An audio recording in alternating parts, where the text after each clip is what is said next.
Our boy groggily comes to his senses, the aftermath of a rough night written all over his face. He wakes up on a park bench with a splitting headache, the morning sun doing him no favors. He curses himself for drinking alone, swearing he'll never touch the stuff again if this is the price. Suddenly, a hazy memory flashes through his mind, something about a status window update while he was falling. He just scoffs at the thought, dismissing it as a ridiculously creative, drunken delusion. With a heavy sigh, he faces the grim reality. He's officially jobless and has no idea how he's going to make a living. Just as he's considering trash-tier day labor, a glowing elf girl appears out of thin air, asking if he's satisfied with his new status window. He completely freaks out, scrambling backward and demanding to know who the hell she is. The mysterious girl just gives a cheerful salute, introducing herself as Miri from the Status Window Management Department. Taejun is left utterly dumbfounded, wondering if a Status Window Management Department is actually a real thing.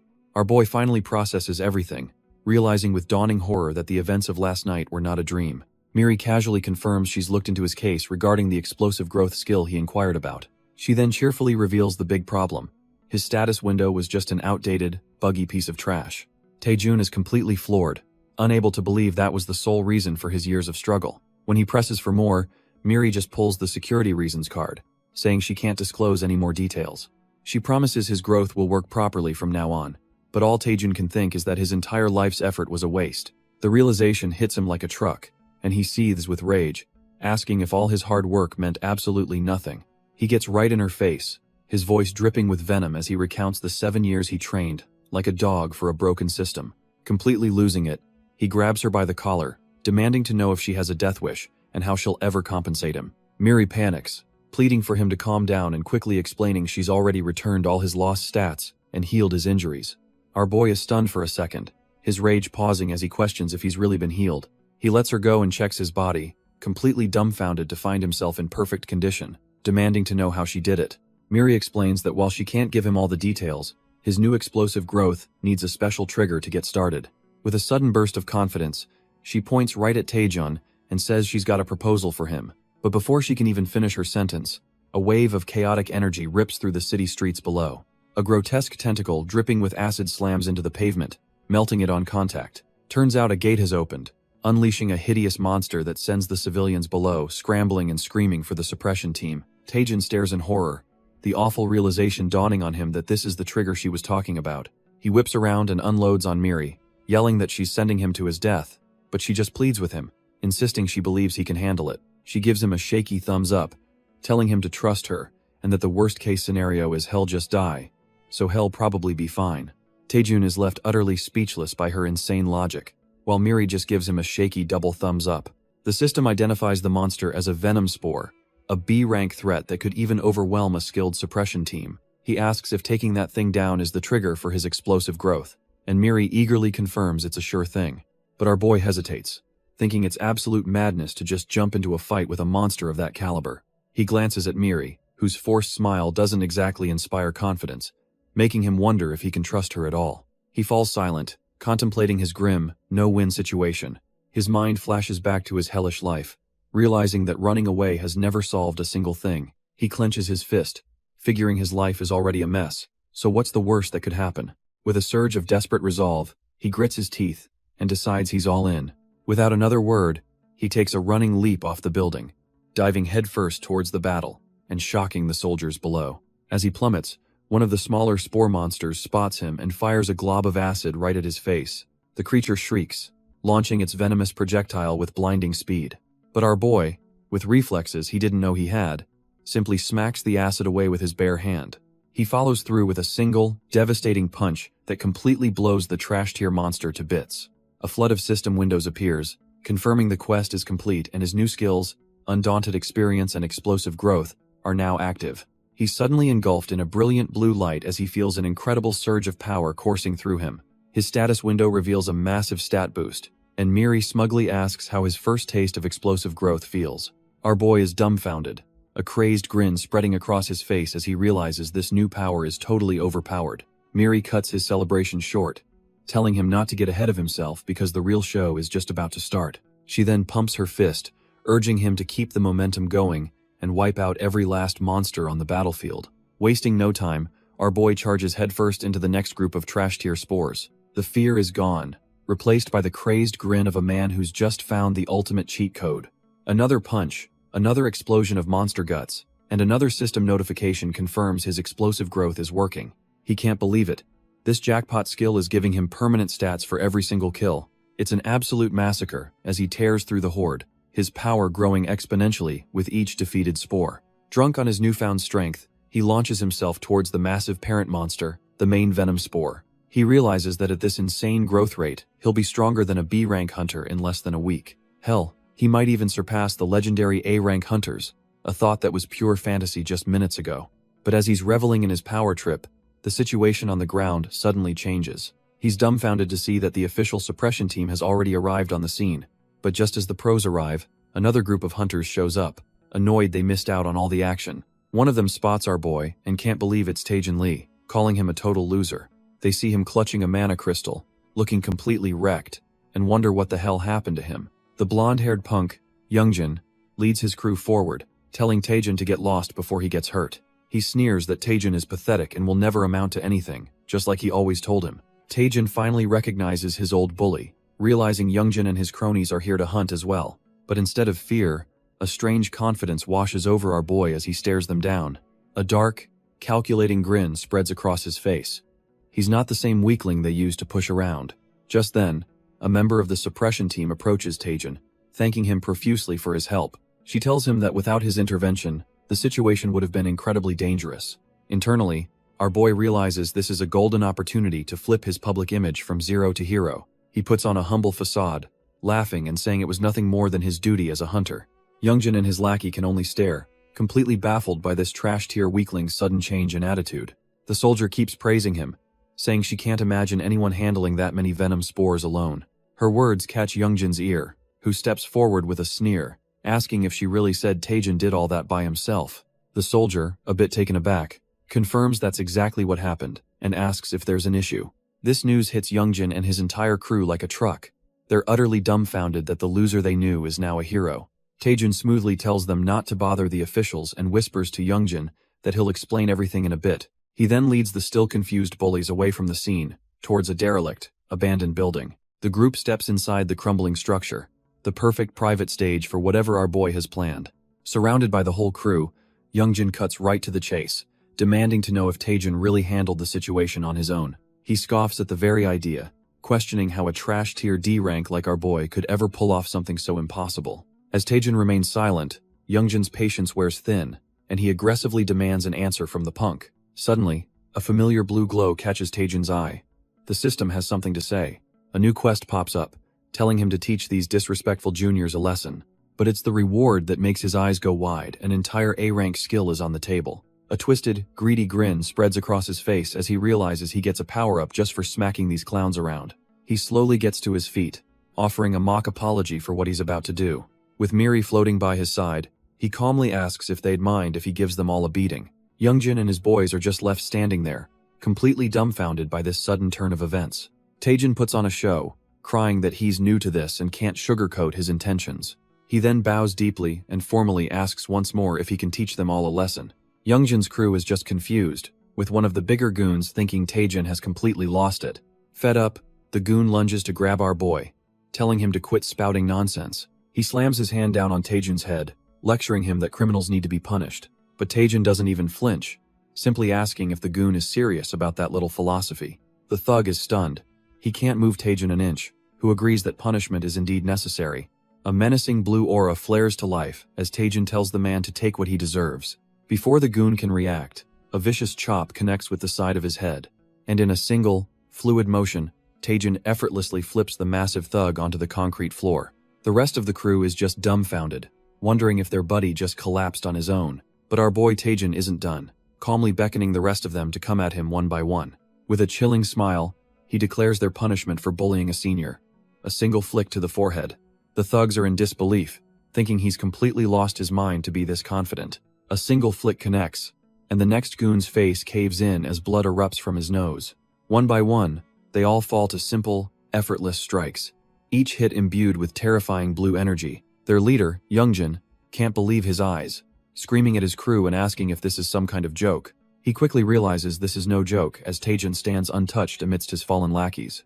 With his eyes glowing a menacing red, Taejin calls out Youngjin's name, asking if he still finds this funny. He points right at the boss, making it clear that while the others might get a pass, there's no way he's getting off the hook. Cracking his knuckles, Taejin tells the punk that a simple flick on the forehead won't be enough for him. Absolutely seething, Youngjin grits his teeth and promises that our boy is dead meat. Suddenly, a freezing aura erupts around him, as shards of ice begin to materialize out of thin air. He mocks Taejin, assuming he just unlocked some trash-tier physical ability, and telling him not to get cocky. With a smug grin, Youngjin declares that Taejin is the one who's completely finished. But our boy is unfazed, casually identifying the skill as an ice missile and wondering where he learned it. Just then, a system window pops up for Taejin, announcing he's completed a quest and gained a new skill. He decides this is the perfect time for a little test, revealing his own new A-rank skill, Fireball. Youngjin is left completely dumbfounded, as his ice melts away before the colossal sphere of flame. Taejin calmly warns him to be careful, since he just learned the skill and might accidentally kill him. The colossal fireball detonates, completely swallowing Youngjin and his trash-tier ice spell. For a split second, all the bully can register is the searing, unbearable heat. A massive explosion rocks the area, leaving nothing but scorched earth in its wake. When the smoke clears, Youngjin is somehow still alive, gasping for air with his hair fried to a crisp. Hess in total shock, barely able to comprehend that he wasn't just incinerated on the spot. Taejin calmly walks over, mocking him for being so scared that he literally pissed himself. He leans in close, asking if Youngjin has finally learned his lesson about picking on the weak. The terrified bully immediately starts begging for his life, promising he'll never bully anyone again. But our boy just grins, reminding him about the flick he promised, and that there's still one left. Suddenly, Miri pops in, breaking the fourth wall to give a quick recap of the episode's events. She explains how our boy Taejin awakened a new status window, finally gaining some real power. With this newfound strength, he was finally able to stand up to the trash-tier bullies who made his life a living hell. And boy did he get some sweet, sweet revenge on those who tormented him. But it seems he went a little overboard with the pyrotechnics, and passed out cold from pure exhaustion. Turns out he's been out for 3 whole days, and as Miri frets, he finally groans for her to shut up. Taejin is awake, but in rough shape, feeling like he's dying from the mana backlash. Miri is ecstatic to see him conscious, but he just explains, this is the price for recklessly pushing his mana to its absolute limit. He admits he got carried away by the sudden power trip, and now realizes his top priority has to be raising his mana pool. Miri is confused, pointing out his growth has been insane, so she doesn't get why he needs to focus on just one stat. But Taejin reveals it's because of his extraordinary growth that he has no other choice, leaving her completely dumbfounded. Taejin explains his extraordinary growth is a double-edged sword, boosting every stat except his mana. Plus, his fireball now costs double, so Miri asks if there's any way to train his mana pool exclusively.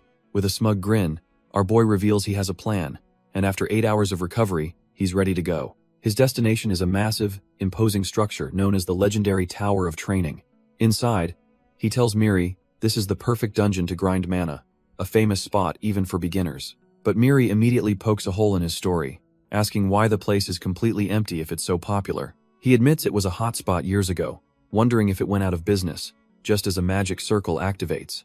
A strange old man in a sleeping cap materializes, looking right past them and muttering for his granny. The frail-looking wizard seems to be on his last breath, tearfully begging for his granny to return. Taejin and Miri are just dumbfounded, wondering what in the world is wrong with this creepy old man. Taejin tries to get things started, but the senile old manager completely mishears him, thinking he's asking for fast food. Our boy is dumbfounded, trying to correct the geezer who's now complaining about his granny not letting him eat junk. Finally, the words sink in, and the manager realizes a challenger has actually come to face the tower's trials. With a slightly unsettling smile, he offers to be their guide, leading them deeper into the dungeon. Miri whispers that this whole setup is making her nervous, but Taejin just tells her to relax because he came prepared. They're teleported to a new platform as the manager mumbles to himself, trying to remember how his own tower even works. Losing patience, Taejin grabs the old man and starts explaining the rules himself, saying there are 10 stages to clear. He confidently declares that the first stage is a simple warm-up, defeating 10 goblins. A light bulb goes off over the manager's head. He's shocked Taejin is right, as if he'd forgotten his own script. Miri is amazed by his insight, and our boy smugly boasts that no one knows this tower's secrets better than he does. Turns out, our boy couldn't go on expeditions, so he became a dungeon nerd, studying strategies on YouTube day and night. He's absolutely certain this beginner dungeon is going to be a piece of cake, with Miri cheering him on. The tower manager overhears his boasting, forcing Taejin to play it off like he was just talking to himself. They arrive in a forest clearing, and the manager announces that the first trial is about to begin. With a great heave, the old man raises his staff to summon the monsters for the first stage, but the spell seems to take a massive toll on him, as he trembles and strains to even finish the incantation. Taejin is pumped and ready for action, Miri confidently thinking that 10 goblins will be a breeze for him. Suddenly, a loud rustling erupts from the nearby bushes, signaling the monster's arrival. But instead of a few weak goblins, a massive, roaring ogre smashes through the trees. And it's not alone. An entire army of ogres and goblins appears, leaving everyone completely dumbfounded. Taejin and Miri are completely baffled, with our boy sarcastically asking if the goblins have been bulking up. He turns to the tower manager for answers, demanding to know why the so-called goblins look like roided-out ogres. But the old man is completely gone, drooling and muttering nonsense about wanting some kimchi stew. The horrifying truth dawns on Taejin. This geezer isn't some powerful mage, he's just a senile old man who botched the spell. With a deafening roar, the entire horde of ogres begins its thunderous charge right at them. Miri starts to panic, asking what they should do. But Taejin just braces himself for the inevitable clash. He's completely surrounded. But instead of fear, he channels his mana, fire erupting from his palms. With a defiant roar, Taejin unleashes his fireball, vowing to crush every single monster in his path. The massive inferno engulfs the front lines, incinerating the charging ogres in a wave of pure destruction. When the flames die down, the field is clear, and Taejin is left kneeling, his hand smoking from the sheer power he just unleashed. Our boy gets a little cocky after his big move, but Miri quickly warns him that the fight isn't over yet.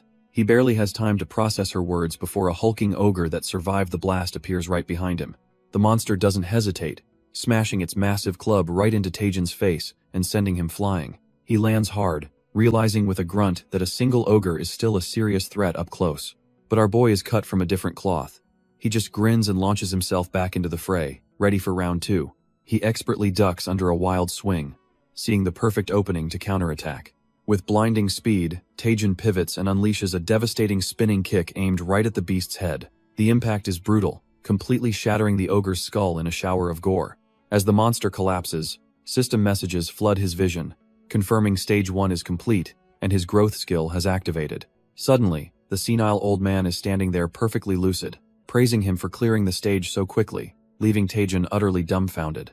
The old man smirks, asking if the first stage was a bit too easy for our boy. Taejin barely contains his rage, gritting his teeth as he insists it was much harder than it looked, but the manager just casually dismisses him, making Taejin want to punch the geezer right then and there. He flashes back to the hell he just endured, where monsters were stronger and more numerous than ever before. The difficulty was so insane it was mentally and physically breaking him down floor by floor. He finally understands why no one ever comes to this trash-tier training ground anymore. This so-called beginner's dungeon was nothing short of a living nightmare. He remembers the desperate cries of those who failed before him, begging for their lives. Now, battered and exhausted, he's finally dragged himself to the Tower of Training's final stage, and waiting for him is the final boss, a rank S, level 90 hellhound, Cerberus. Our boy is absolutely horrified, wondering what the hell he's looking at now. He was expecting some tough-looking dogs, but the real final boss is something else entirely. Defeated, he slumps to the ground, deciding to just give up on the reward, since victory is impossible. Besides, he's completely out of mana, and couldn't fight even if he wanted to. But just as he's about to throw in the towel, a hidden quest notification suddenly appears. The mission is to treat a senile NPC who's causing all the chaos in the tower.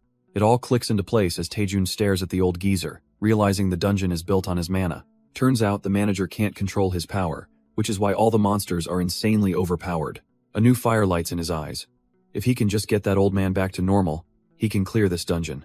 Miri asks if he's got a plan, and Taejin admits he has an idea, but he's not sure it'll work. With no other choice, our boy decides to give his crazy plan a shot, and dashes forward. He remembers hearing that mages can lose their minds from excessive mana, and it all makes sense now. Using his senses, he can just barely make out the tangled mess of mana circuits inside the old geezer's head. He suddenly gets behind the tower manager, who just looks back completely dumbfounded. Miri is just as confused, wondering what in the world Taejin thinks he's doing. With his eyes glowing, Taejin places his hands on the old man's head and begins his treatment. To everyone's surprise, the manager seems to be in pure bliss, as if he's reached nirvana. Taejin keeps up the massage as the old man mumbles incoherently, clearly enjoying the sensation. But this is no ordinary massage. He's actually redirecting the scattered mana back into the manager's head. Gritting his teeth, Taejin pushes through, determined to restore the broken mana flows no matter what. Miri screams for him to stop, as the manager's unstable mana forms a monstrous, demonic face. The chaotic energy swells uncontrollably, and Miri can only plead for this nightmare to end. But our boy Taejin holds on for dear life, yelling at the old man to please snap out of it. In a flash, the entire mass of violent energy erupts from the tower and shoots into the sky. A voice rings out from the dust, with the manager apologizing for the trouble his old body caused. The senile geezer is gone, replaced by a ridiculously buff warrior who laughs and thanks Taejin for his help. Taejin is completely dumbfounded, wondering who the hell this muscle-bound old man is. The manager feels a clarity he hasn't known in years, feeling refreshed and powerful. He raises his staff, effortlessly gathering the chaotic pink energy into a focused attack. From the top of the tower, he unleashes a devastating blast that completely annihilates the monster horde below. The manager declares our boy his benefactor, offering him anything his heart desires as a reward. But before Taejin can even answer, he and Miri are left dumbfounded as the old man starts an insane workout routine. The manager strains, pushing through rep after rep of some ridiculously heavy weights. With a final roar, he completes his 100th lift, a triumphant look on his face. He slams the weights down, cracking the floor and explaining that physical strength is the key to handling high-intensity mana. The old man continues his bizarre lecture, flexing his chest muscles with pride. He emphasizes his point by showing off his ridiculously sculpted leg muscles. Turns out, this is the secret of the physical archmage Elkeroid, who claims his muscles radiate pure mana. Taejin just awkwardly claps, politely declining the offer to feel them up while thinking this is all a bit unnecessary. Elkeroid gets back on topic, once again pressing Taejin to name his reward for helping him. Our boy Taejin awkwardly asks for his reward, a boost to his trash, tier mana capacity. The manager just laughs, saying that's an easy fix, as he powers up his mana body technique. Without warning, he slams his glowing fist right into Taejin's gut with a mana technique buildup. Taejin screams in agony as his mana skyrockets, getting a massive plus 300 boost instantly. He collapses, coughing and thinking he nearly died from that brutal reward, as Miri looks on in horror. But the manager strokes his beard, realizing that a lack of mana isn't Taejin's real problem. Taejin is completely dumbfounded, having no idea what the old man is talking about. Turns out, the real issue is his fireball skill. It's burning through an insane amount of mana. Elkeroid explains that fireball is supposed to be a basic, low-cost spell for beginners. But he grins, promising our boy that he'll help him completely recreate the skill from the ground up. With his new skill ready, our boy heads to a massive skyscraper in the middle of the city. Suddenly, a woman calls out his name. It's Lee Siana, a grade A hunter from the prestigious Myth Guild. Miri is completely dumbfounded, asking Taejin how he knows such an impressive woman. He explains she's an old friend from his training days.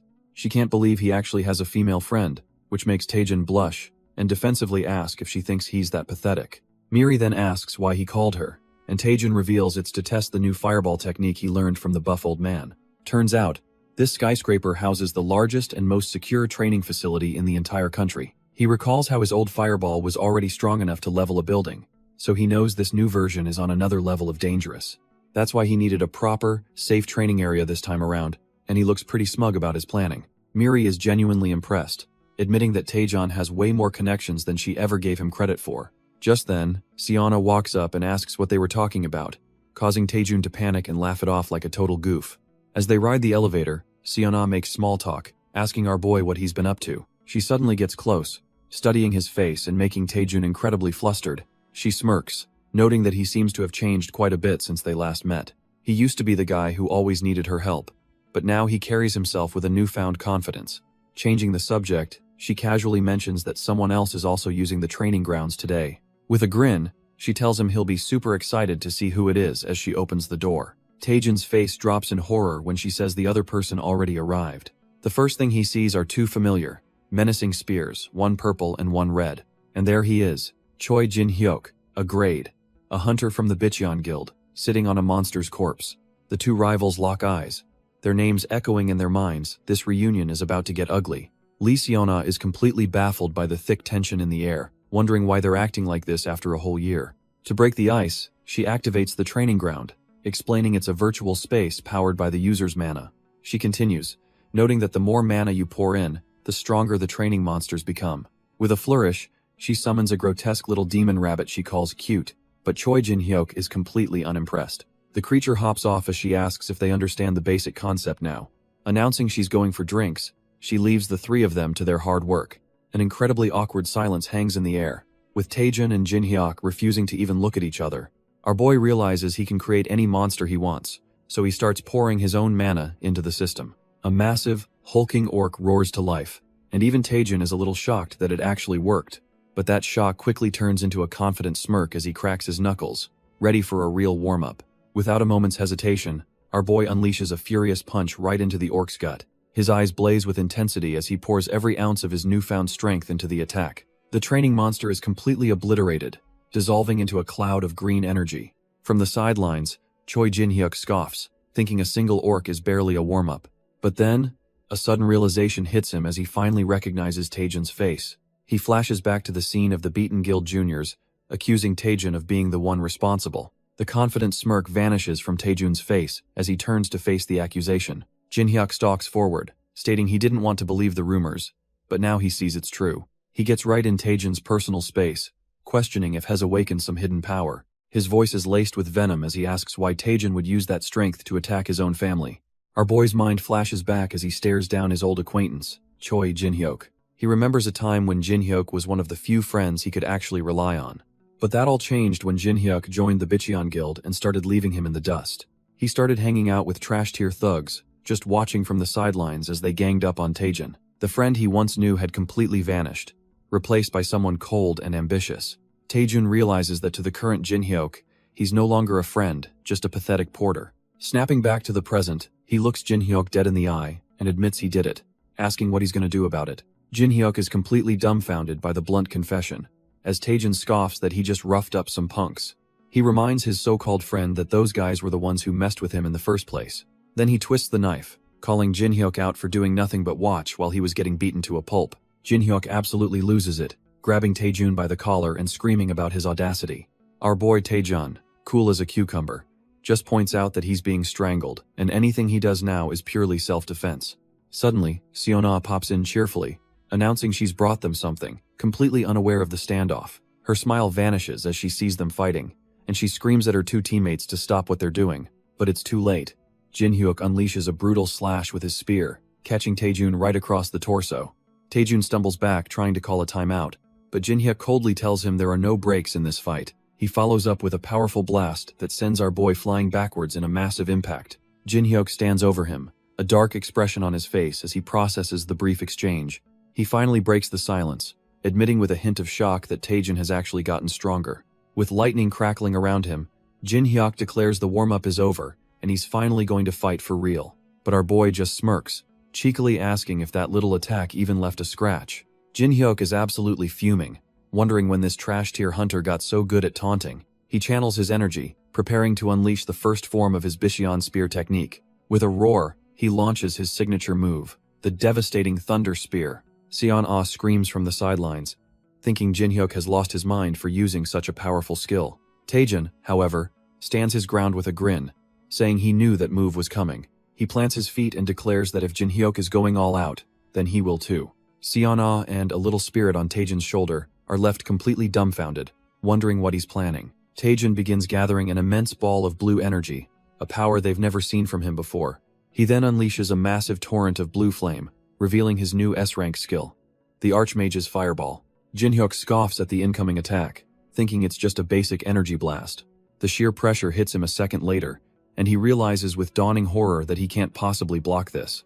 Just as the flames are about to consume him, a mysterious figure flashes in front of him to intercept the blast. With a soft click, a sword is drawn, glowing with an ethereal power of its own. In one clean motion, the newcomer slices right through the Archmage's Fireball, parting the sea of flames effortlessly. Jin-hyuk, Seon-ah, and even our boy Taejun are left completely speechless by this insane turn of events. The S-rank skill simply dissipates around the impossibly sharp blade, rendered completely useless. The mysterious savior stands over a stunned Jin-hyuk, leaving everyone wondering who the hell she is. Turns out, she's the vice president of the Myth Guild, the S-rank hunter Cha Soo-hyun, and she knows that was no ordinary fireball. With ice in her eyes, she glares at Jin-hyuk, scolding him for using such a dangerous skill on a fellow teammate.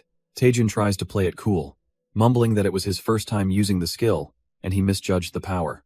Jin-hyuk is absolutely fuming in the background, thinking our boy is about to get annihilated for his recklessness. Soo-hyun then turns her intense, menacing gaze directly onto Taejin, making him think he's next on the chopping block. But in a wild turn of events, her expression softens as she grabs his hand and asks if he'd consider joining her guild. Jin-hyuk is completely losing his mind, screaming that there's no way this is happening. Our boy is just as confused, realizing that the de facto leader of the Myth Guild is standing right in front of him. The legendary S-ranker, Cha Soo-hyun, is personally extending a scouting offer to Lee Taejun. She explains that she's never seen a basic fireball with that much destructive power, and that a hunter like him would be a huge asset. With a determined glint in her eyes, she repeats the offer, dead serious about recruiting him. Taejin is left speechless, his mind reeling from the sudden, out-of-the-blue proposal from one of the world's top guilds. Watching from the sidelines, Seon-ah is absolutely beaming, thinking it's about time they recognize Taejin's true worth. Our boy knows the score. The Myth Guild is one of Korea's 4 major powerhouses, and joining would change his life. But after a moment of heavy consideration, he swallows hard. Having made up his mind, he respectfully tells Soo-hyun that as a hunter, he believes one must consistently train to overcome their limits. He then pulls a fast one, claiming he promised a colleague a duel today specifically to test those limits. Jin-hyuk is completely dumbfounded, wondering when in the hell he ever agreed to a duel with this guy. Taejun clenches his fist, explaining that during his clash with Jin-hyuk, he came to a stark realization. He saw Hunter Choi Jin-hyuk as a massive, insurmountable mountain that he's not yet strong enough to overcome. Therefore, he declares with fiery resolve that he must decline the offer because he still has mountains to climb on his own. Jin-hyuk is about to have an aneurysm, thinking this kid is completely insane for twisting their one-sided beatdown into some noble duel. Instead of getting angry, Soo-hyun bursts out laughing, absolutely loving our boy's fiery spirit and dedication to training. He asks for his name, and Taejun proudly introduces himself as a humble D-rank hunter. The vice president just pats his head, saying a talent like him is a complete waste at D-rank, and decides to pull some strings for him. And just like that, Soo-hyun hands over a personal letter of recommendation, a ticket to something much bigger. Turns out, it's an invitation to the B-rank hunter evaluation in 1 month, leaving his colleagues absolutely stunned. While Seon-ah is ecstatic for him, Jin-hyuk is still fuming in the background, unable to believe this kid's audacity. Taejin realizes that ranking up means access to better dungeons, concluding that this is an opportunity he absolutely cannot refuse. 1 month later, our boy arrives at the towering skyscraper that serves as the official hunter testing site. He stands confidently among the other applicants, noting that the very air here feels different, charged with power. Miri pops up, amazed he got a recommendation so easily, but Taejin just smirks, boasting that talent always recognizes talent. Miri can't wrap her head around it, asking why Head turned down such a sweet deal from the Myth Guild. Our boy makes a face, thinking the answer is painfully obvious. It's all about the money. He explains that joining a guild means giving up a huge chunk of your earnings and all your freedom. He remembers the grim reality for most hunters, they're worked to the bone and discarded the second they get hurt. With a demonic grin, he declares he could never join a guild. His only goal is to make a mountain of cash. Just then, his thoughts are cut short by a voice calling his name, and he turns to see who it is. A cheerful girl with cat ears introduces herself as Yu Se-rin, a C-rank hunter from the Cheongyan Guild. Taejin is completely dumbfounded, asking how she knows him, but she just grabs his hand, saying the rumors are already flying. Se-rin's expression turns serious as she reveals her guild is dead set on recruiting him, especially since she heard Myth's VP is interested. Our boy just sweats bullets, internally cursing that loudmouth vice president for painting a massive target on his back. Suddenly, another hunter interrupts, laughing that he came to see the big-shot rookie but only found a mediocre-looking guy. This newcomer, a C-rank hunter named Kang Jiun from the Hwoarang Guild, scoffs that nothing good ever comes from hype. With a smug grin, he introduces himself, declaring he's destined to become the greatest hunter of their generation. Taejin just gives him a thumbs up with a forced smile, wondering if this dude is completely out of his mind.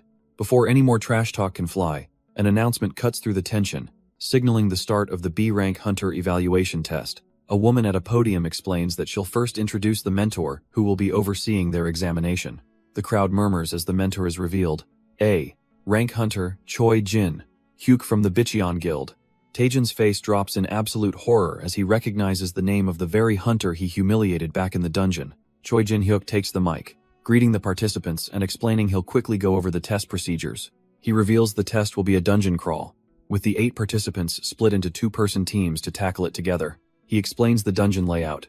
4 teams enter separate paths, and the first 2 to the merge point get to fight the boss with him. With a sinister grin, he adds that anyone can retire from the dungeon if they feel like they can't handle it.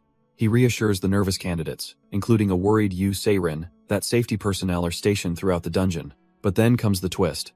The entire test will be live-streamed and scored based on their performance. With a dramatic flair, he officially begins the test, telling the teams to come forward as they're called. First up is Team A, pairing the cat-eared girl Yu Seirin with the arrogant martial artist Kang Jian. Team B is announced next, a duo who already look a little overwhelmed by the pressure. Then Team C is called, a pair of hunters who seem much more composed and ready for a fight. And finally, Team D is revealed, our boy Taejun, partnered with a large, friendly-looking hunter named Kim Jun-hyun. Taejun is stunned when his partner cheerfully calls him senior, only to see the kid as a C-rank hunter from the Bicheon Guild itself. Choi Jin-hyuk watches in silence as Kim Jun-hyun cheerfully leads a hesitant Taejun towards the dungeon gate. Kim Jun-hyun gives his new senior a sideways glance, his friendly demeanor hiding a hidden agenda. Meanwhile, Choi Jin-hyuk is absolutely seething, believing our boy is just using him for personal gain.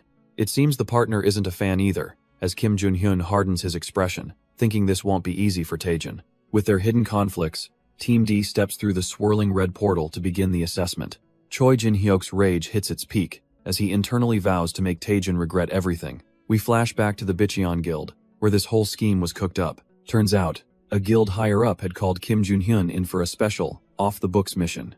His only job in the assessment, the schemer explained, was to disrupt Taejun at all costs. The plan is simple. Since the D route is already a nightmare, a little interference should be enough to make our boy fail spectacularly. The schemer twists the knife, bringing up Kim Jun-hyun's sick mother. He frames this dirty mission as a chance for Kim Jun-hyun to earn money for her surgery. With no other choice, the poor guy is forced to trust him and play along. Back in the present, Kim Jun-hyun is still reeling from his decision when a monster appears. A giant cave snake lunges at them with blinding speed. But before anyone can react, our boy Taejun smashes its head into a bloody pulp. Miri complains about the trash tier experience, but Taejun's extraordinary growth skill still kicks in for a bonus. Kim Jun-hyun is completely dumbfounded, wondering when Taejun got this strong. He recalls that just a few weeks ago, their power levels were practically identical. In the Bicheon Guild, they were both nobodies, yet Taejun somehow always kept his fighting spirit. Kim Jun-hyun flashes back to a time when he praised Taejun's unique skill for absorbing attacks. Back then, it was actually Taejun who was encouraging him, giving a thumbs up and saying he'd shine one day. He remembers Taejun as the senior who gave him hope when he had none, always telling him to keep fighting. The guilt is crushing him. Now he's the one tasked with making his old friend fail in this godforsaken test. But with his mother's surgery bills looming, he feels he has no choice but to go through with this dirty deed. Stealing his resolve in the present, he calls out to Taejun, who turns around, looking a bit confused. He offers our boy a blue potion, claiming it's a little something to help him since things are getting tough. Kim Jun-hyun explains it's just a buff potion he always carries, a handy item for any expedition. Completely oblivious, Taejun just smiles and gratefully accepts the potion from his friend. He chugs it down in one go, while Kim Jun-hyun confirms in his mind that the paralysis poison has been delivered. Taejun comments that the potion tastes surprisingly good, while Kim Jun-hyun smirks, thinking his plan to exhaust our boy is now in motion. But a split second later, a sharp jolt of pain shoots through Taejun's body. He clutches his gut, feeling like some dark power is awakening within him, and Kim Jun-hyun thinks the poison is working faster than expected. Hilariously, it's not paralysis, our boy just desperately asks his friend if there's a bathroom nearby. Taejun doubles over in regret, deciding he has no choice but to speedrun this dungeon to find relief. Kim Jun-hyun is left completely dumbfounded, wondering why the hell the paralysis poison isn't working. A system window pops up, activating Taejun's poison immunity, and the traitor realizes with horror his target is immune. Having weathered the storm, Taejun calmly recovers and starts analyzing their path forward. They reach a dead end littered with a giant snake's corpse, and Taejun decides they have to turn back. As our boy complains about the dungeon's confusing layout, Kim Jun-hyun sees his opening and thinks this is his chance to strike. With Taejun's back turned, Kim Jun-hyun decides this is his only chance to push him off the cliff and ruin his assessment. He calls out to his senior, getting Taejun to turn around, completely oblivious to the murderous intent. Overcome with a sudden burst of emotion, Kim Jun-hyun rushes forward, screaming that he's sorry. But instead of pushing Taejun, the traitor runs right past him in a blur. In a baffling turn of events, Kim Jun-hyun leaps off the cliff himself, leaving Taejun and Miri speechless. Both men are frozen in shock, one falling to his doom and the other trying to process the sheer stupidity of it all. As Kim Jun-hyun plummets, it's clear his conscience finally got the better of him. But our boy isn't about to let him die. Lunging off the cliff and snagging his ankle in a death grip, Taejun hangs on for dear life, yelling at the guy, asking if he's lost his mind trying to commit suicide. Through his tears, Kim Jun-hyun confesses that a piece of trash like him should just die here. Our boy is completely dumbfounded, demanding to know what this trash talk is all about. Kim Jun-hyun then spills everything, confessing he was actively trying to sabotage the assessment for his own gain. He thrashes around, begging to be let go so he can die. But Taejun just grits his teeth and tells him to save the drama for later. Taejun realizes his strength is fading fast. This is seriously bad timing for a moral dilemma. He briefly considers using a nearby portal, figuring his livestream is dead anyway, but then his watch starts beeping. A quick glance reveals the impossible. 10 viewers are watching him live. Panic sets in. He can't let his new audience see him in this pathetic state. But as he frets, the cliff edge starts to crumble. The rock gives way completely, sending both men and a very surprised Miri plummeting into the chasm below. They fall into the darkness, Miri letting out a high-pitched scream all the way down. After a bone-jarring thud, Taejun sits up complaining about his backside, while a dazed Kim Jun-hyun asks where on earth they are. Before they can even get their bearings, a chilling hiss fills the air as countless red eyes ignite in the darkness. The chasm is actually a massive nest, swarming with hundreds of vicious-looking cave snakes.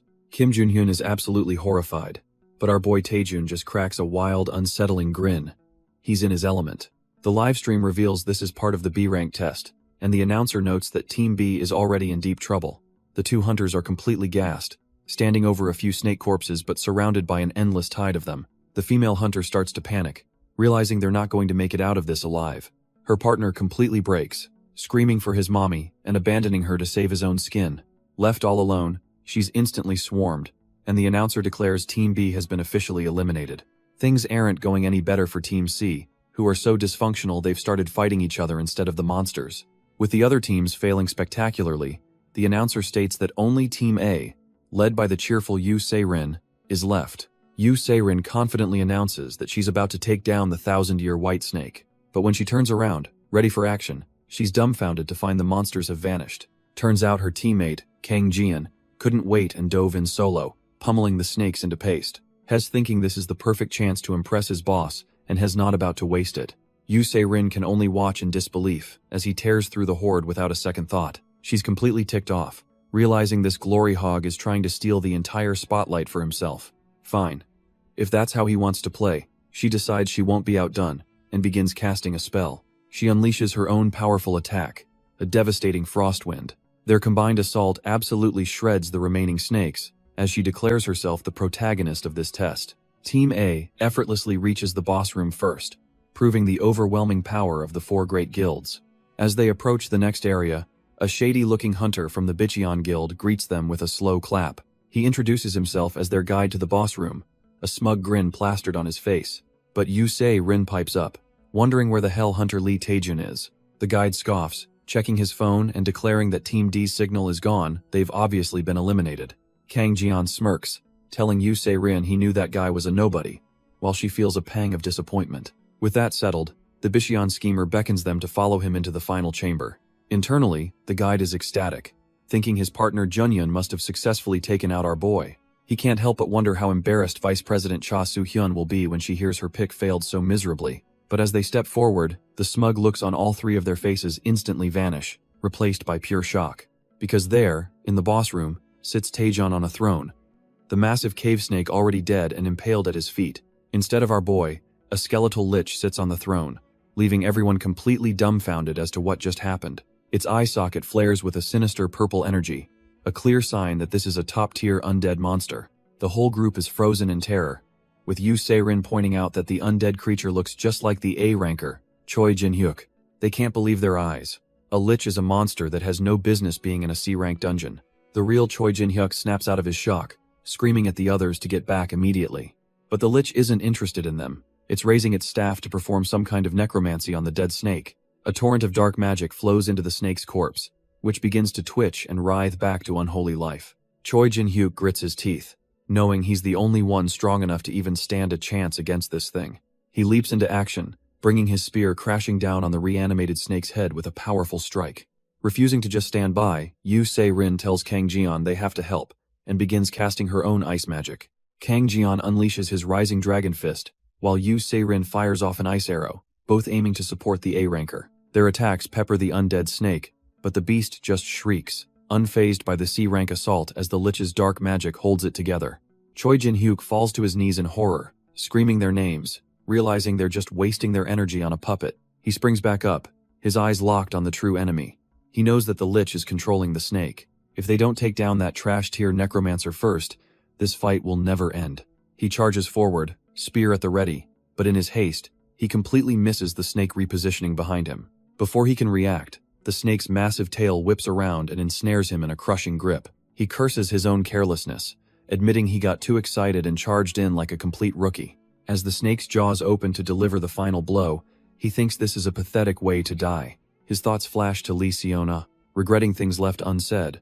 But suddenly a massive torrent of water magic slams into the snake, blasting it away. The source of that life-saving magic was none other than Lee Seona, who is absolutely terrified for her teammates.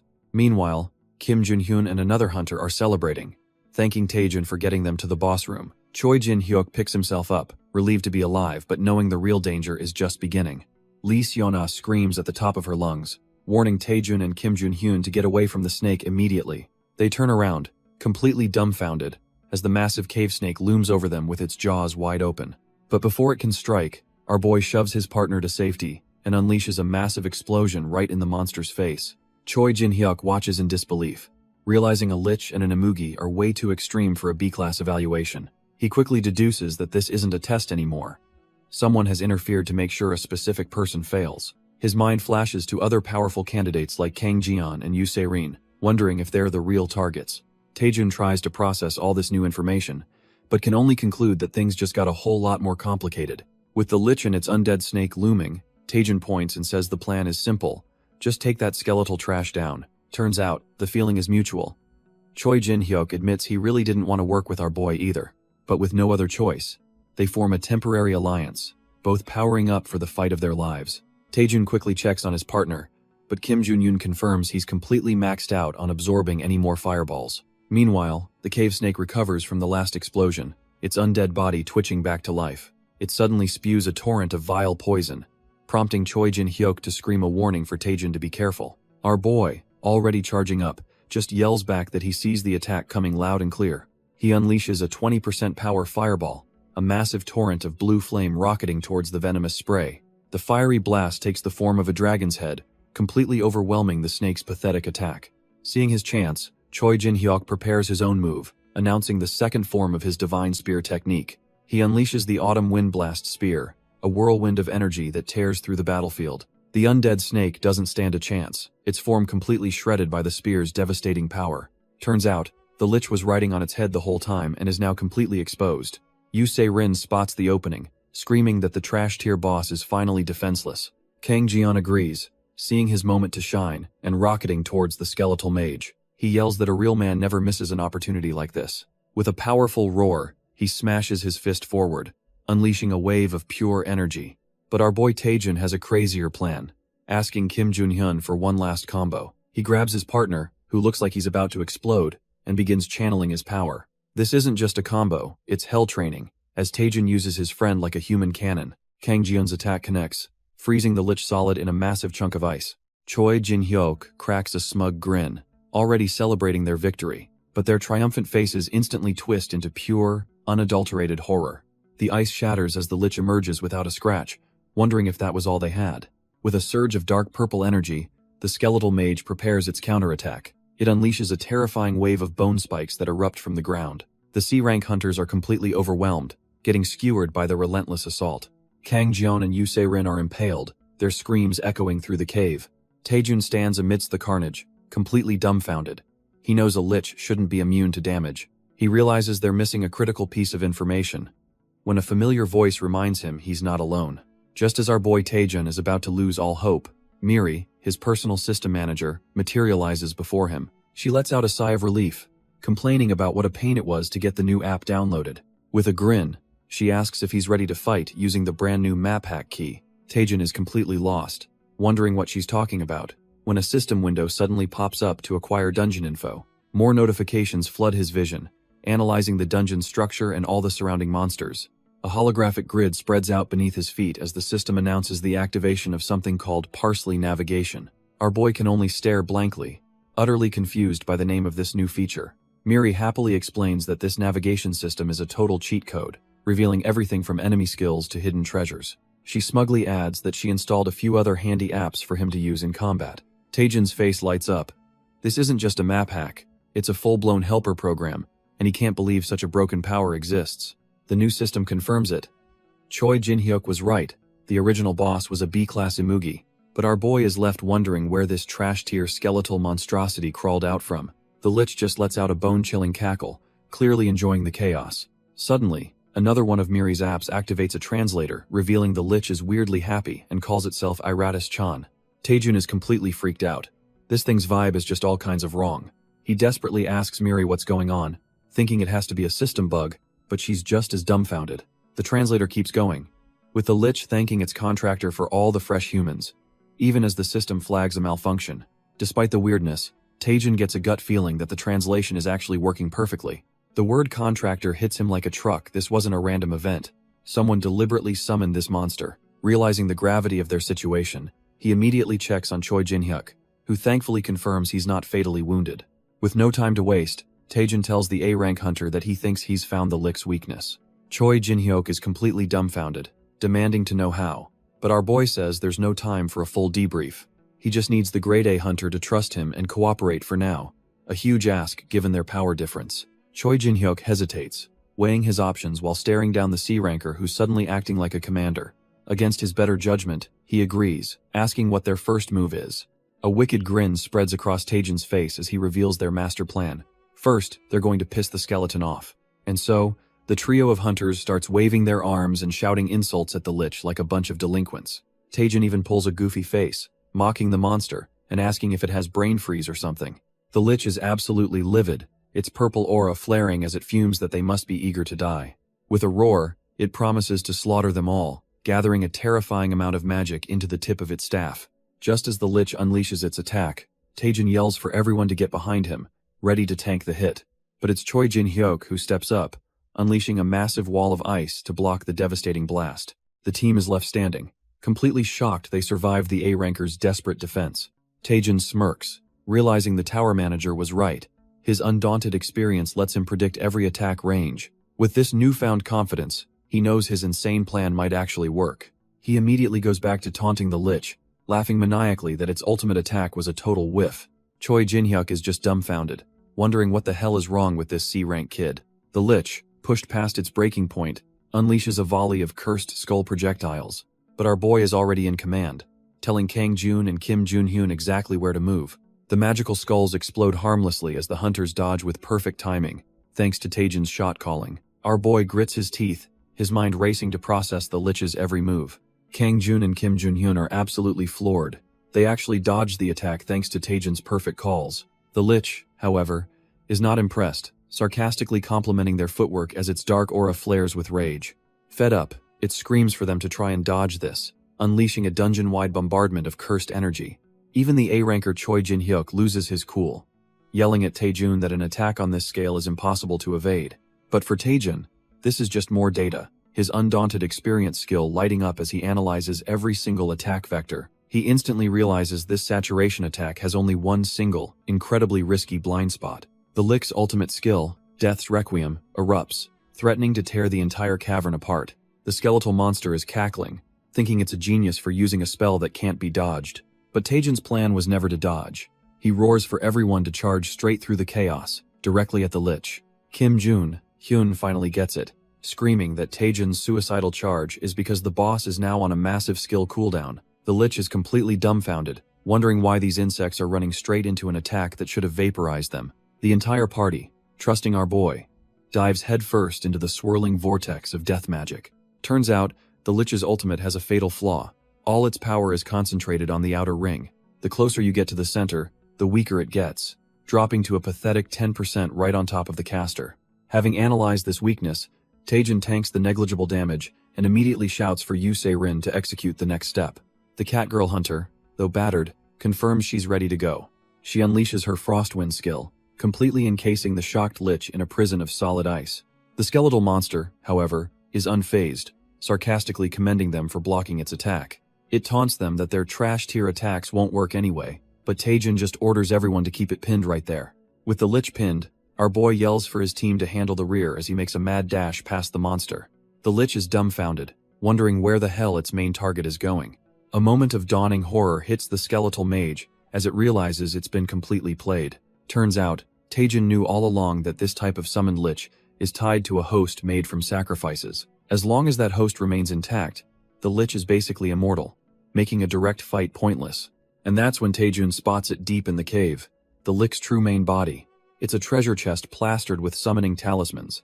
If they break that, the entire summoning is cancelled. The Lich, still trapped in ice, absolutely loses its mind, realizing it's been deceived. Screaming that it will never forgive them, it begins to channel a massive amount of dark energy. With a furious roar, the undead monster unleashes a devastating attack to stop Taejin in his tracks.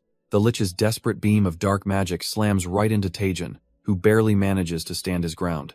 But before the monster can celebrate, Choi Jin-hyuk and the crew leap in, yelling at the bone pile that it's not going anywhere.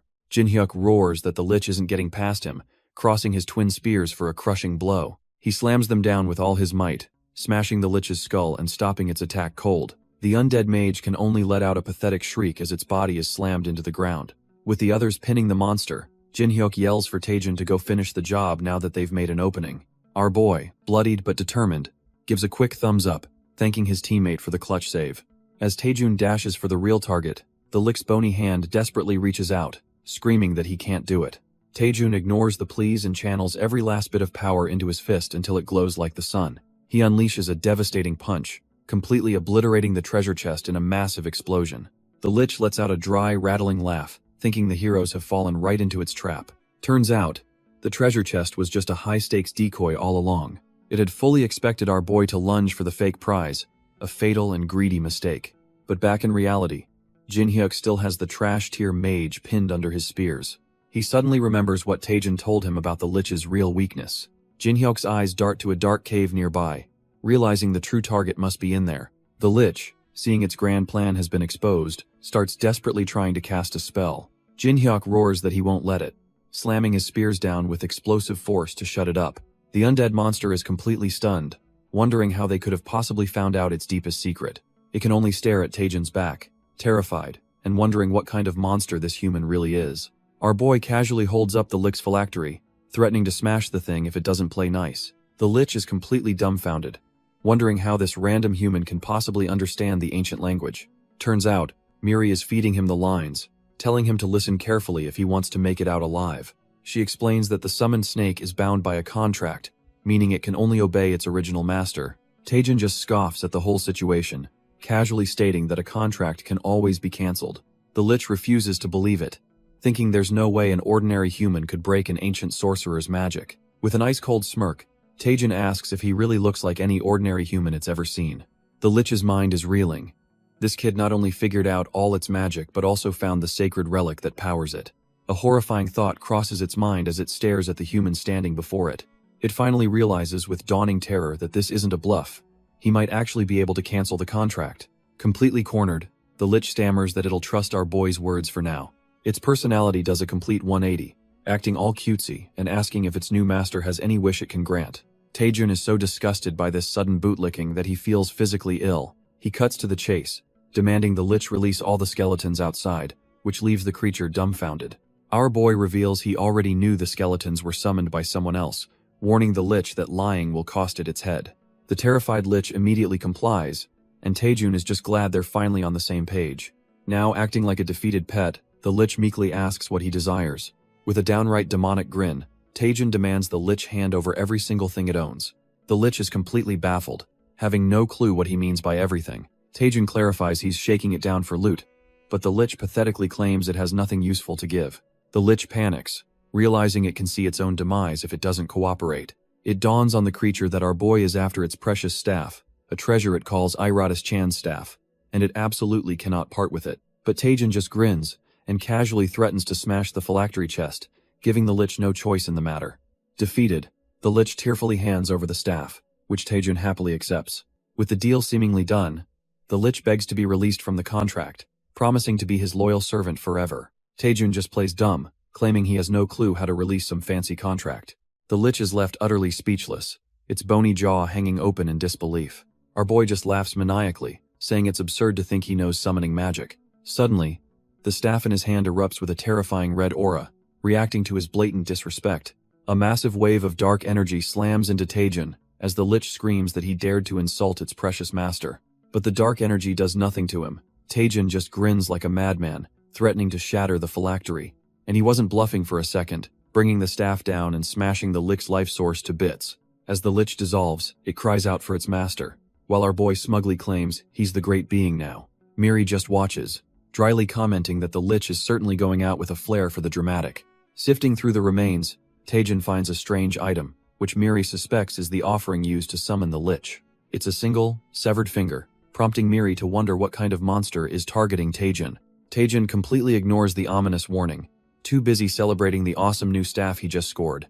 Miri just gives him a deadpan stare, completely over his materialistic attitude. Suddenly, she spots something else glittering in the dust and points out another item drop. He picks up the strange purple gem, figuring that anything dropped from the Lich's skull must be incredibly valuable. Just as he's admiring his loot, the rest of the hunters come rushing in, with Choi Jin-hyuk yelling to see if he's alive.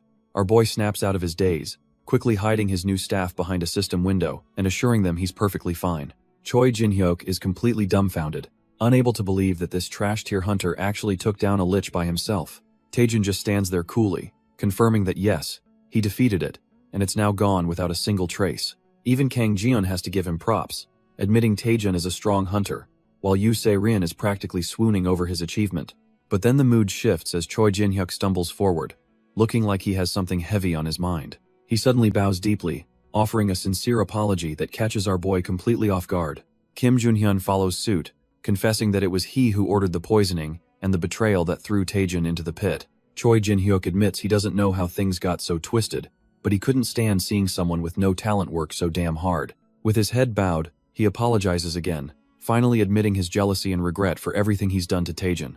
But our boy just laughs it off, telling them if they're gonna try and kill him, they should at least do it properly. Choi Jin-hyuk is completely dumbfounded, wondering if Taejin thinks this is all some kind of joke. Taejin brushes it all aside, extending a hand, and offering to grab a meal to celebrate his B-class promotion. They shake on it, and Taejin immediately asks for some expensive Korean beef, making it clear who's in charge now. But then Choi Jin-hyuk gets all flustered and decides now is the perfect time for some gossip. He leans in and whispers, asking our boy if he has a thing for Lysiana. Taejin's brain completely short-circuits, leaving him utterly speechless at the random question. Just as things get super awkward, Kim Jun-hyun frantically points out that the seniors are nearby. Turns out, he wasn't pointing at people, but at the glowing green dungeon gate that has finally opened. Everyone is ecstatic, with Yu Se-rin already dreaming about all the delicious food she's going to eat. With a bruised but triumphant grin, Taejin announces it's finally time to head back. The whole squad follows him towards the portal, and now that the danger is gone, our boy's stomach starts rumbling for that beef. They step through the shimmering green gate, leaving the hellish dungeon behind for good. As they emerge, an announcer confirms their safe return, but they've walked right into a crowd of reporters and officials. A line of imposing figures stands waiting for them, immediately congratulating Taejin on his B-class promotion. Our boy is completely dumbfounded, recognizing two of the people as the heads of the country's top guilds. He can't believe his eyes. Mate Pyong of the Hwarang Guild and Seo Yeonhwa of the Clear Sky Guild are right in front of him. Seo Yeonhwa steps forward, her voice cutting through the noise, and reveals that they know someone manipulated the evaluation. A screen behind her shows the chaos they endured, the Imugi's transformation into a Lich, and the appearance of trash-tier monsters that never should have been there. She concludes that this incident was a calculated attack by a rival force trying to keep the top guilds in check. Then, with everyone watching, Seo Yeonhwa declares that they've already identified the culprit. She turns and points right at our boy, accusing Hunter Lee Taejin of being behind the whole thing. Taejin's mind just short-circuits. He's completely dumbfounded by the sudden accusation. His teammates immediately jump to his defense, arguing that he's a comrade who fought beside them. But Seo Yeonhwa just smirks, retorting that from what she saw, Taejin basically handled everything by himself. She explains they witnessed the entire Lich fight live, from his perfect dodges to his strategic commands. They even saw him pinpoint the hidden location of the Lich's weakness, a secret chamber they couldn't see into. She then poses a damning question. Isn't it strange for a trash, tier D, rank hunter to know such critical information? Hearing this, even Kang Jian starts to have doubts, realizing that her logic actually makes a terrifying amount of sense. Seo Yonhua leans in close, her eyes boring into his, and demands that he tell her exactly what's going on. She gets straight to the point, accusing him of knowing the Lich would appear all along. Our boy is screaming internally, frantically denying everything in his head. But his hesitation doesn't go unnoticed by the powerhouse from the Hwarang Guild, Matai Pyong. The giant unleashes a terrifying killing intent, threatening to cut Taejun down right there if he doesn't talk. Taejun is absolutely horrified, realizing they're not bluffing and might actually kill him. He desperately tries to calm his racing heart, searching for any possible way to talk himself out of this. Suddenly, it hits him: the Lich, the sacrifice, and the contractor. He's found his escape route. With a newfound spark of confidence, he asks everyone to calm down and just listen to him for a moment. He then drops an absolute bombshell, declaring his lifelong dream has always been to become a necromancer. This completely out-of-pocket confession leaves both guild representatives utterly dumbfounded. Our boy doubles down, claiming he's been researching the undead and their weaknesses since he was a kid. He declares that this lifelong obsession is exactly how he figured out the Lich had a hidden weakness. Seo Yonhua is not impressed, asking if he seriously expects her to believe that crap.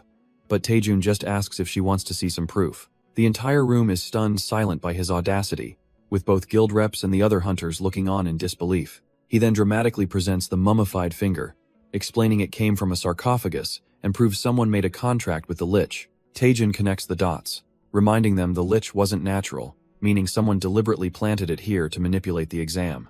He lays down the final, undeniable truth. A Lich can never disobey its contractor, so he and the other survivors couldn't possibly be the culprits. Seo Yonhwa's eyes widen as she realizes his logic is flawless.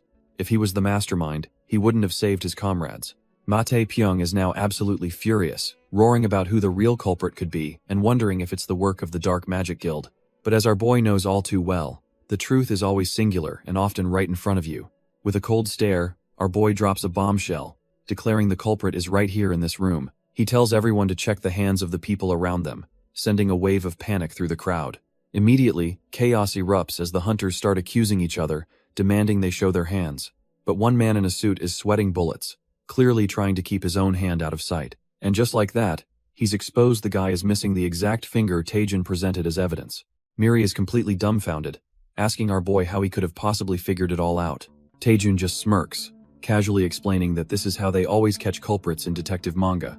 His trash-tier explanation makes Miri's face contort in absolute disgust. Made Pyong roars for Seo Yonhwa to capture the traitor, and she immediately starts casting a spell. The culprit is instantly trapped in a cage of green light, his escape route completely cut off. Mate Pyong unleashes his fury, roaring about how dare this trash touch his apprentice as he lands a vicious kick. Hess not stopping there, charging up his ultimate move, the Dragon Strike, to completely obliterate the traitor. But just as the final blow is about to connect, he freezes, his face a mask of pure shock.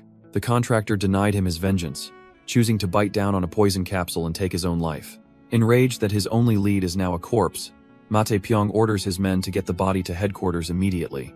He demands a full investigation, wanting to know every single detail about the man who betrayed them. Meanwhile, Seo Yonhwa realizes this is bigger than they thought. Someone is orchestrating an attack on two major guilds. With a look of cold determination, she vows to find whoever is pulling the strings and make them pay. She turns to Taejun, offering a sincere apology for her suspicion and promising to repay him for his help.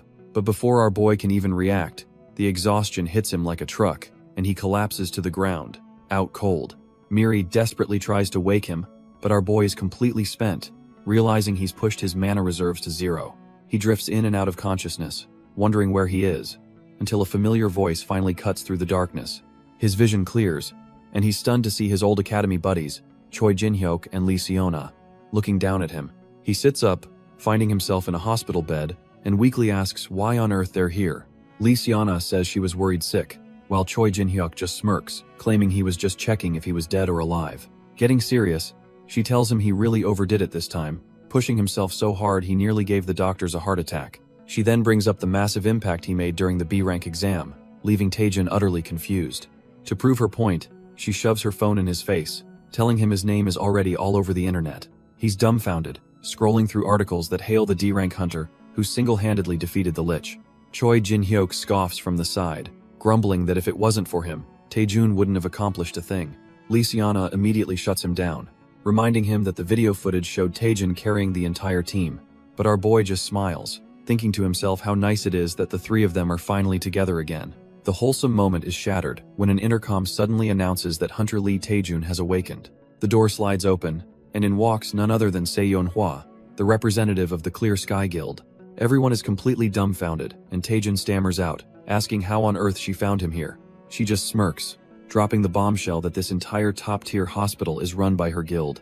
She explains that after he collapsed, they brought him here for the best care, but also because she owes him a debt. That debt, she clarifies, is for saving their guild's most precious hunter, Yu Se-rin, during the exam. Seyeon-hwa gets all dramatic, gushing about how heartbroken she would have been to lose her, leaving Taejun utterly bewildered. She leans in close, telling our boy to just name whatever he wants as a reward.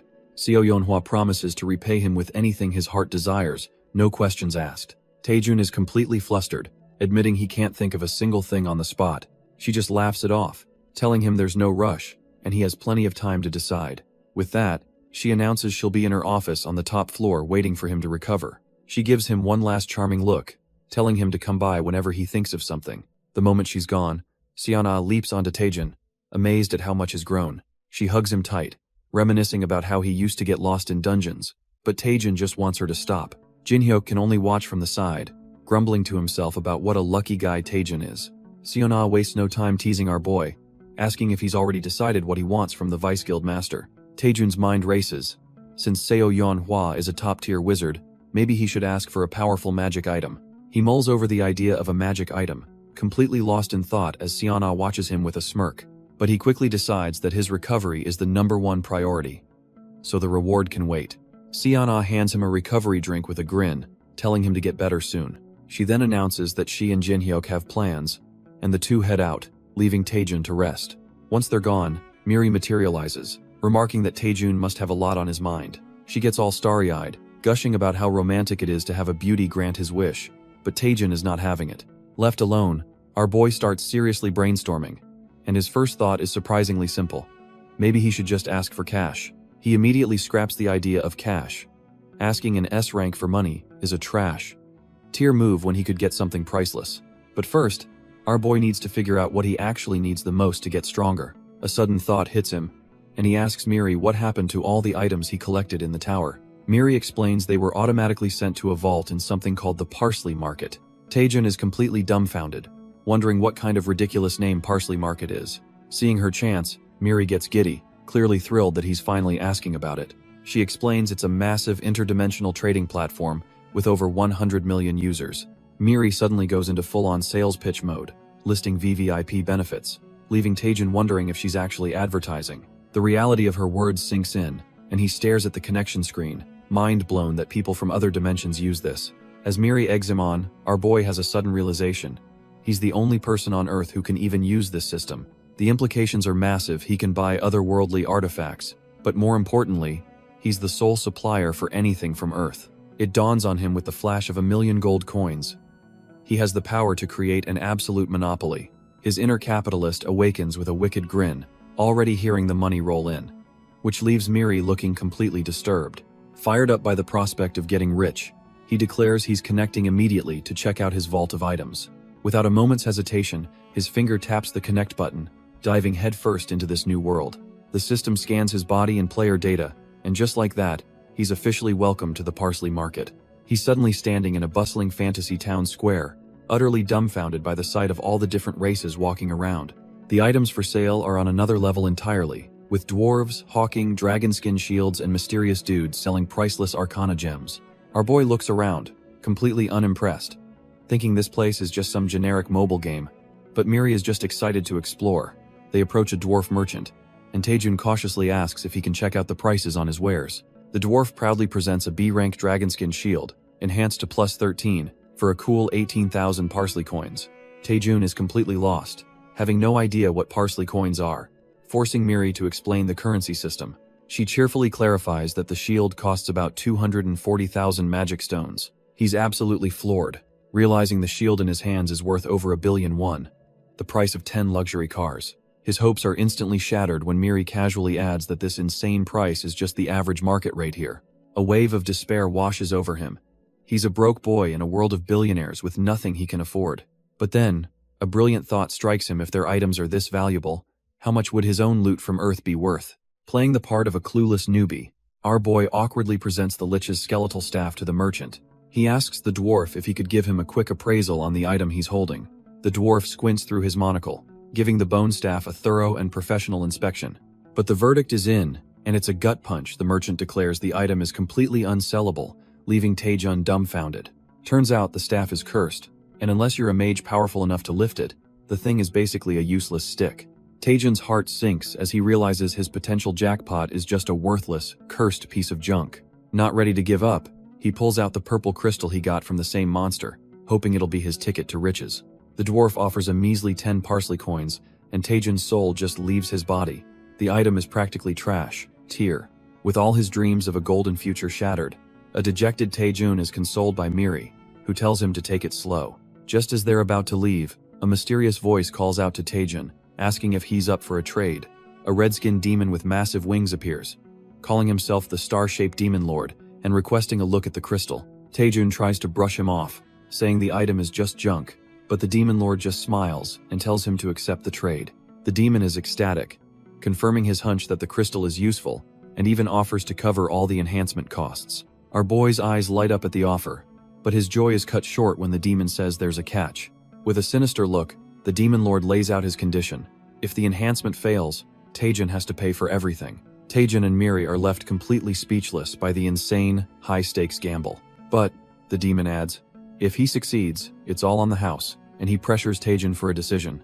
Miri quickly whispers to Taejun, warning him that this guy is a total scammer and they should just walk away. Taejun immediately recognizes the demon's offer as a classic scam designed to drain newbies of their cash. He thinks to himself that only a complete fool would ever fall for such a transparently trash-tier trap. But just as he's about to walk away, a notification pops up, and a brilliant idea sparks in his mind. He asks the Demon Lord if he can stop the enhancement process at any time, and the demon eagerly confirms it. With a sly grin, our boy looks the demon dead in the eye and agrees to the deal, telling him to start right away. Miri is absolutely dumbfounded, grabbing his arm and screaming that he's about to throw all their money away. But Taejun just gives her a wild look, reassuring her that he's going in with a guaranteed winning strategy. She has no idea what he's talking about, but he just tells her to sit back and watch the master at work. Because our boy isn't just playing the game, he's about to shatter the very concept of a luck-based system. The rules of this high-stakes game are simple. Taejun can enhance as much as he wants. If he succeeds all the way to the end and decides to stop, the demon pays for everything. But if he fails even a single time, our boy gets stuck with the entire astronomical bill. It's a battle of wits and luck. A high-risk gamble where the odds get worse with every success. The Demon Lord gleefully hands over the starting materials and 100 coins, already tasting his victory. He even mocks Taejun, asking if he needs help finding a perfect spot for the enhancement. But our boy isn't falling for any cheap psychological tricks, deciding to just go for it without any fuss. He slams the enhance button, and the obsidian crystal begins to glow with a brilliant, unknown light. A flash of energy confirms it. Enhancement successful, granting the crystal a +1 to strength. The demon is a little surprised, remarking that with an 80% success rate, Taejun must have some serious guts. The Demon Lord sneers, daring our boy to be a real man instead of running after one lucky shot. But Taejun just flashes a sly, confident grin, completely unbothered by the trash talk. With a look of pure insanity, he declares he's going straight to +9, and tells the demon he can back out if he's scared. The demon is completely thrown off, asking if Taejun is seriously about to attempt such a suicidal move. Taejun flips the script, getting right in the demon's face and asking if he's the one getting nervous. Internally, the demon calls him an idiot, knowing the chance of succeeding all the way to +9 is less than 0.001%. Thinking Taejun is just showing off, the demon greedily accepts the bet, ready to take all his coins. Our boy confirms the wager with a smile, locking in his all-or-nothing gamble. With everything on the line, his finger hovers over the enhance button, ready to go. He doesn't just press it, he starts mashing it repeatedly, unleashing a storm of enhancements all at once. Miri is absolutely losing her mind, screaming at Taejun for pulling such a reckless stunt. The demon laughs maniacally, convinced this madman is done for and all the enhancement costs will fall on him. But in a flash of light, our boy reveals a perfect success, a +9 enhanced obsidian crystal. The demon is utterly dumbfounded, stuttering as he tries to comprehend what just happened. His mind completely shatters, wondering how it's even possible to succeed 9 times in a row without a single failure. He starts to suspect Taejun is some kind of game admin as our boy casually kisses the glowing crystal. But that shock quickly morphs into pure greed. He decides he absolutely cannot let this golden goose leave. He sidles up to Taejin, congratulating him and pointing out he's only one enhancement away from the max level. With a sinister grin, he tries to goad him, saying he might as well go all the way now that he's come this far. And our boy actually pauses, looking at the crystal and contemplating the demon's insane proposal for a full enhancement. Taejin reveals his ace in the hole. His extraordinary growth skill made the +9 enhancement a 100% guarantee. However, the final push to +10 is a whole different ballgame, with the success rate plummeting to a measly 10%. He knows he's strong enough as is, but the burning curiosity to see what a maxed out item can do is just too tempting. Turning the tables, our boy tells the dumbfounded demon he's in, but only if they make a deal first. With a slightly unhinged grin, he tells him they need to go to the perfect spot to seal the deal. That spot is Parian Peak, a notorious island where countless players have gambled and lost everything on enhancements. The whole place is filled with desperate souls on their knees, praying that their life's work doesn't shatter into dust. As Taejun stands calmly, the desperate enhancers swarm him, clinging to him for good luck while Miri and the demon watch in shock. He closes his eyes, claiming he can feel the collective sorrow of all the items that have been broken here. Miri, completely weirded out, nervously asks if performing this ritual in a place of failure will actually increase his chances. With a smug grin, our boy tells Miri she's completely missed the point. Miri is absolutely losing it, demanding to know why the hell he brought them to this cursed place. He calmly explains his grand theory. Luck isn't random, it has a flow. He believes that if you can read the timing and ride the flow, you can overcome even the most impossible odds. Miri finds his logic surprisingly convincing, but still doesn't see how this failure-ridden island helps. With a dead serious look, he asks if she can't hear the wailing of countless items that were broken right here. He can sense the collective hopes and despair, and he knows that right now, the flow of luck is with him.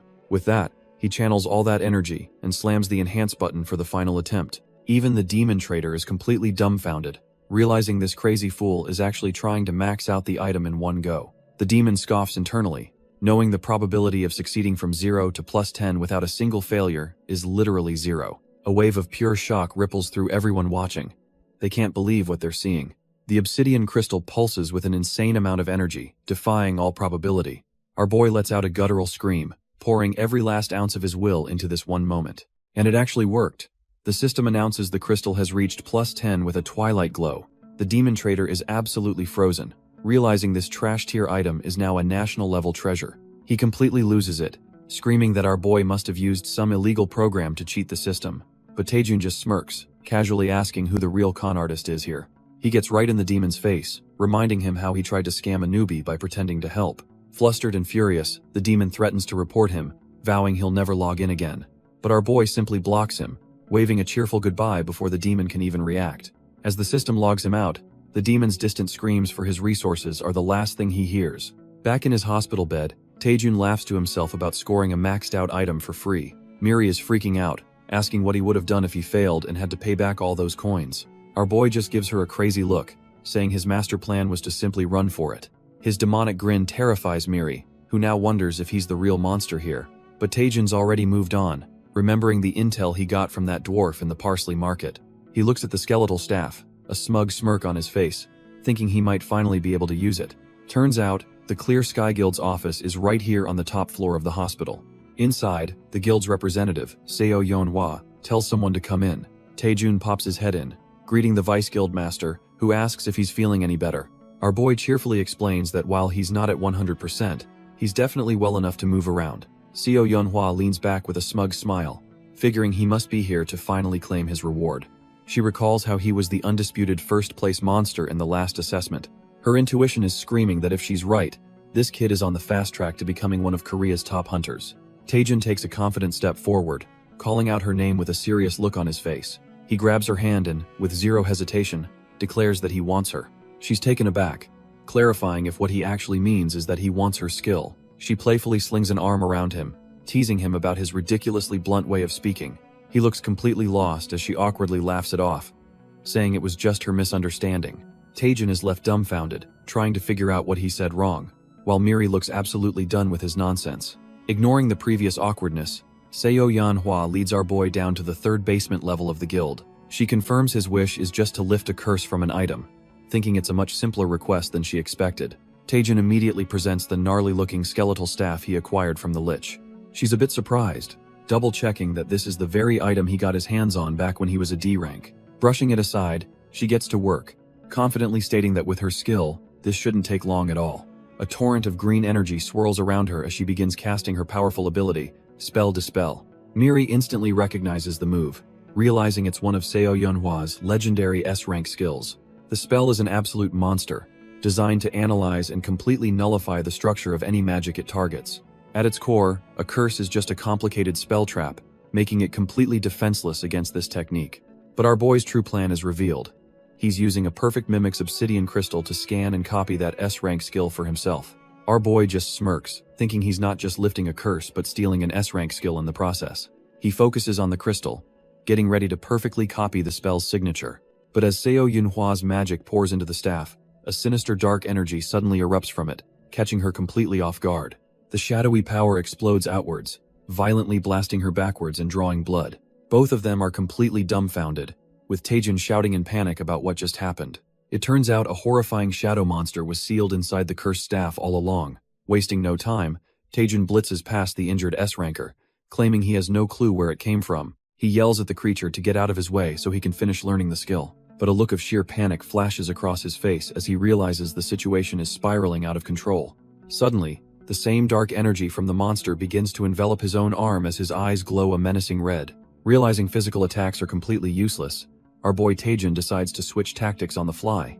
He immediately gathers his mana, unleashing a 20% power fireball straight at the shadowy beast. The explosion of blue flames blasts the creature and sends both Taejin and the S-ranker flying. He rushes over to Seo Yunhwa, asking if she's okay, while she admits she was caught completely off guard.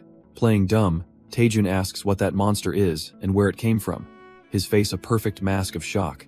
But Seo Yunhwa cuts him off, her expression grim as she tells him that thing isn't a monster at all. She explains that, as unbelievable as it sounds, they're looking at the curse itself, taking physical form, a cursed spirit. Taejin puts two and two together, realizing this is the true nature of the staff's curse, which is far worse than they imagined. The only way to remove it is with her S-rank Spell Dispel, but the spirit already hit her with a debuff, rendering her powerless. For now, she decides to try and dissipate the curse's energy with a different skill, gathering green magic in her hand. She apologizes to Taejin, saying she'll have to destroy the staff, but promises to grant his wish some other time. A sudden dread washes over our boy as he realizes what her plan means for him. If she shatters that staff, his one chance to get the S-rank Spell Dispel skill is gone forever. He frantically rushes over and asks if she happens to have a skill called Power Infusion. Taejin then makes a ballsy request. Lend him the Spell Dispel skill, and he'll take care of the rest. She's completely baffled, telling him that this cursed spirit isn't something you can just beat by borrowing power. She explains it's a high-level curse with complex formulas that even she, an S-ranker, needs time to unravel. But Taejin just looks her dead in the eye and calmly asks if she's willing to put her trust in him. Seo Yunhwa is left utterly speechless, caught off guard by his insane confidence. With a deep sigh, she finally gives in, remarking on just how desperate he is to lift this curse. She warns him that Spell Dispel requires complex calculations and that he must follow her guidance perfectly. With no time to waste, she infuses her power into our boy, reminding him the buff won't last long. The system confirms it. Taejin temporarily has access to an S-rank skill, and he inwardly gloats that hell handle what the Vice Guild Master couldn't. But before casting, he sneakily sets up his perfect mimic's obsidian crystal, getting ready to pull a fast one. With his true objective in place, our boy finally prepares to unleash the borrowed power. He casts Spell Dispel, and just as planned, the crystal instantly scans and saves the S-rank skill for his permanent collection. The spell slams into the cursed spirit, but his unique trait kicks in, combining Spell Dispel with his own skills to create something entirely new. Seo Yunhwa begins to explain the complex formulas he needs to solve, treating him like a complete rookie. But Taejin, with his eyes glowing an eerie blue, just grins and tells her not to worry. He's already got it all figured out. She's left completely dumbfounded, wondering how on earth he could understand a skill that's impossible to grasp through sheer instinct. With a wild grin, Taejin announces round 2, channeling the raw power of the spell into his hands. The cursed spirit senses the overwhelming energy and immediately starts to panic. Our boy yells that he doesn't care what this thing is called. It's just an obstacle. He's got an item to sell, and this monster is in his way, so he unleashes his custom-made ultimate automatic Spell Dispel. The spell hits its mark, and the spirit howls in agony as its shadowy form is ripped to shreds. Seo Yunhua is completely floored, watching in disbelief as the curse is literally being erased before her eyes. Her mind races, calculating that even the most prodigious spellcaster would need at least 5 years to master this. Yet this rookie analyzed and executed it perfectly, leaving her to wonder what kind of monster he truly is. The cursed spirit dissolves into nothingness, its existence wiped clean by the overwhelming power. A system window pops up confirming the curse on the staff is lifted, and Taejun just smirks. Mission accomplished. But instead of taking credit, our boy starts praising Seo Yunhua, leaving her completely dumbfounded. He lays it on thick, saying he now understands the sheer power of an S-rank hunter like her.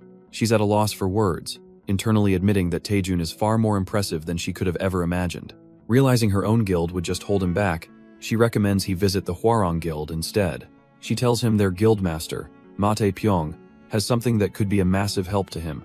And just like that, Taejun finds himself at the Hwarang Guild's headquarters on Gwanak Mountain. He's immediately greeted by a monstrous dragon centipede, who asks if he's ready to witness the rising dragon fist. The monster transforms into the guildmaster, Mate Pyong, a dude with a massive red afro who's hyped to show off his ultimate martial art. He tells Taejun to watch closely as he powers up, his fists glowing with a menacing red aura. The master plants his foot, ready to unleash a technique that's on a whole other level. He zips forward with a technique called Phantom Step, his body wreathed in a blood-red aura. Then he unleashes the ultimate move, the Rising Dragon 1, Horn Strike, a devastating blow that manifests a demonic dragon. The master turns to Taejun, beaming with pride and asking if he was impressed, to which our boy gives a deadpan thumbs up. But internally, Taejun is a stone-cold schemer, holding up a recording artifact, and thinking the angle is just perfect. With the high-class martial art successfully stolen, our boy makes his way from the Shinhwa Guild's territory. He immediately teleports to Hanyang Island, ready to test out his brand new, totally not stolen technique. Taejun channels his mana and perfectly mimics the form, unleashing his own version of the Rising Dragon strike. He strikes a pose, amazed at how perfectly the top-tier item copied the skill, while Miri just looks on. Our boy lovingly holds the artifact, thanking the oblivious Hwarang Guildmaster for the free high-class martial art. But his celebration is cut short when a system window reveals the skill's damage is halved due to his trash-tier strength stat, leaving him dumbfounded. Taejun curses his luck, realizing there's no such thing as a free lunch, while Miri smugly agrees.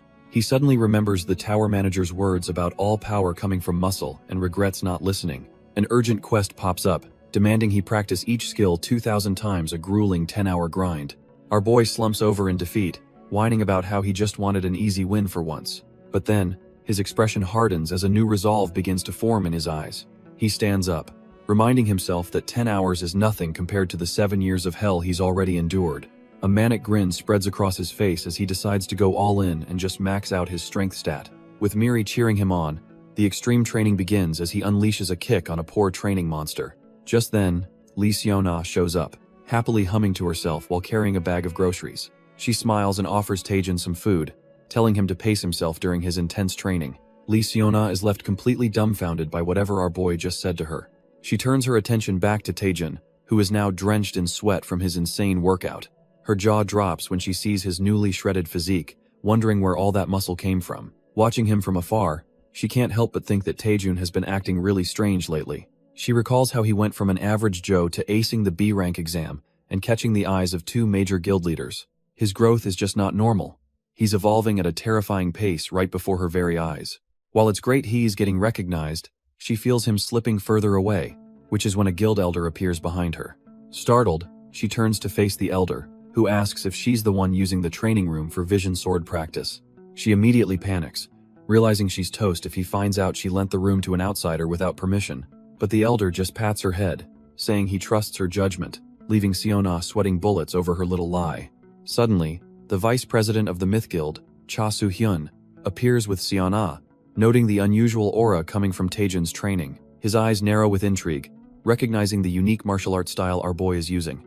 Taejun, caught off guard and dripping with sweat, respectfully greets the S-rank hunter. Cha Soo-hyun smirks, congratulating him on passing the B-rank exam and saying his eyes for talent are never wrong.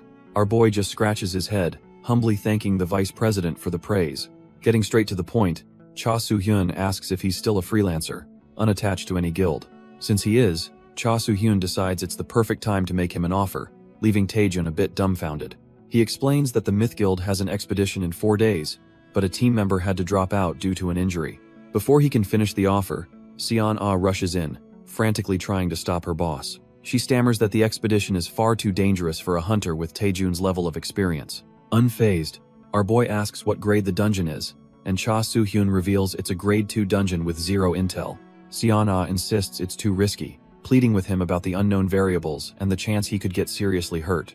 Taejun is a bit stunned by her genuine concern, while Miri just smirks from behind his shoulder.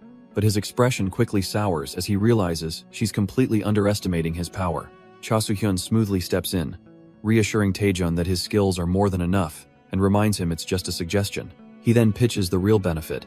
Training against actual monsters would be far more effective than these simulations. Taejun's mind clicks, recalling that real combat offers a massive 10x advantage for skill growth. With that thought, he's all in. But he tells the vice president he has one quick question. A greedy glint appears in his eye as he asks if it's true that freelancers get to keep all the magic stones they loot. With the deal sealed, our boy is later seen walking down the street with Miri, ready to make some serious cash.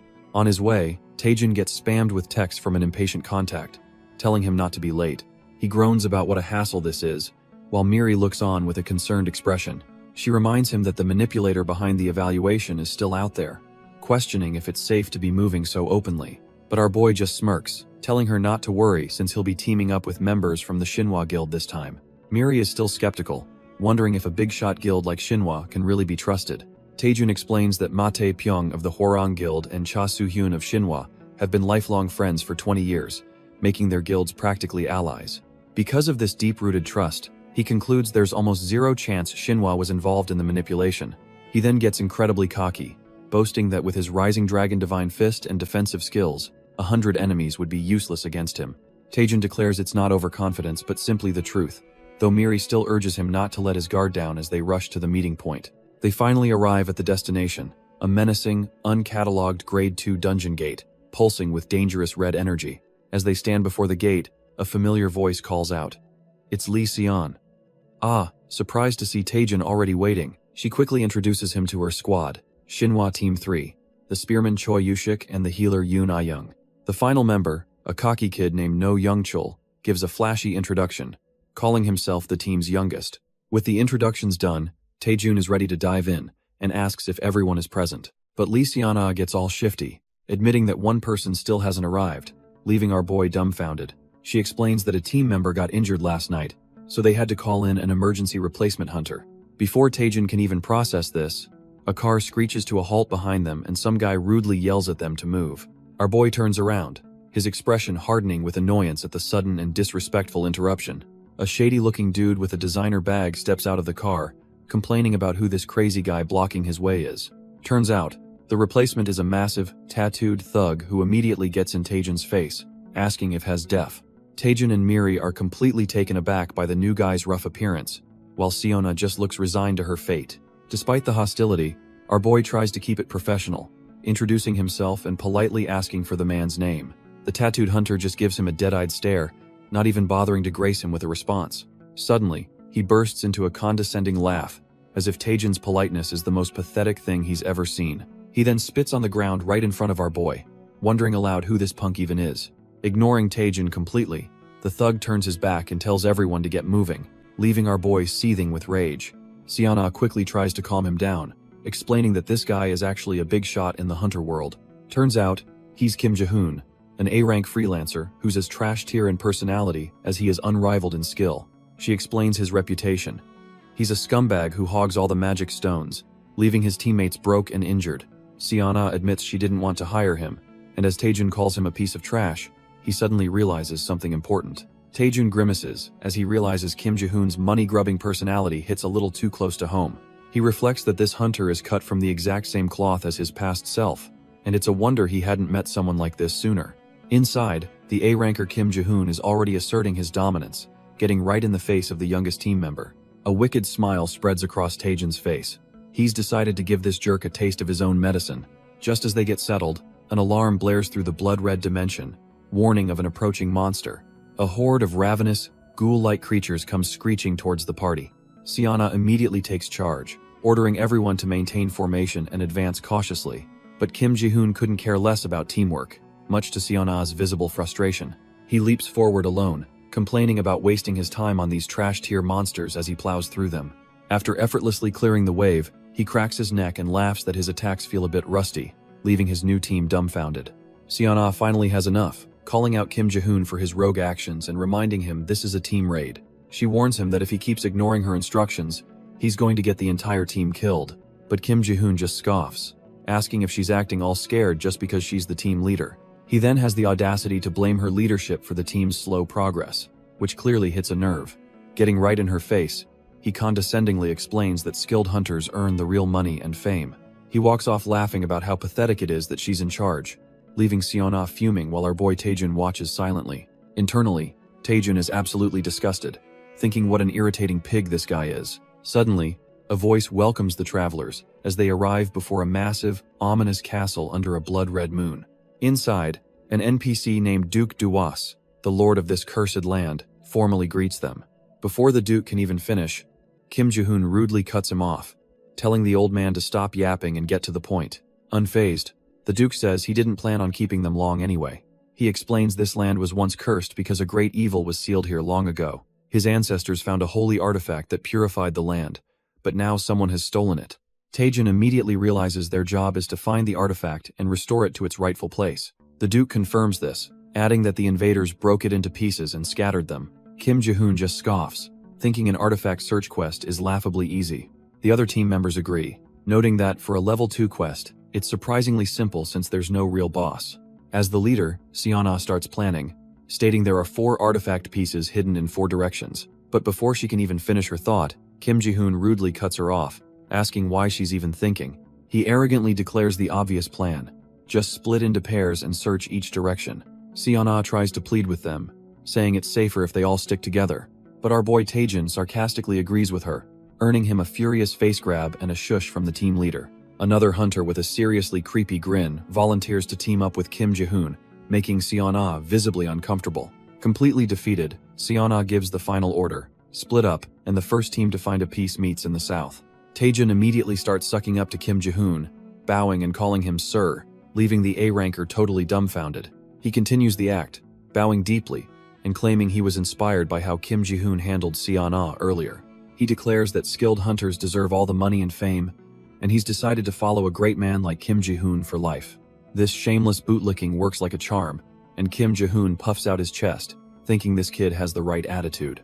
After getting his name, Kim Ji-hoon agrees to take Taejun under his wing as they head off into the blood-red wasteland. They soon arrive at a desolate graveyard, and Taejun can't help but comment on the tense atmosphere. Our boy Taejun innocently asks if they should inquire about the artifact, but Kim Ji-hoon just laughs in his face. He scoffs, saying it's obvious monsters are guarding the artifact here, just waiting to be crushed. While the A-ranker shadowboxes, Taejun interrupts and humbly asks for a small favor.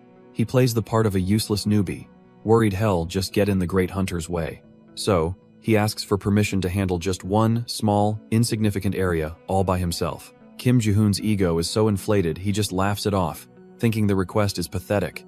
He waves him off, telling him to go play in his corner, and Taejun bows deeply, thanking him for his generosity. The big shot gets impatient, taunting the monsters to come out and face him already. Just then, a ghoul pops out, and Taejun instantly vaporizes it before Kim Ji-hoon can even react. He immediately finds a high-grade magic stone, presenting it while crediting Kim Ji-hoon, who just thinks the kid got lucky. Kim Ji-hoon gets impatient, wondering where the monsters are hiding since he needs some loot too. Suddenly, 3 winged ghouls ambush them, but Taejun instantly tears through all of them. Our boy cheerfully reports that more monsters are coming, assuring the stunned A-ranker that he'll handle it all. Kim Ji-hoon is absolutely livid, questioning why all the monsters are only appearing in Taejun's corner. A sliver of doubt enters his mind. Could the kid have known the monster locations all along? But he dismisses it immediately, his ego refusing to believe a rookie could be that cunning. Fed up with being sidelined, he decides he has no choice but to use his trump card. He unleashes a massive taunt, screaming for every monster in the dungeon to come at him at once. Elsewhere, Lee Seon-ah and Taejun witness the massive pulse of energy. Recognizing it as Kim Ji-hoon's skill, she quickly recalls that the arrogant hunter has an area-wide taunt, explaining the phenomenon to Taejun. Lee Seon-ah is confused by his sudden interest, but our boy just plays dumb with a sly grin. A wicked smile spreads across his face as he thinks to himself how useful that skill is about to be. It was all part of the plan. He knew a little prodding would make the arrogant A-ranker use his trump card. The radar lights up like a Christmas tree, confirming Taejun's suspicions that idiot has no clue what he's just unleashed. Thanks to the taunt, our boy can now profit big time, as a literal army of monsters rises from the depths. Kim Ji-hoon finds himself at the center of a nightmare, swarmed by ghouls and winged beasts from all sides. The hunter's smug confidence evaporates in an instant, replaced by pure, unadulterated terror. Drowning in monsters, he desperately screams at Taejun to stop watching and get over here to help. But Taejun just puts on an innocent face, reminding the A-ranker that this is his designated area. He feigns concern, saying he's not sure if he's even allowed to intrude without permission. Kim Ji-hoon is completely losing it, screaming at Taejun to stop messing around and save him. With a wicked grin, our boy agrees, finally having gotten the permission he was waiting for. He powers up and asks if the A-ranker will have any complaints if he just takes care of everything himself. Using Phantom Step, Taejun effortlessly leaps over the horde, positioning himself perfectly. He unleashes the Rising Dragon Strike, a massive shockwave that obliterates every monster in sight. Kim Ji-hoon is left utterly dumbfounded, wondering how a supposed B-rank hunter has this kind of power. Taejun nonchalantly brushes himself off, acting as if wiping out an army was just a minor chore. He then stands over the broken A-ranker, gloating about all the magic stones he just scored from the hidden monsters. Playing innocent, he gives a thumbs up and thanks Kim Ji-hoon, saying his taunt skill made it all possible. To add insult to injury, he suggests they leave since there are no more rewards, leaving the A-ranker speechless. Kim Ji-hoon is still reeling when Taejun suggests they should go help the others and gather even more magic stones. He then leans in with a twisted grin, telling the A-ranker to please keep using his helpful taunt skill from now on. The battlefield is a wasteland of monster parts, but the rest of the team is just grateful, thanking Taejun for the save. Turns out, he's also completed an emergency quest, fully mastering his skills and unlocking the Rising Dragon Divine Fist. The team's youngest, No Young Chul, is absolutely floored, exclaiming that he's never seen so many magic stones before. Everyone stares at a literal mountain of crystals, realizing there's no way it's all going to fit in his inventory. Our boy just smirks, casually admitting that having this much loot might actually be a bit of a problem. So he makes a grand gesture, announcing he'll split the entire haul among the members of Shinhwa Team 3. Choi Yushik and the others immediately protest, insisting they can't possibly accept the rewards he earned alone. But Taejun puts on a saintly act, claiming everyone worked hard, and that he's already got more than enough for himself. But our boy turns the tables, loudly thanking Kim Ji-hoon for supposedly sharing his own loot first, putting the A-ranker on the spot. He then declares they'll follow Ji-hoon's example and split both of their hauls with Shinhwa Team 3, who erupt in cheers. Taejun leans in, asking the dumbfounded brute if he's okay with this arrangement, knowing full well he can't say no now. The rest of the team, completely oblivious, starts showering Ji-hoon with praise for being so unexpectedly cool and generous. Lee Seon-ah watches from a distance as the team gratefully accepts the loot, thanking both Taejun and the now trapped Ji-hoon. Ji-hoon can only grit his teeth in a pained smile, seething with rage as he realizes he's been completely outplayed. But Lee Seon-ah sees the whole picture, giving Taejun a knowing look of admiration for his masterful manipulation. Miri pops out, totally confused. But Taejun just whispers that giving away the stones is all about building a good public image. With his reputation secured, the party finally reaches the next quest objective, a grim, foreboding castle under a blood-red sky. They present the collected artifacts to Duke Duas, who confirms they've successfully completed their task. Duke Duas thanks them profusely, claiming their efforts might just save this cursed land. He declares that, as the Lord, he will personally perform the offering and asks for the artifacts. But Lee Seon-ah hesitates, a flicker of doubt crossing her face as she clutches the quest items. She decides to speak up, asking the Lord if she can clarify something that's been bothering her. She recounts his original story, that he failed to protect the artifacts and a sealed evil wiped everyone out. With Taejun watching silently from the back, she points out the massive hole in his narrative. If the sealed evil killed every single person, she asks, then how in the world did he survive? The Duke is caught, his benevolent facade crumbling as he realizes his lie has been exposed.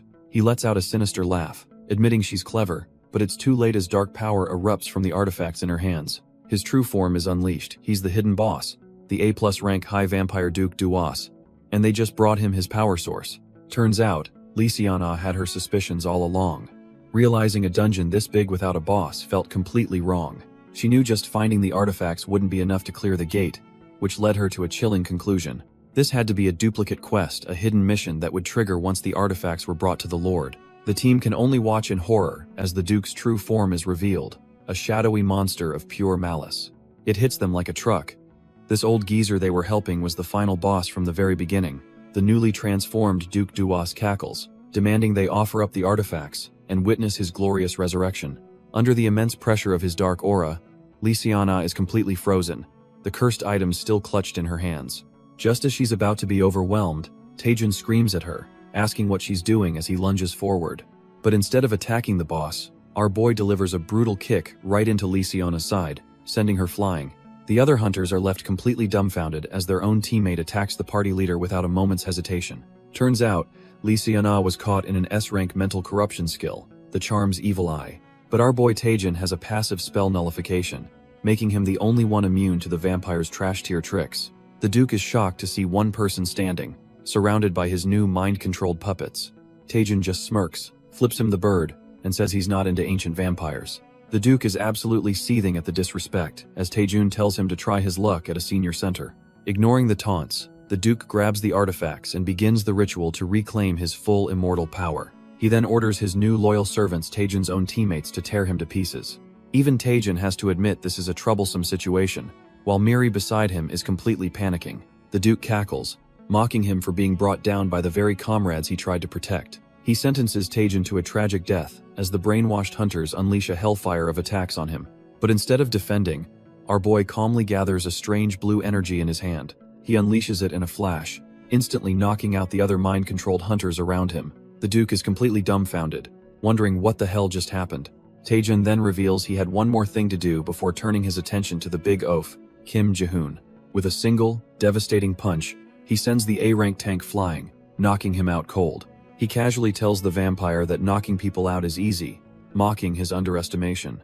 With a crazed grin, he explains that highly developed physical abilities are indistinguishable from magic. The Duke starts to panic, realizing his power hasn't fully returned and Hez completely vulnerable. He desperately orders his last remaining puppet, Lysiana, to protect him until the ritual is complete. She leaps forward with blinding speed, and to his shock, Taejin gets slashed right across the chest. Our boy realizes she's moving way too fast. A simple flick of the finger won't be enough to take her down. He knows the Divine Dragon Fist would work, but it's overkill and would probably kill her, so he's holding back. Suddenly, the Duke starts laughing like a maniac, having come to a twisted conclusion. As her blade pierces Taejin's chest, the vampire gleefully declares that the two of them are clearly in love. He savors the moment, calling it the perfect tragedy for a man to die at the hands of his beloved. Taejin is completely lost, wondering what this old vampire is rambling about, until Miri points something out. Miri tells him to look again, because Lysiana has suddenly stopped moving completely. Hess dumbfounded, wondering if the Duke's charm skill somehow weakened for a split second. The Duke is absolutely furious, screaming at his puppet to stop standing there and finish the kill. Then it clicks for Taejin. The vampire's words about them being in love must have resonated with her, causing her to hesitate. Our boy realizes that a strong emotional shock might just be the key to breaking the charm, and he's got a risky idea. He yells out to Lysiana, saying there's something he's been dying to tell her. Taejin reminds her of the wallet she gave him last Christmas, the one she said would bring him good fortune. He brings up the memory of that specific wallet, a thoughtful and sentimental gift. Then, with a deadpan expression, he confesses that he sold her precious gift on the online marketplace. He tries to explain he was broke, but it's too late. Lysiana is trembling with pure, unadulterated rage. Taejin smirks, his plan a total success. She's so furious she's completely paralyzed, just as he predicted. With his friend neutralized, he turns to the arrogant vampire, promising to rip that cheap charm skill right out of him. He unleashes his own unique magic, a custom-made Taejin-style spell nullification. Our boy thrusts his hand forward to shatter the vampire's evil eye, and the Duke can only let out a pained shriek. The Duke shrieks, demanding Taejin get his fingers out of his eyes, completely dumbfounded by this trash-tier physical assault. But our boy just grins like a maniac, telling him there's not a chance in hell he's letting go. As he holds on, the system begins analyzing the Eyes of Enchantment skill, and in a flash, his unique ability completely nullifies it. With a final surge of energy, the vampire's power shatters, and Hez sent flying backward in agony. Taejin smugly asks how it feels, while the Duke can only growl in fury, unable to comprehend what just happened to his eyes. The spell breaks across the room, and the other hunters begin to snap out of their daze, with Taejin cheekily flashing a peace sign. Members of Shinhwa Team 3 groan, feeling like they just got smacked on the head, wondering what just happened. The Duke, reverting to his older form in shock, stares at Taejin, realizing this mere human somehow broke his absolute power. He's in utter denial. His power has never been broken before, and it should only be possible if his mana was insufficient, which is absurd. Seething with rage, the vampire demands to know how a lowly human could possibly have shattered his ultimate ability. Our boy Taejin just shrugs, telling the vampire not to worry his pretty little head about it since he's going to be dead soon anyway. He even sarcastically suggests searching for spell to spell on the web, before remembering that corpses can't use the internet. The Duke is absolutely seething, his hand dripping with blood as he vows to make Taejin the one who dies today. With a roar of pure fury, the vampire launches himself forward, a blur of red energy aimed at wiping that smirk off Taejin's face. But just as he's about to strike, Lee Seon-ah, now free from the mind control, flashes in front of Taejin to intercept the attack. Her blade clashes against the Duke's claws in a shower of sparks, stopping the vampire's killing blow dead in its tracks.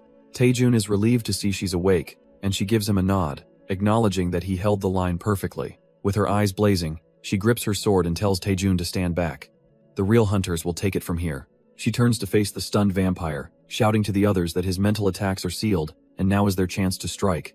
Hearing the call, the rest of Shinhwa Team 3 powers up, ready to unleash a world of hurt on the now vulnerable boss. The Duke roars, furious that these pathetic mortals dare to challenge him. But Taejin just smirks and tells him to bring it on. Our boy sits back with a smug grin, ready to watch these so-called pathetic creatures do their thing, leaving Miri utterly dumbfounded. Right on cue, No Youngchul leaps into the fray, declaring that he's been waiting for this chance to shine. He unleashes a powerful blast that sends the Duke flying, vowing that he won't be a burden to the team any longer. The rest of Shinhwa Team 3, Yoon Ah-young and Choi Yushik, join the assault, telling Taejin to rest up and leave the rest to them. The coordinated attack is relentless, as Choi Yushik dives in from above, striking the vampire while he's still reeling. The Duke is completely floored, realizing their teamwork is seamless. These are no random C-rank hunters. Lee Seon-ah decides to end this now, channeling the raw power of a storm directly into her blade. With her at the lead, the entire team unleashes a devastating combination attack called the Shattering Strike. A massive explosion of energy consumes the battlefield, leaving only a cloud of dust and the vampire's fading silhouette. No Youngchul thinks the fight is over, but Taejin roars at him for being so naive, still charging up a massive attack. Turns out, the team's combo was just an illusion. Our boy is unleashing his true ultimate move, a 100% power fireball. Taejin smirks, reintroducing himself as the guy who never, ever lets his guard down until the very end. The Duke's body disintegrates into blue embers as Lee Seon-ah breathes a sigh of relief, admitting that was a seriously close call. She explains that the Duke used a mental skill on them all, and she only snapped out of it when she saw Taejin gouging the vampire's eye out. No Youngchul is completely blown away by Taejin's foresight, but our boy just shrugs it off like it was nothing special. Taejin then casually asks if anyone remembers the finer details of what just happened, a sly look on his face. He plays it off as a joke, but inwardly, he's sweating, thankful he avoided getting slapped by Siana for whatever he did to wake her up. With the boss defeated, the exit gate finally opens, and Choi Yushik suggests they all go grab some well-deserved barbecue. Everyone is on board with the plan, until Lee Seon-ah suddenly realizes someone is missing, and asks where Hunter Kim Ji-hoon went. Turns out, the trash-tier hunter Kim Ji-hoon is found completely knocked out on the floor. The team immediately turns to Taejin for an explanation, but our boy just plays dumb.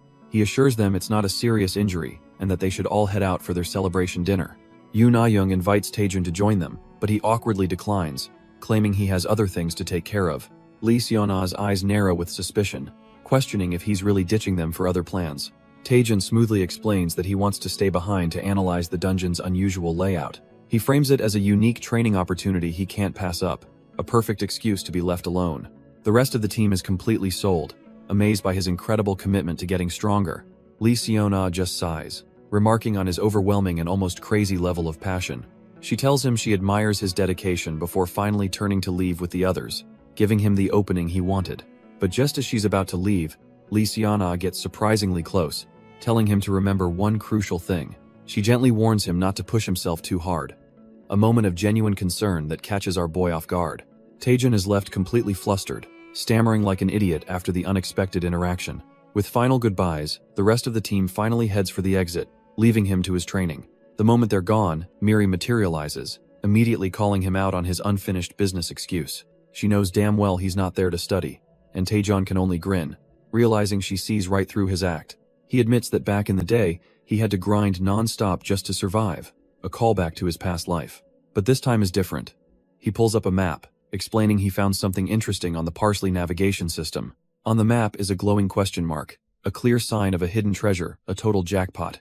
A greedy glint appears in his eyes as he rubs his hands together, absolutely unable to resist the lure of a secret dungeon crawl. Miri skeptically asks if he actually studied dungeons in his past life, but our boy just shrugs it off, saying he was a hard worker. They arrive at the location, a massive, dusty library, and Taejin immediately starts searching for the hidden piece. But after a quick scan, Miri points out there's nothing special here, leaving Taejin dumbfounded since the navigation system was so sure. Thinking like a true gamer, he remembers the classic movie trope and decides to try pulling a random book from the shelf. With a heavy click, the entire bookshelf rumbles and slides open, revealing a secret passage, and he can't help but yell bingo. He smugly tells Miri he knew there was treasure hidden here, as they both peer into the dark, musty corridor. Overcome with excitement, Taejin rushes in to explore, completely ignoring Miri's frantic warning to wait. The second his foot hits the floor, a trap springs, and our boy is sent flying back with a comical shriek.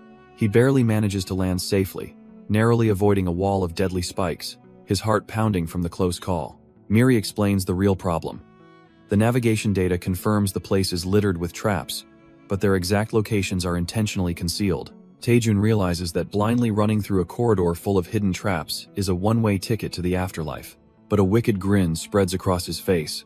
He decides this is the perfect time to test out a special item he's been saving. He whips out a gnarly-looking skull staff, channeling dark energy as he calls out a name, Iratus. Slamming the staff down, a massive purple summoning circle erupts across the floor, shocking Miri to her core. Miri is completely dumbfounded, recognizing the infamous name he just uttered with pure disbelief. A skeletal figure begins to rise from the glowing circle, its bones coalescing from raw, magical energy. The creature fully forms and offers a formal greeting to its new summoner, ready to serve. It introduces itself as Iratus, the harbinger of death, but its stats are so pathetically low they're practically a joke. But the moment Iratus gets a good look at our boy, it lets out a terrified screech, demanding to know who he is. The skeleton is completely baffled, pointing a bony finger, and asking how in the world Taejin used its own staff to summon it. Taejin just grins like a psychopath, asking if Iratus thinks his own staff is pretty awesome. The skeleton frantically warns him that the staff is cursed with evil souls, but our boy just casually asks if he means the cursed spirit. With a completely straight face, Taejin cheerfully announces that he already killed it. Iratus is left completely dumbfounded, stammering that it's impossible, while Taejin just admits it was a bit of a hassle. Suddenly, his demeanor flips as he shoves the staff in the skeleton's face, demanding to know who gave him the right to speak so informally. He punctuates his point with a swift smack to the skull, reminding the summon who the master is. Taejin threatens to turn him into bone soup if he doesn't fix his attitude, and the terrified Iratus immediately agrees. Our boy then gets suspicious, remembering Iratus' speech used to be disgustingly formal, but the skeleton just plays dumb. Shrugging it off, Taejin decides it's time to issue his new underling his very first command, and that command is to charge forward at full speed, literally dragging the poor skeleton along with him. As they stare down a dark corridor, Iratus points out he can't see a thing, but Taejin asks if he's questioning his commander. Our boy puts on a look of pure disappointment, making it clear that insubordination is not an option. The threat works perfectly, and the terrified skeleton immediately apologizes and sprints full speed ahead into the darkness. He doesn't get far before his jaw drops, completely confused by what's happening. Suddenly, a green magic trap vaporizes him on the spot, shattering his bones and unsummoning him instantly. While Miri is having a meltdown, Taejin just strokes his chin, calmly confirming that's one trap successfully disarmed. He immediately resummons the bewildered Iratus, who has no clue what just happened to him. With a crazed look in his eyes, Taejin roars at his summon to charge forward again. This time, the poor skeleton runs headfirst into a hallway-wide flamethrower trap.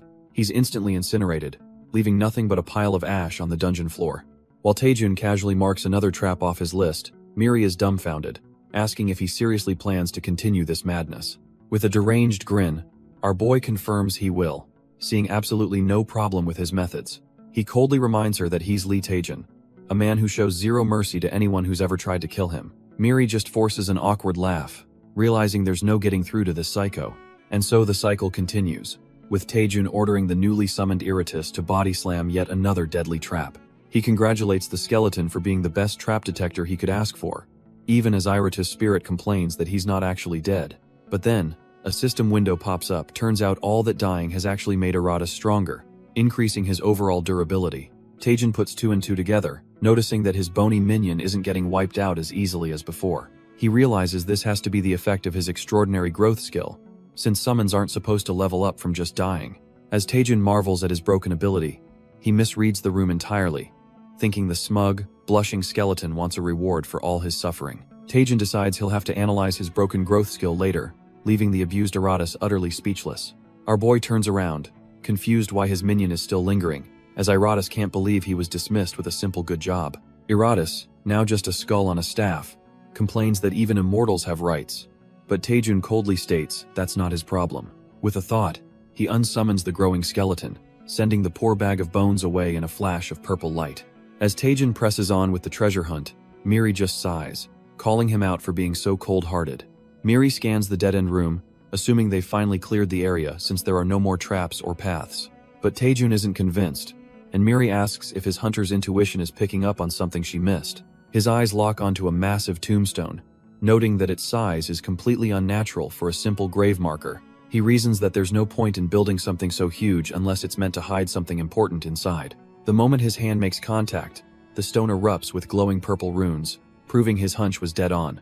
The massive stone slab splits apart, revealing a hidden compartment holding a single, powerful-looking bracelet. Our boy immediately realizes it's been forged from the relics they collected, which were clearly more than just quest items.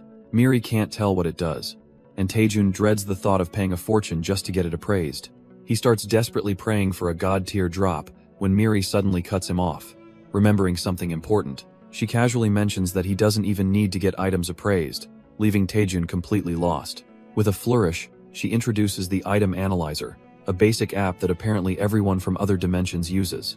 Taejun is absolutely dumbfounded, wondering why she'd hide such a game-changing feature from him until now.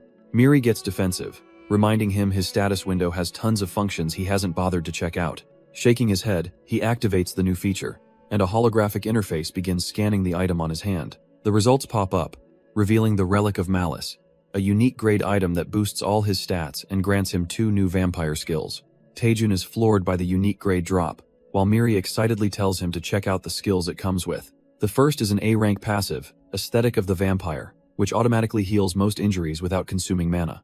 The second is Charm of the Vampire, an active skill that lets him control the will of weakened humans. Our boy is ecstatic about the auto-healing, but Miri gets a bad feeling, realizing the charm skill is just like the one the Duke used. As he equips the relic, she questions how useful a mind control skill that only works on weakened humans could possibly be. A twisted grin spreads across Taejun's face, his eyes glowing ominously, as he insists it'll be incredibly useful. He continues his creepy explanation that humans are everywhere, which horrifies Miri, who thinks using skills on people is wrong. Taejun's tone shifts, telling the naive Miri that she clearly doesn't understand the harsh realities of this world. He delivers a cold, hard fact. Humans can be far scarier than any dungeon monster, all while being secretly watched from the shadows.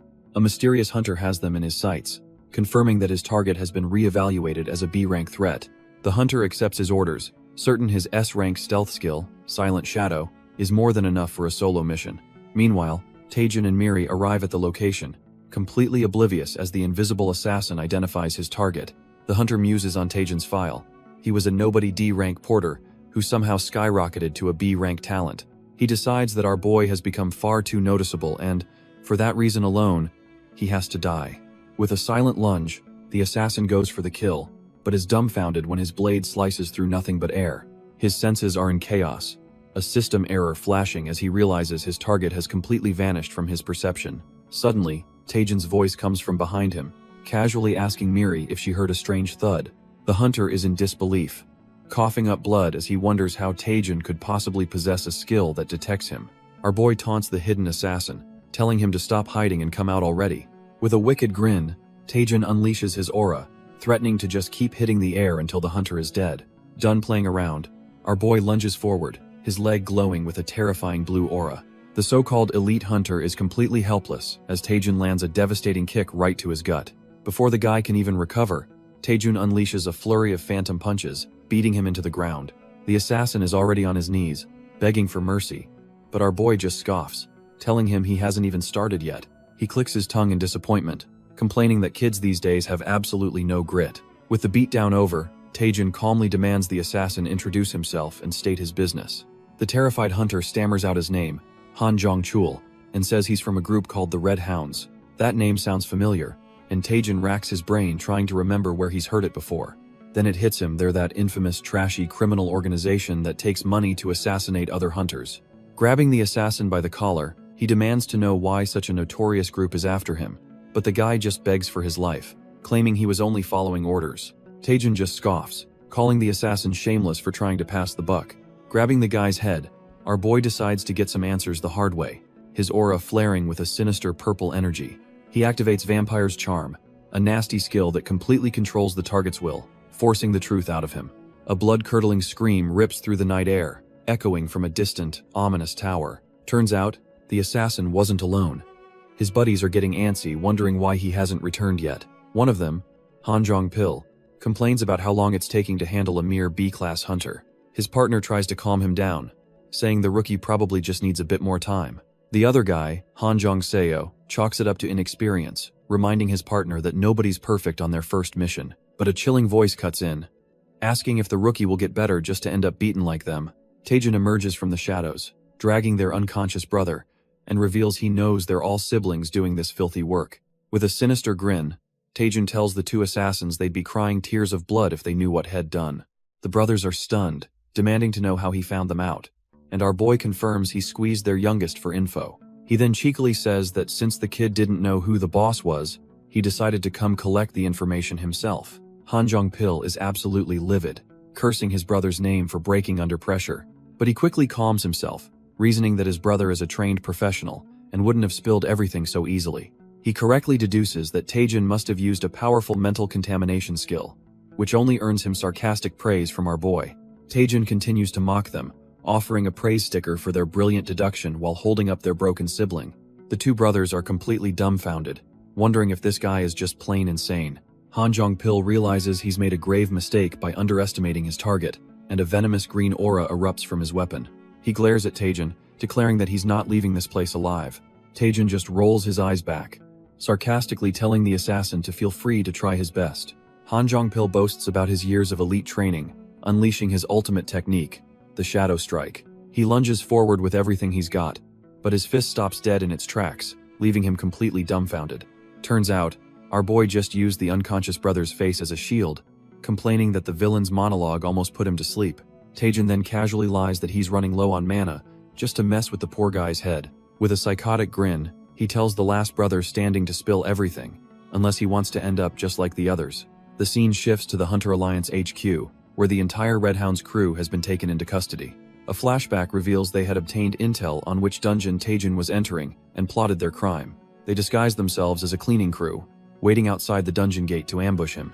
But when Taejin's party emerged without him, the assassins got impatient and decided to go inside to finish the job themselves. Back at the Cheongyun Guild, Seo Yunhua admits to herself that they got careless. She explains they knew Taejin would be a target after the assessment scandal and had even coordinated with the Alliance. But she never imagined anyone would be insane enough to sneak into a dungeon owned by the Shinhwa Guild. She starts blaming herself for the lapse in security, but Taejin tells her there's no need to apologize. He had a gut feeling something was coming. He just didn't expect it to happen so soon. Ma Tae-pyong, on the other hand, is absolutely furious that the villains have now targeted Taejin. He's about to storm the Alliance HQ to beat the information out of the assassins himself. But our boy calmly stops him, revealing that he already knows who was behind the attack. They're all dumbfounded, but Taejin just smirks and says the Red Hounds were surprisingly talkative. Cutting straight to the point, Seo Yunhua asks him to name the person who ordered the hit. Seo Yunhua's aura flares as she demands to know which scumbag targeted not just Taejin, but also Yu Se-rin and Kang Jian. Our boy, however, remains perfectly calm, with Miri just floating beside him, ready to drop the bomb. He reveals the mastermind is none other than Bae Hyun-soo, the head of the infamous Saeyoung Guild. Both Ma Tae-pyong and Seo Yunhua are absolutely floored. They can't believe that trash-tier human was behind it all. Ma Tae-pyong yells that he knew it all along, claiming you can just tell a scumbag by their face. Turns out, the Saeyoung Guild is notorious for its ruthless methods, rocketing from 30th to 7th in the rankings by any means necessary. They'd only ever had suspicions before, but now, thanks to Taejin, they finally have concrete proof. With his word being more than enough, Seo Yunhua immediately decides to take action. She declares she's mobilizing her elite members right now. They're going to pay for ever messing with Yu Se-rin. Ma Tae-pyong is right behind her, cracking his knuckles and vowing that no one gets away with threatening his disciple. As Mate Pyong roars that he's storming their headquarters, our boy Taejin calmly raises a hand and asks if he can come too. He explains with a cheerful smile that he'd really like to see the face of the man who tried to have him killed. And just like that, they're at the Sayoung Guild headquarters, with Mate Pyong already screaming for their leader, Hyun-soo. The big man wastes no time, flaring his crimson aura and demanding the coward show his face. He punctuates his demand by smashing his fist into the lobby floor, sending a shockwave through the entire building. The guild's grunts are sent flying, absolutely losing their minds and calling him a crazy lunatic for the sudden attack. But then, Seo Yunhwa steps through the dust, telling him he should know better than anyone what's happening. Backed by her own army of shadowy summons, she gives a simple order. Get Bae-hyun-soo down here immediately. With a chilling glare, she warns them that if they don't comply, the entire building will go up in flames. The Sayoung members are left completely dumbfounded, realizing they're trapped between two guildmasters who are absolutely out for blood. With a single command from Seo Yunhwa, her shadowy mages raise their staves, ready to begin the assault. A storm of green magical energy immediately erupts, blasting the Sayoung Guild headquarters from all sides. Deep inside, one of the guild's grunts frantically pounds on a vault door, screaming for his boss. The boss, Bae-hyun-soo, is already in full panic mode, telling his subordinate to shut up while he scrambles to pack his cash. He stares at the briefcase full of money and gold, cursing himself for ever hiring those trash-tier morons. His mind races, trying to pinpoint where it all went wrong, and he realizes it all comes back to that one brat, Lee Taejin. His plan is simple: grab the money and run, figuring even the guildmasters won't be able to stop him. But just as he's about to make a break for it, a loud crash from behind makes him freeze in his tracks. The massive vault door has been torn clean off its hinges, and a voice mockingly asks if he really thought he could hide. Bae-hyun-soo's face drains of all color as he recognizes the intruder. Our boy Taejin has finally arrived. Through the mangled vault door, our boy grins and calls his destructive entrance a respectful greeting. Bae-hyun-soo is utterly terrified, stammering about how Taejin could have possibly found him. Taejin just laughs it off, saying he's got a knack for finding people, with Miri floating smugly at his side. Desperate, the guild leader asks what he wants, figuring he must be after something big to pull a stunt like this. Thinking he's found a way out, Bae-hyun-soo throws open a briefcase full of cash, offering to pay him off. For a split second, Taejin is completely mesmerized by the fortune, but Miri yells at him to snap out of it. Shaking off the temptation, he scoffs at the offer, saying he's not interested in dirty money. He then takes a slow, deliberate step forward, his entire demeanor shifting to something far more menacing. Getting right in his face, Taejin demands to know the truth about the rigged promotion exam and who else was involved. Bae-hyun-soo is left dumbfounded, but our boy presses on, claiming he already knows most of it and just wants a confession. The guild leader scoffs, thinking this punk is testing him, and boldly claims the rigging was his plan alone. Our boy just leans in, casually threatening to beat him up and drag him to headquarters himself. Completely infuriated, Bae-hyun-soo seethes, wondering who this arrogant little nobody thinks he is. He warns Taejin not to mistake his willingness to negotiate for fear. Turns out, the only people he's actually scared of are big shots like Seo Yunhwa and Mate Pyong, not some trash-tier porter. He unleashes a swirling vortex of dark energy, and Taejin immediately recognizes the infamous dark matter skill. With his power on full display, the guild leader mockingly asks if this makes Taejin more willing to talk now. Taejin deadpans that maybe he should have taken the money, earning a frantic "What are you talking about?" from Miri. But he's just analyzing the threat. Dark matter is an S-rank skill that drains mana and makes close combat nearly impossible. As the guild leader yells at him to get back, Taejin knows that while he should avoid this fight, he's got no other choice.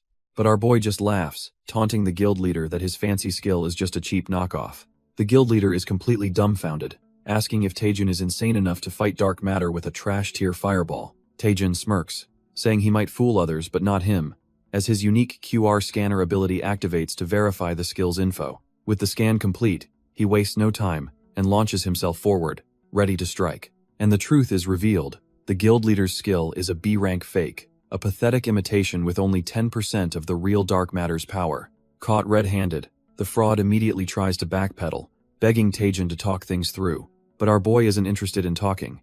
He unleashes the full force of his fireball. The guild leader gets a face full of fire, screaming as he's completely engulfed in the blue flames. A moment later, all that's left is a pair of smoking boots as the guild leader pathetically cries for a fire extinguisher. Taejin just tells him to chill out, casually dousing him with a nearby fish tank to put out the flames. With the fraudster whimpering on the ground, Taejin coldly announces that the time for talk is over. He activates his QR scanner on the unconscious guild leader, determined to see if the trash has any other hidden cards up his sleeve. Suddenly, a booming voice echoes from outside the demolished building, praising our boy for taking down that scumbag Bae Hyun-soo. It's Mate Pyong, who declares Taejun 100 times more capable than the slugs at HQ, though Taejun humbly gives him and Seo Yeonhwa credit. Mate Pyong smugly puffs out his chest, readily agreeing that he was, in fact, a huge help. He then boasts that he was holding back, otherwise the entire building would have been flattened, earning a nervous laugh from Taejun. Our boy then asks about Seo Yeonhwa's whereabouts, and Mate Pyong explains she's off gathering evidence at the main office. Just as he says that, a swirling green portal tears open right inside the room, and he announces her arrival. Seo Yeonhwa steps through, folder in hand, confirming she found solid evidence of exam tampering. She reports that high-ranking officials were involved, but they've already fled the country, causing Mate Pyong to curse them as the trash he expected them to be. Taejun asks if any other guilds were involved, but Seo Yeonhwa confirms it was all Bae Hyun-soo conspiring with bribed officials. Mate Pyong seethes with rage, disgusted that scumbags taking dirty money are everywhere. He grabs the terrified Bae Hyun-soo by the collar, roaring that this punk's belief that money solves everything was the root of the problem. Dragging the whimpering guildmaster away, Mate Pyong promises to re-educate him before handing him over to HQ. Seo Yeonhwa then turns to our boy, formally thanking him for cornering Bae Hyun-soo in his secret hideout. She admits they're indebted to him once again, never expecting to rely on his help so much. But Taejun clarifies that this wasn't for them. He was personally investigating the hidden forces behind the incident. Both Seo Yeonhwa and her guard are taken aback, questioning what he means by hidden forces. Our boy explains his gut feeling. The sealed Lich, dark magic, and assassins were too much for one trash-tier guildmaster to handle alone. With a grim smile, he declares that anyone who commits evil deserves to be punished. It's just that simple. Seo Yeonhwa is genuinely surprised, admitting she never expected such a righteous side from our boy. She leans in closer, asking if he managed to find the real villains who were pulling Bae Hyun-soo's strings. Taejun just gives her a sly grin, his eyes glowing ominously as he keeps his cards close to his chest. Later, he claims he found nothing, lying to her face as he secretly continues his own investigation. He's determined to uncover the truth on his own terms, without the guilds getting in his way. Meanwhile, the news reports that Bae Hyun-soo confessed to everything just 2 days after his arrest. This sends the real mastermind, Guildmaster Go Young-min, into a full-blown panic, cursing his idiotic accomplice. He starts sweating, desperately trying to convince himself there's no way the investigation could possibly reach him. He rationalizes that they only signed one contract, but his frantic thoughts are cut short by a knock at the door. Absolutely terrified, he stammers for the visitor to come in, knowing his time might be up. The door creaks open, and in walks the Vice Guildmaster of Hwiryeong, Cho Young-tae, telling Go Young-min he has a visitor.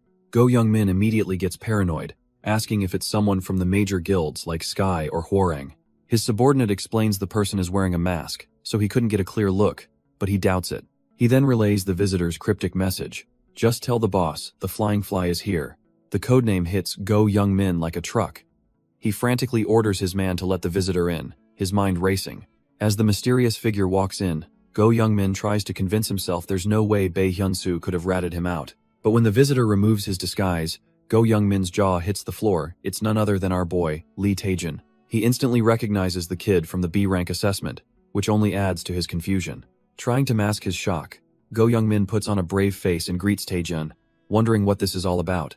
But beneath his forced smile, he's absolutely terrified, convinced Taejun is here to blackmail him over his dirty dealings. Instead of answering, our boy just flashes a cold, unsettling grin. Suddenly, he throws his head back and erupts into a fit of maniacal laughter. The laughter turns into some bizarre breakdancing, leaving Go Young-min and his subordinate completely dumbfounded. The guildmaster snaps out of his stupor, screaming at his vice-master, asking what the hell he's just standing there for. He frantically orders the man to stop this lunatic immediately, but Taejun's spinning only intensifies, kicking up a whirlwind of energy that tears through the office. Even Miri is panicking, asking Taejun if he's completely lost his mind. Our boy just keeps laughing like a psycho, completely unfazed by the chaos he's causing. Go Young-min screams at his vice-master again, who finally conjures a ball of dark energy, ready to strike. He unleashes the attack while yelling about this insane intrusion, but Taejun dodges it with a slick handstand maneuver. The vice-master roars Taejun's name, asking if he has a death wish, as he unleashes a powerful blast of purple energy. Go Young-min watches from his desk, completely stunned by the sheer destructive power aimed at our boy. But Taejun, still upside down, just smirks, sarcastically complimenting the vice master on being the true number one of the guild. Turns out Miri intercepted the attack, and Taejun praises the man's physical ability and technique for restraining him so quickly. With a swift motion, he lands on his feet, declaring that this little display should be enough for an entry test. He then strikes a pose, ready to formally introduce himself as a B-rank freelance hunter. Standing tall amidst the dust, he announces his name as Lee Taejun. The guildmaster is dumbfounded, asking what he means by entry test, but Taejun explains he had to check the guild's skill level. With a smug grin, our boy points and says he was just testing how they'd handle a little pressure. Go Young Min can only stare in disbelief, realizing this man isn't just confident, he's completely insane. The vice master, Cho Young-tae, is completely baffled, muttering that he's seen all kinds of crazies, but this is a new low. He explodes in anger, demanding to know if Taejun has any idea where he is to be spouting such nonsense. He grabs our boy's shirt, yelling that this isn't a place for some trash-tier hunter who can't even use necromancy, but Taejun just cheekily pushes his hand away, mocking him for being so obsessed with necromancy that the guild is failing. He begins a history lesson, explaining how the founder, Go Jian-ho, led the guild with blood magic that no one else could control. This legendary hunter single-handedly changed the perception of dark magic, elevating the guild to one of Korea's top 5. Thanks to him, they became the nation's representative dark magic guild. But Taejun asks what's become of them now. He smirks at the fuming vice master, pointing out that ever since the founder retired, the guild's been on the brink of bankruptcy. Taejun strolls over to the guildmaster's desk, coolly stating that they can't afford to be picky and should see this as an opportunity. He slams his hand on the desk, declaring with absolute certainty that if he joins, the Hwaryong Guild will be revived. The guildmaster stammers, still trying to find an excuse, but Taejun's menacing aura says it all. Our boy cuts him off, shoving a document right in his face and telling him to take a look. He's confident this little piece of paper will finally make the guildmaster see things his way. The vice master, completely out of the loop, is absolutely losing his mind in the background. He demands to know what's going on, but Go Young-min frantically tries to play it off like it's nothing. It's then that the guildmaster has a horrifying realization. Taejun knew about his dirty secret all along. Turns out, the document is damning evidence of his deal with Bae Hyun-soo to rig the B-rank assessment. With all his cards on the table, Taejun coolly asks if he's had a change of heart yet. He slams the guild contract down, telling the terrified Go Young-min to go ahead and sign on the dotted line. But while the master is broken, the vice master is absolutely seething, his fist clenching with pure, unadulterated rage. The vice master explodes, demanding to know why Go Young-min would let a non-necromancer join their guild. The cornered guildmaster desperately tries to calm him down, his face a mask of pure panic. He weakly argues that Taejun's skills are top-notch, but the vice master is clearly not buying it. Cho Young-tae scoffs at the idea, calling our boy a parasite who's only there to suck them dry. He then gives the guildmaster an ultimatum. Tell Taejun he better learn necromancy, and fast. If he doesn't, the vice master promises to give him a proper lesson during the guild's initiation. Meanwhile, far away from the guild's internal drama, the city is peaceful. Our boy Taejun is completely oblivious to the threats, calmly enjoying a relaxing cup of coffee. As he soaks in the sunlight, Miri dryly comments on how he's certainly living the high life. Miri reminds him that assassins were just trying to take his head off, suggesting he should be a little more careful. But our boy just smirks, assuring her he's not just sitting around defenseless, he already has a plan. He reveals a ring he looted from the Red Hounds, explaining it's the secret to their untraceable assassinations. The A-rank ring of the hidden hunting dog randomly changes his appearance, making him unrecognizable to most people. Miri is instantly relieved, and Taejun smugly tells her to stop worrying and just enjoy the peace. She then asks why he joined the Hwaryong Guild when he had offers from top-tier guilds like Myth and Hwarang. Taejun just scoffs, admitting that joining one of those big-shot guilds would be a complete nightmare. He complains about the thought of constant calls for dangerous international expeditions, not to mention being dragged to stuffy political events. He concludes that being a top hunter is more trouble than it's worth. He explains that a mid-tier guild is perfect. He can operate under the radar and make a killing off mana stones all by himself. Turns out, the real reason is pure greed, as he strong-armed the guild into a contract giving him 100% of the mana stone profits, leaving the guildmaster speechless.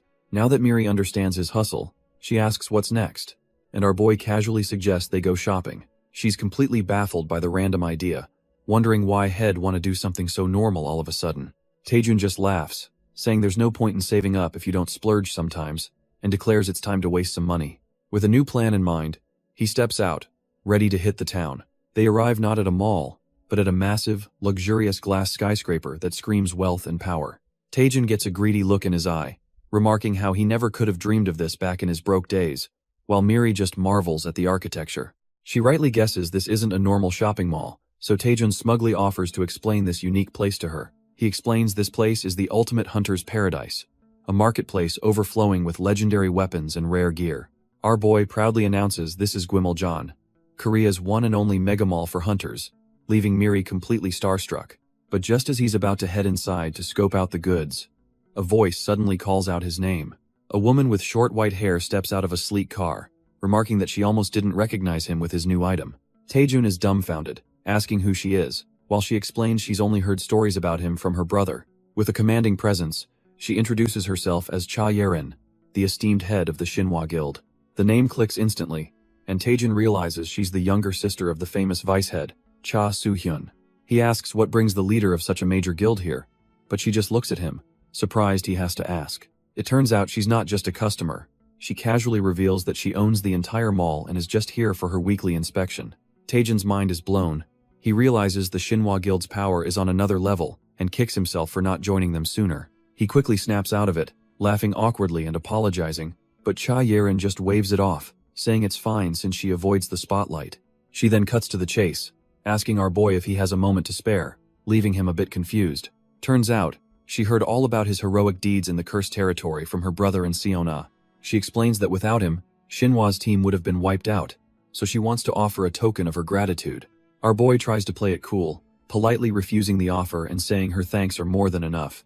Cha Yerin gives him a sly smile, pretending to accept his decision and saying she won't push the matter.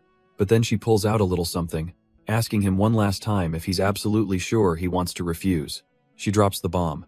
Her token of thanks was letting him pick anything he wanted from the exclusive VIP item store, and Taejin is utterly speechless. She casually mentions that her gift was going to be any item of his choice from the Shinhwa Guild store, and just to twist the knife, she adds that it would have been a VIP exclusive item. Our boy's brain short-circuits as he realizes he just turned down a priceless, top-tier artifact for free. As she pretends to walk away, Taejun's pride evaporates in an instant, and he begs her to wait. With a slightly bloody nose from the shock, he asks if he could just take a quick peek at what they have. On the way up the elevator, Cha Yerin remarks that he seems a lot more ordinary than she expected. Taejun is completely dumbfounded, asking what on earth she means by that. She clarifies that with all the rumors and his legendary achievements, she expected him to exude some kind of incredible aura. He just awkwardly scratches his head, admitting he might have unintentionally built up her expectations too high. But she smiles, confessing that she actually prefers him being more down to earth. She playfully mentions that someone named Siana might not like her next comment, leaving our boy totally confused. The elevator door dings open, and she welcomes him into an area reserved exclusively for VIP customers. Cha Yerin gestures grandly, telling him that today is a special occasion, so he can take all the time he needs. Both Taejin and Miri are absolutely stunned as they realize they're in the VIP section of the rare items store. He starts looking around, and his jaw hits the floor. Every single piece of gear is priced in the billions.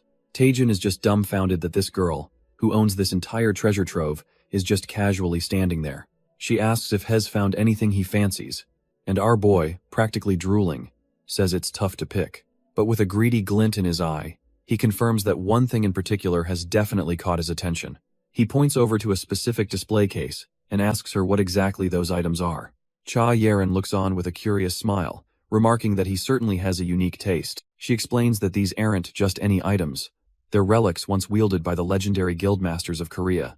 But she adds with a hint of sadness that they're far too old to be used now, kept only to honor their history.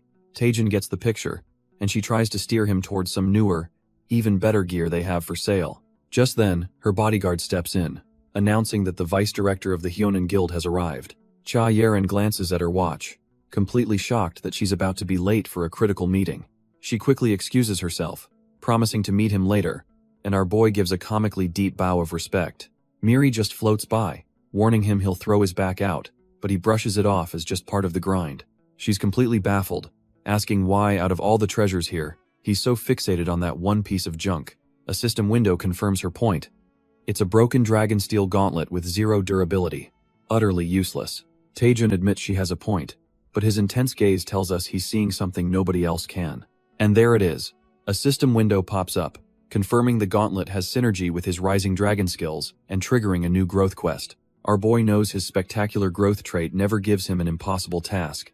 It always pushes him to the absolute limit of what's possible. This realization leads him to a single, logical conclusion. There must be a way to repair this trash tier item somewhere. Suddenly, he's on the floor, comically groveling and screaming for the director, willing to do absolutely anything to find a way. He even starts barking like a dog on the carpet, leaving Miri completely speechless at his total lack of shame. As he's racking his brain for a way to win the director over, he overhears a heated argument coming from the other room. Peeking around the corner, he listens in on a tense negotiation about a contract fee that's already been paid. Turns out, it's the director, Cha Yeren, being hassled by some shady-looking guildmaster and his 2 massive bodyguards. A brilliant, devious idea sparks in our boy's mind as he watches the scene unfold. He realizes this is the perfect opportunity. If he helps the director out of this jam, he can score major points and secure the gauntlet. With a face only a mother could love, our boy sprints to the rescue, ready to save director Cha Yeren. He declares himself the man who wants to be her loyal hound, ready to make his grand entrance. Inside, Cha Yeren is fed up, telling the smarmy guildmaster she's disappointed by his stubborn attitude yet again. The man, Kang Yong-sok, just chuckles, saying she has guts but his price is perfectly standard. With a smug grin, he insists that charging a fair price is just basic business sense. Cha Yeren is visibly stressed by his audacity, while her bodyguard asks if there's an issue. Just then, Taejin strolls in, pretending he just came to check on the loud voices he heard. Kang Yong-sok doesn't even bother to learn his name and just tells him to get lost. He condescendingly pushes his glasses up, informing Taejin that they're in the middle of important business. Cha Yeren tries to wave him off, but our boy cheerfully ignores her and walks right into the lion's den. Taejin just smirks and says he also enjoys business, especially the kind that involves putting arrogant people in their place. He plops right down into a chair with a Cheshire cat grin, declaring that they should get down to this business they're all so fond of. Kang Yong-sok demands to know who this nobody is, while a flustered Cha Yeren can't even form a sentence.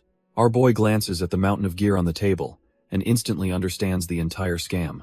Turns out, Kang Yong-sok's guild has a monopoly on item appraisal, letting them bully clients like the Shinhwa Guild with outrageous demands.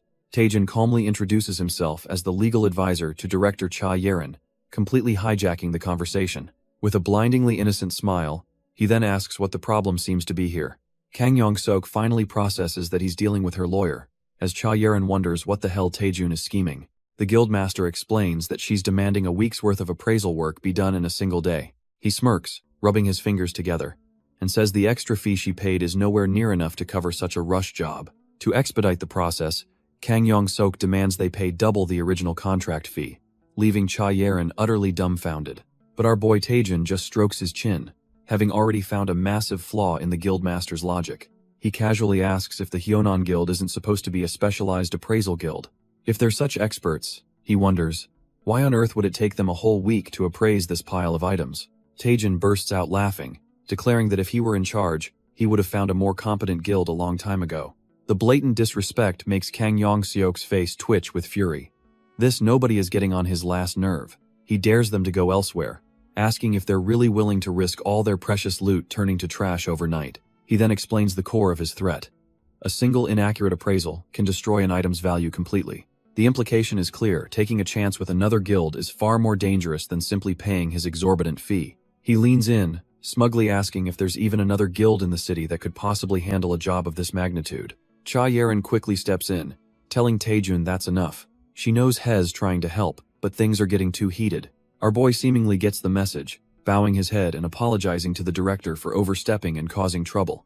As Taejin turns to leave, Kang Yong-sok smirks, thinking the kid finally understood his place and got scared off. Feeling victorious, he turns back to Cha Yeren, ready to finalize the contract now that the nuisance is gone. But just as he speaks, a hand reaches out to Cha Yeren, leaving Kang Yong-sok completely dumbfounded by the sudden interruption. It's Taejin, back with a crazy appraiser's monocle, introducing himself as the new expert hired for the job. Everyone is speechless as he examines the loot, asking if these are the items he's supposed to be appraising.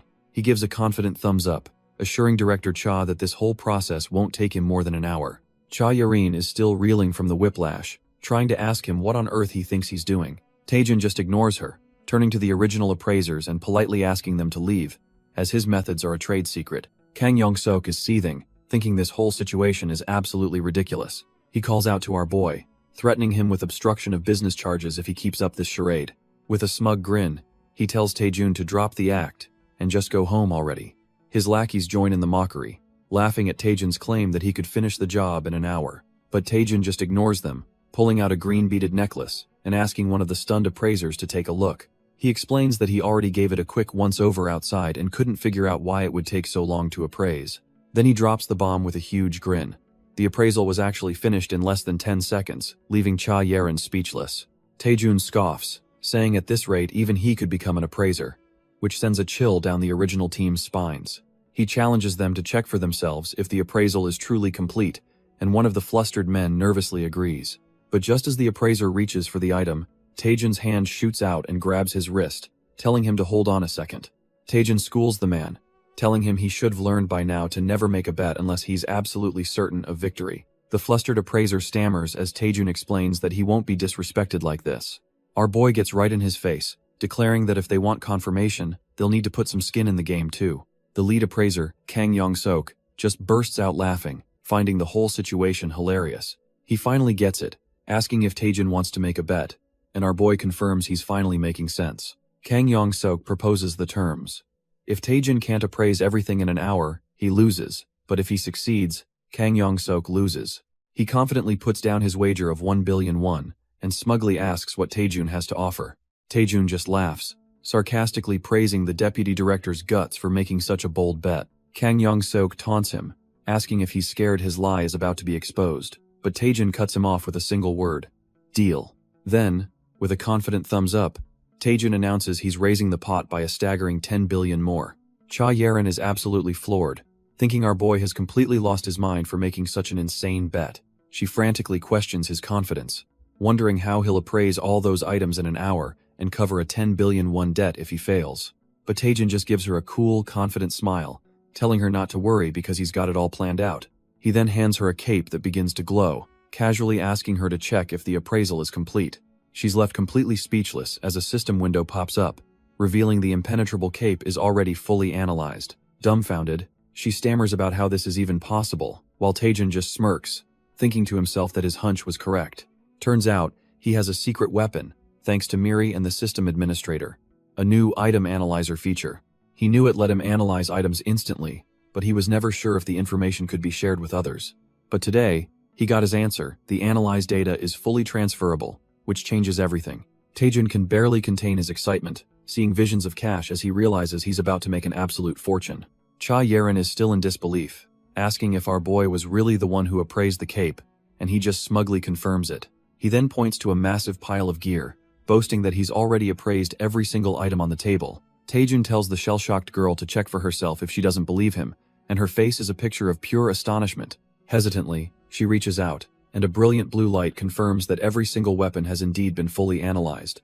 She's completely blown away. It's all true, with every grade, feature, and bonus stat perfectly listed. Her mind reels, realizing that a task that would take the nation's top appraisers hours, Taejun finished in a flash. The question hangs in the air as she wonders just how in the world he managed to pull off such an impossible feat. Meanwhile, a rival deputy director who was watching from the sidelines is absolutely losing his mind over what he's seeing. Taejun can't help but laugh at the man's flustered state, openly mocking him for looking so completely shaken. He leans in with a terrifyingly smug grin, reminding the fool that he warned him never to make a bet he wasn't sure he could win. Taejun pats the director's back, sarcastically advising him to be more careful with his bets next time. The old man absolutely loses it, grabbing our boy by the collar and screaming that he's a scammer who used some dirty trick. He wildly accuses everyone in the room, including the Shinhwa guild head, of being in on this elaborate con. But Cha Yeren steps forward, calmly telling the fool to see for himself that Taejun did, in fact, appraise all the items. She then shoves the glowing contract in his face, reminding him of the little wager he so confidently made. According to the terms, he owes Taejun a staggering 10 billion won, and our boy gleefully tells him to transfer the funds. The crushing weight of his loss hits him all at once, and the deputy director collapses to his knees in utter despair. His mind completely snaps, trying to convince himself this is all just a nightmare because there's no way he'd lose so much money. His subordinates have to physically drag him out of the building as he laughs like a madman, still screaming that it's all a dream. Taejun just watches the pathetic display with a wicked grin, while Cha Yeren seems a bit disturbed by the man's total breakdown. With the lunatic gone, Cha Yaran thanks Taejin but tells him his little stunt is something she absolutely cannot ignore. She explains that with his god-tier speed and accuracy, he could single-handedly destroy the entire appraisal market overnight. Dumbfounded, she demands to know how he pulled off such an impossible feat. Our boy just plays it coy, laughing it off and claiming it's a trade secret he can't possibly reveal. But then a sly idea pops into his head, and he brings up that creepy antique hand from earlier. He makes her an offer, give him the hand, and he'll give her a hint about his secret method. Cha Yaran hesitates, realizing just how badly he wants that forbidden item, but the temptation to know his secret is too strong. She agrees, and Taejin internally screams jackpot as Miri celebrates right alongside him. Now that she's upheld her end, Cha Yaran sits on the desk, arms crossed, ready to collect her prize. With a sharp gaze, she tells him it's time to pay up and explain exactly how he did it. With a smug grin, our boy begins to spin a tale about the source of his incredible appraisal skills. He starts by saying it's all thanks to a certain luxury department store downtown. He claims he learned everything from the director there, acting as if he's eternally grateful. Clutching his new treasures, he waves a cheerful goodbye, leaving a stunned Cha Yaran in his dust. Once he's gone, her bodyguard asks what incredible secret she managed to pry out of him. She plays it cool, telling him that Taejin revealed everything before he left, making her subordinate lean in with anticipation. A wry smile creeps across her face as she prepares to deliver the most absurd explanation she's ever heard. Turns out, the secret was to listen to the item's voice with the eyes of your heart, leaving her bodyguard utterly dumbfounded. Cha Yaran realizes she's been had. He either never planned to tell her or is bound by some rule that prevents it, but she's not one to be trifled with, vowing that he won't get away with this so easily as he runs off with his loot. Her eyes narrow with ambition. She vows that one way or another, she'll make Taejin a part of her guild. Meanwhile, our boy is back in his room, absolutely losing his mind with laughter. He maniacally celebrates getting his hands on the legendary item he'd been chasing. Taejin is practically kissing the broken pieces, declaring he'll never let them go, while Miri looks on completely bewildered. She has to be the bearer of bad news, explaining that no matter how legendary the item is, it's basically junk now. Miri asks if there's even a way to repair it, and Taejin just pauses, pretending to think it over. But of course, he cheerfully admits he has absolutely no idea what to do. Hess just happy he has it now, confident he'll figure something out, leaving Miri utterly dumbfounded by his optimism. She then gets a brilliant idea, suggesting he should try making a post on the parsley market. Since it connects users from different dimensions, he might find a solution, but Taejin groans at the thought of logging into that trash-tier game again. Miri tells him to stop complaining, explaining he can easily write a post using just the status window. Giving in, our boy decides to see what this interdimensional marketplace is all about. He throws up a post asking for anyone who can repair a super legendary spirit sword, offering to pay any price. Taejin wonders if his desperate plea will even work, but Miri just cheekily replies that who knows. He shrugs it off, figuring it's not urgent, and someone will eventually leave a comment. Changing the subject, he points to a massive pile of brand new gear he's laid out. He gloats that thanks to that fool of a deputy leader, he did some shopping and is now totally ready for the initiation ceremony. Miri, however, is a bit confused, pointing out that every single one of his new items has a holy attribute. She questions his logic, since the Worm Guild is a black magic guild, but Taejin just smirks like she's missing the obvious. He lays out his genius plan. The ceremony is a necromancy duel against Cho Yongtae, and these holy items are the perfect counter for his undead summons. Miri points out a massive hole in his plan, reminding him that using items is strictly forbidden in a necromancy duel. Taejin just scoffs at her ignorance, telling her to sit back and watch how a real pro operates. Soon after, our boy arrives at the imposing Worm Guild headquarters, ready for his big debut. A smarmy-looking guide greets him, and Taejin plays it cool, apologizing for showing up a bit earlier than expected. The guide assures him it's fine, mentioning that they've made special preparations for his arrival. He explains that this duel against Cho Yongtae is a showcase of the guild's pride and joy, necromancy. Apparently, everyone is eager to see Taejin's skills, so they've prepared a special venue just for him. The guide opens the door, revealing a massive arena where his opponent, Cho Yongtae, is already waiting. But it's not just the opponent. The entire arena is packed with a sea of bald, intimidating-looking dudes. Taejin immediately sees through their little act, realizing they're trying to mess with his head before the fight even starts. Our boy knows exactly what they're up to, planning to humiliate him for being a B-rank necromancer. Cho Yongtae, on the other hand, is disgusted, thinking these guys are even worse than he first thought. Miri whispers to Taejin, completely baffled as to why all the guild members are bald. Taejin trolls her hard, claiming it's a side effect of dark mana, which sends Miri into a panic about his own hair. Cho Yongtae cuts through the tension, welcoming Taejun and confirming he knows the terms of the duel. He lays down the ground rules. This will be a battle of pure necromancy, and nothing else. If Taejun manages to win, he promises he can join the guild with any conditions he desires. But then his hand starts glowing with a sinister purple energy as he reveals the catch. If our boy loses, he'll be forced to join the Worm Guild and serve as Cho Yongtae's subordinate for life. Taejun just scoffs internally, completely unimpressed by their predictable, trash-tier scheme. Taejun instantly reads the room, realizing Cho Yongtae is the real power here, a parasite controlling all the guild's finances. He sees the drained, lifeless faces of the members and understands this leech is the reason the whole guild is sinking into a swamp. With a confident smirk, our boy decides to flip the script, announcing he has a condition of his own. He drops the bombshell. If he wins, he's not just joining, he's taking Cho Yongtae's spot as deputy guild leader. And for the finishing blow, he demands Cho Yongtae personally repay every last coin he siphoned from the members, leaving the man dumbfounded. Taejun flashes a wicked grin, thinking this will at least make the whole affair more entertaining for the audience. The crowd starts murmuring, actually getting hyped by this turn of events, while Cho Yongtae just seethes with rage. He completely loses his cool, screaming that the accusations are ridiculous while grabbing his gnarly-looking mace. Roaring that he's the only reason the guild is still standing, he summons a menacing, rank A Death Knight from a swirl of dark energy. With his ace on the field, he sneers at Taejun, demanding to see the so-called amazing necromancy our boy has prepared. Unfazed by the massive Death Knight, our boy begins his own summoning with a wicked grin. With a surge of purple energy, he calls forth his own ace, the harbinger of death, Iratus. The drained guild members are completely dumbfounded, wondering what this single, unimpressive skeleton is. As Iratus fully materializes, the crowd can't believe their eyes. It's just one skeleton warrior. They start murmuring amongst themselves, thinking Taejun was all talk and this is a total joke. Cho Yongtae absolutely loses it, laughing his head off and mocking our boy for bringing a bonehead to a real fight. But Taejun just points, cool as ever, and gives his summon a simple command: attack. In an absolute flash, Iratus blitzes past the Death Knight, unleashing a single, devastating strike. Cho Yongtae is left completely speechless as his prized Death Knight's armor shatters in one hit. Our boy looks on with a smug, angelic expression, sarcastically wishing for the light to burn his enemy.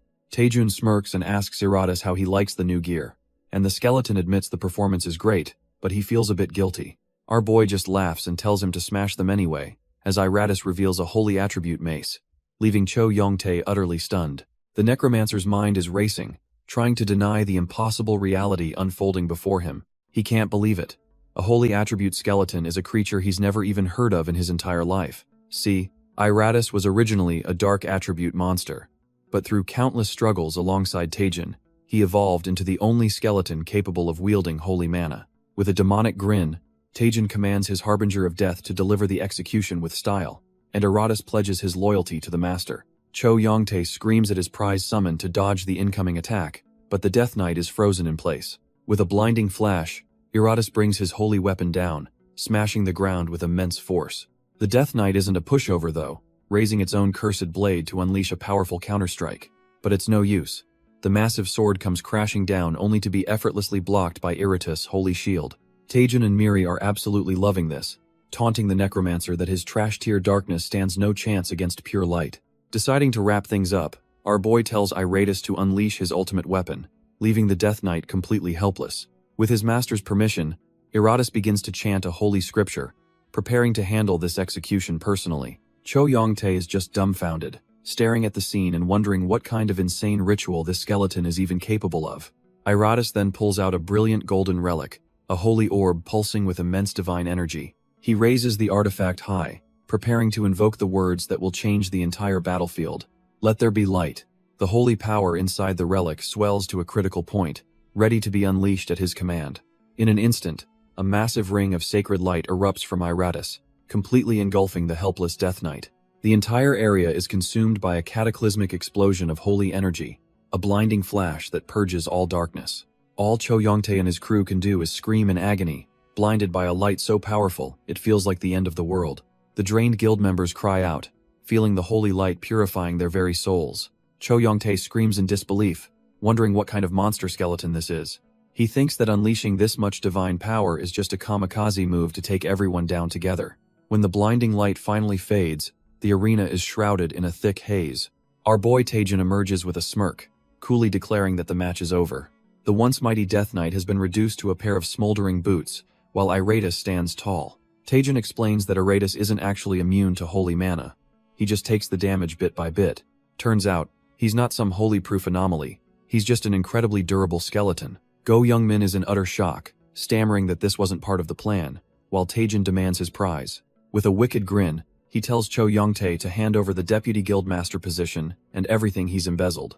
The crowd is left buzzing, wondering if our boy really just won and if another tyrant is about to take over. But Cho Youngtae is on the ground, absolutely seething, convinced he would have won if he just had a little more time. Turns out, he was the master puppeteer all along, manipulating everyone just to blackmail his way to the top. He glares up at Taejin, the one kid who single-handedly demolished his perfect, galaxy brain scheme. Refusing to accept defeat, Cho Youngtae staggers to his feet, declaring he won't give up so easily. He then reveals a grotesque, pulsating heart, asking if Taejin really thought he'd hand everything over for free. The crowd gasps in horror, recognizing the forbidden item, the heart of the accursed king. Even his co-conspirator Go Youngmin is freaking out, screaming at him to stop this madness. But Cho Youngtae has completely lost it, cackling that if he's going down, they're all dying together. Taejin is dumbfounded, realizing this absolute madman is about to detonate a suicide bomb in the middle of the arena. Our boy's eyes glow as he instantly analyzes the forbidden item, knowing this is bad news. The system confirms it's the S-rank Forgotten Heart of the Accursed, a suicide item that drains the user's life to summon a dimensional horror. Cho Youngtae laughs like a maniac, bidding Taejin farewell as the dark energy completely consumes his body. A dark portal rips open on the arena floor, and from its depths, a horrifying skeletal figure begins to rise. The monster fully emerges, a terrifying entity known as the Black Death Bride with an unreadable rank. The once cocky Worm Guild members are now screaming in pure terror, realizing they're all about to die. Chaos erupts as the crowd scrambles for the exit, but the Death Bride's dark, cursed aura spreads too fast. The curse washes over Taejin, but a system notification pops up. His unique Lament of the Predecessor skill has completely nullified the S-rank attack. Taejin is floored. This monster is spamming S-grade curses right from the start, which should be impossible. Staring at the abomination, our boy is completely dumbfounded, wondering what kind of absurd creature he's supposed to fight now. Just as Taejin is completely lost, a calm voice suddenly offers to lend a hand. Out of thin air, an old man appears, the legendary Go Jianho, the Guchon Bone King, who says our boy can't handle this alone. Taejin is dumbfounded by his sudden appearance, but the Bone King just chuckles, saying he couldn't miss the show. His expression turns serious as he comments on the skeleton Taejin summoned, noting it was far from ordinary. He correctly deduces it had the consciousness of a lich, making Taejin sweat bullets, hoping his secret wasn't completely blown. But Go Jianho tables the discussion, declaring they must first deal with the evil spirit that fool summoned. With a flick of his wrist, he unleashes a terrifying torrent of blood-red spikes straight at the monster. The attack rips through the Black Death Bride, which lets out a piercing, soul-shattering screech. Go Jianho seems unimpressed, coolly remarking that the demon is sturdy, as expected from a life-sacrifice summon. Realizing a simple attack won't cut it, he begins gathering an even more sinister energy, ready to get serious. Go Jianho unleashes his full power, challenging the demon to withstand a cataclysmic explosion of blood magic. Our boy Taejin is left completely dumbfounded, realizing he's witnessing the legendary power of the Guchon Bone King. This is the man who once ruled the world for 20 years, a peerless necromancer who mastered blood magic and built the Worm Guild into a top-tier powerhouse. But even after that insane attack, the Black Death Bride is still standing, letting out another horrifying screech. Suddenly, the monster's curse lashes back, seeping into Go Jianho's arm through his own blood magic. The Bone King staggers, clutching his chest as the foul energy courses through him, blood trickling from his lips. Taejin rushes to support the old man, who grits his teeth and admits he was a little careless. Turns out, the fatal flaw of blood magic is that it uses the caster's own blood as a medium for attack. Against a cursed monster that infects with a mere touch, his entire fighting style is at a massive disadvantage. Realizing close combat is a death sentence, Taejin steps up, deciding it's his turn to fight from a distance. Taejin unleashes a massive wave of blue energy, roaring for the monster to take this and die. The attack slams directly into the Black Death Bride, but it just tanks the hit without a scratch. Our boy is completely dumbfounded that his attack was so ineffective, as Miri screams for him to look out. Wasting no time, the cursed bride lunges forward with terrifying speed for a counterattack. It fires a barrage of dark projectiles, and Taejin panics, realizing he's too low on mana to defend himself. But just in the nick of time, a holy shield erupts from the ground, blocking the entire onslaught.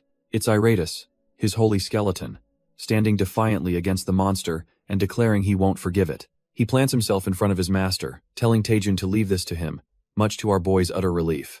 When Taejun asks where the hell he's been, Iratus sheepishly admits he got hit by too much light earlier. Turns out, the poor skeleton fainted while standing, and is only just now waking up, leaving Taejun speechless.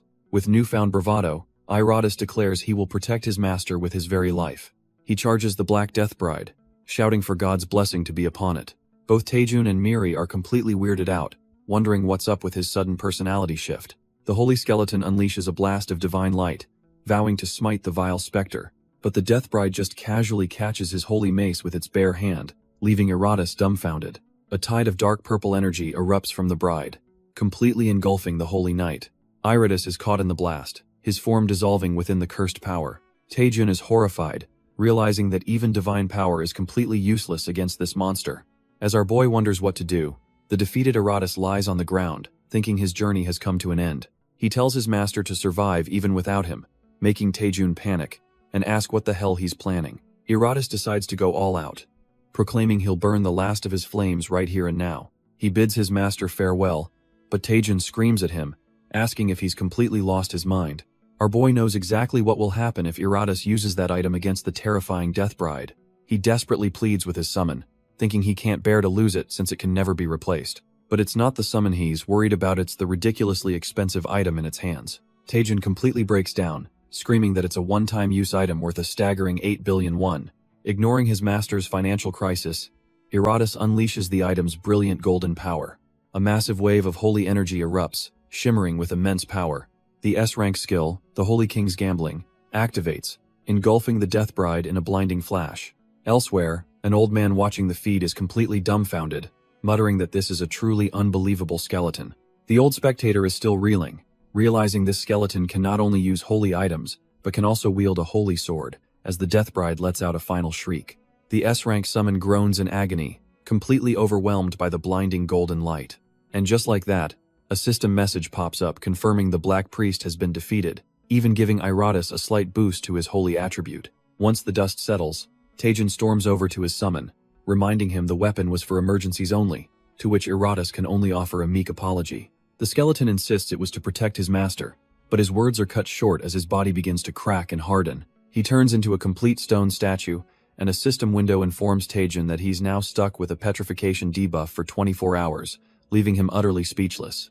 It's revealed the legendary item, the Holy King's Star Cluster, is so overwhelmingly powerful that it inflicts a severe debuff on its user as a drawback. But the real problem is the astronomical cost to recharge its holy energy, which is now sitting at a pathetic 1 out of 10 million. Our boy is spiraling, thinking it would be cheaper to just buy a new one, while Miri chimes in that you get what you pay for.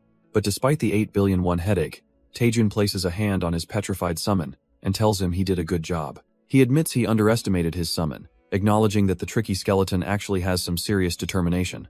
Even as a statue, Iratus is moved to tears, ecstatic to finally receive his master's praise. Suddenly, the Guchen Bone King, Go Jianho, appears, immediately noticing the powerful debuff affecting the skeleton. The old master asks if he should intervene, but Taejun assures him that just leaving the summon alone for a while should fix it. Go Jianho nods, seemingly accepting the explanation, though his mind is clearly racing.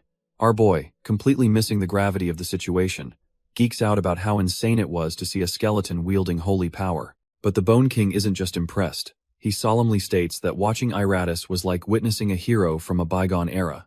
Taejun is a bit dumbfounded by the old man's dramatic comparison, thinking to himself that it was, just a skeleton.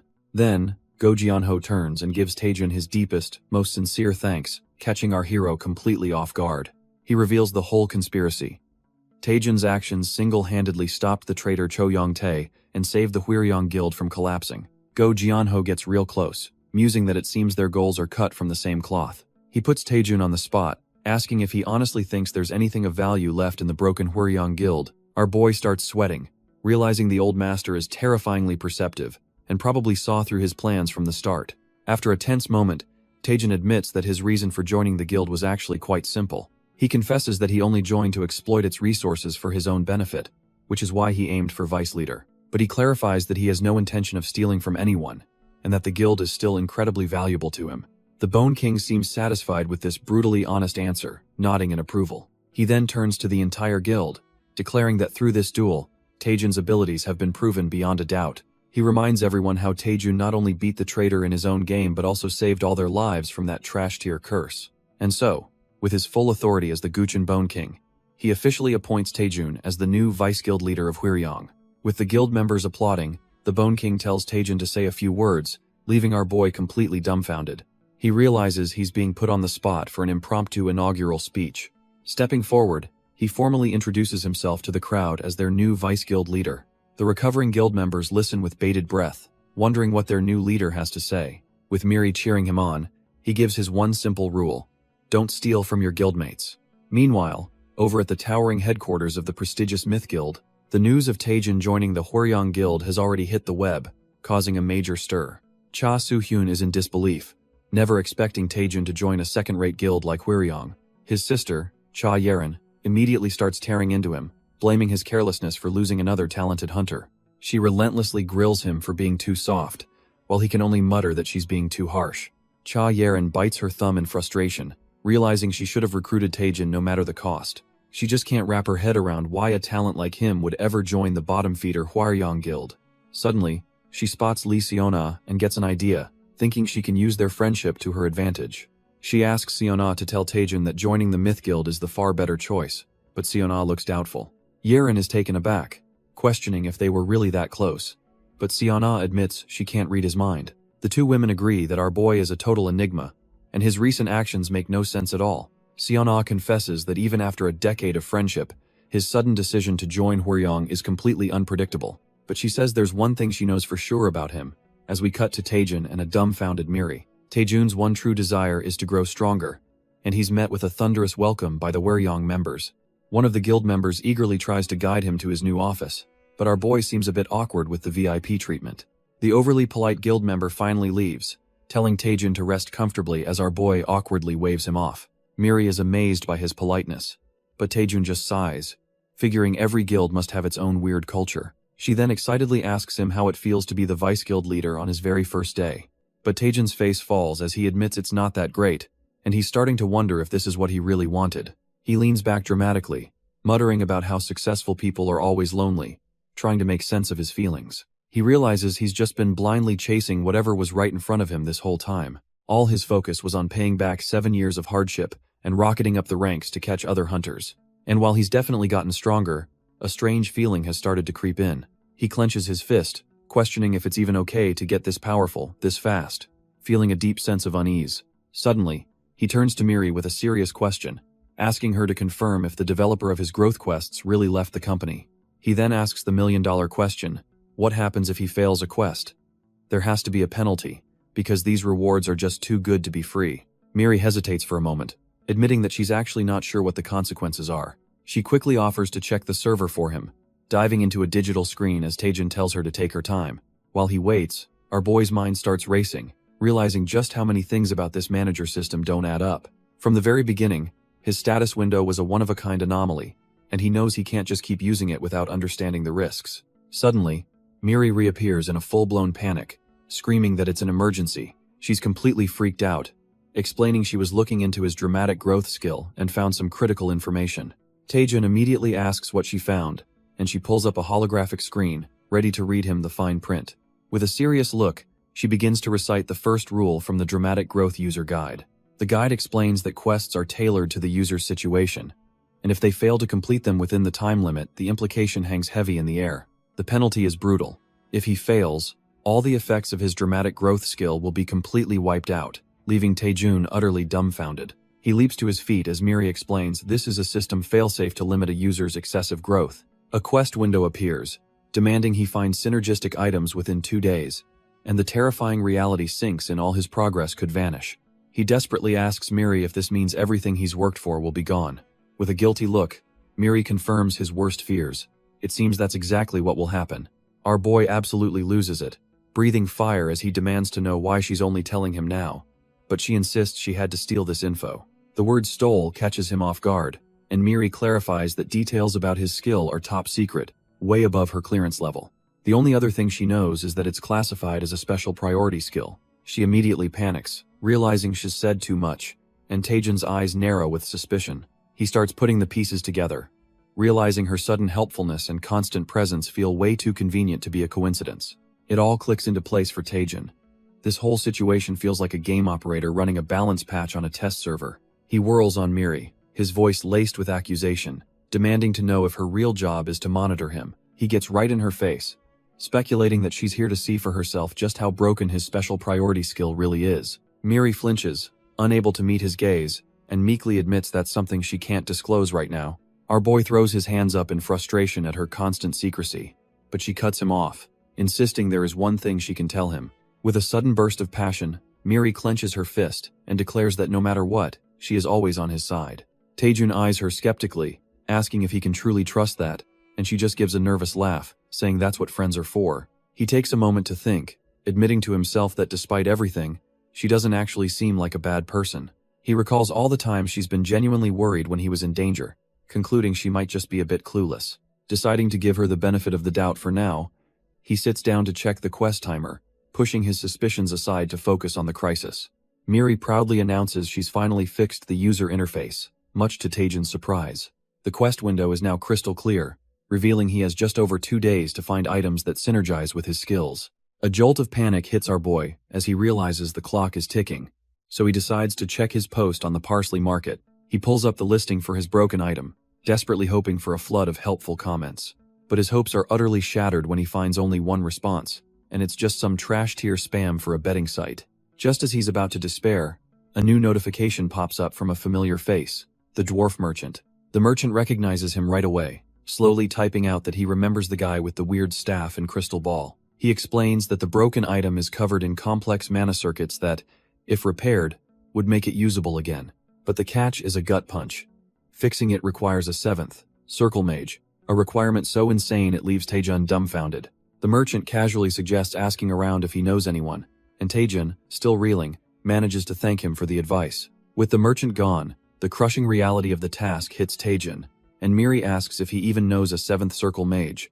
Miri suggests asking Seo Yanhua, but our boy reveals that even the supposed best mage in the country is only 5th circle. He grimly explains that a 7th circle mage is a top-tier powerhouse on a global scale, and there isn't a single one in the country. As Miri starts to panic, Taejun reveals a glimmer of hope, saying there is one person he knows who might be able to help. He admits this person is far from reliable, but with no other options, he's their last and only hope. Meanwhile, at a guild office, an assistant knocks on a door, looking for his boss. He peeks inside, announcing he has some documents that need the deputy guild leader's approval. The assistant enters the empty office, confused about where his boss could possibly be. He spots a note on the desk, realizing his boss has simply decided to take a vacation day. Turns out, that vacation is at the Tower of Training, the exact place Taejun has gone to find his unreliable contact. Our boy Taejun and Miri step into the Tower of Training, with him noting how it's just as unpopular as he remembers. Miri, completely clueless, asks why a dungeon is smack in the middle of a city instead of through a gate. Taejun explains that this entire tower is technically one giant, special case gate that has warped the surrounding area.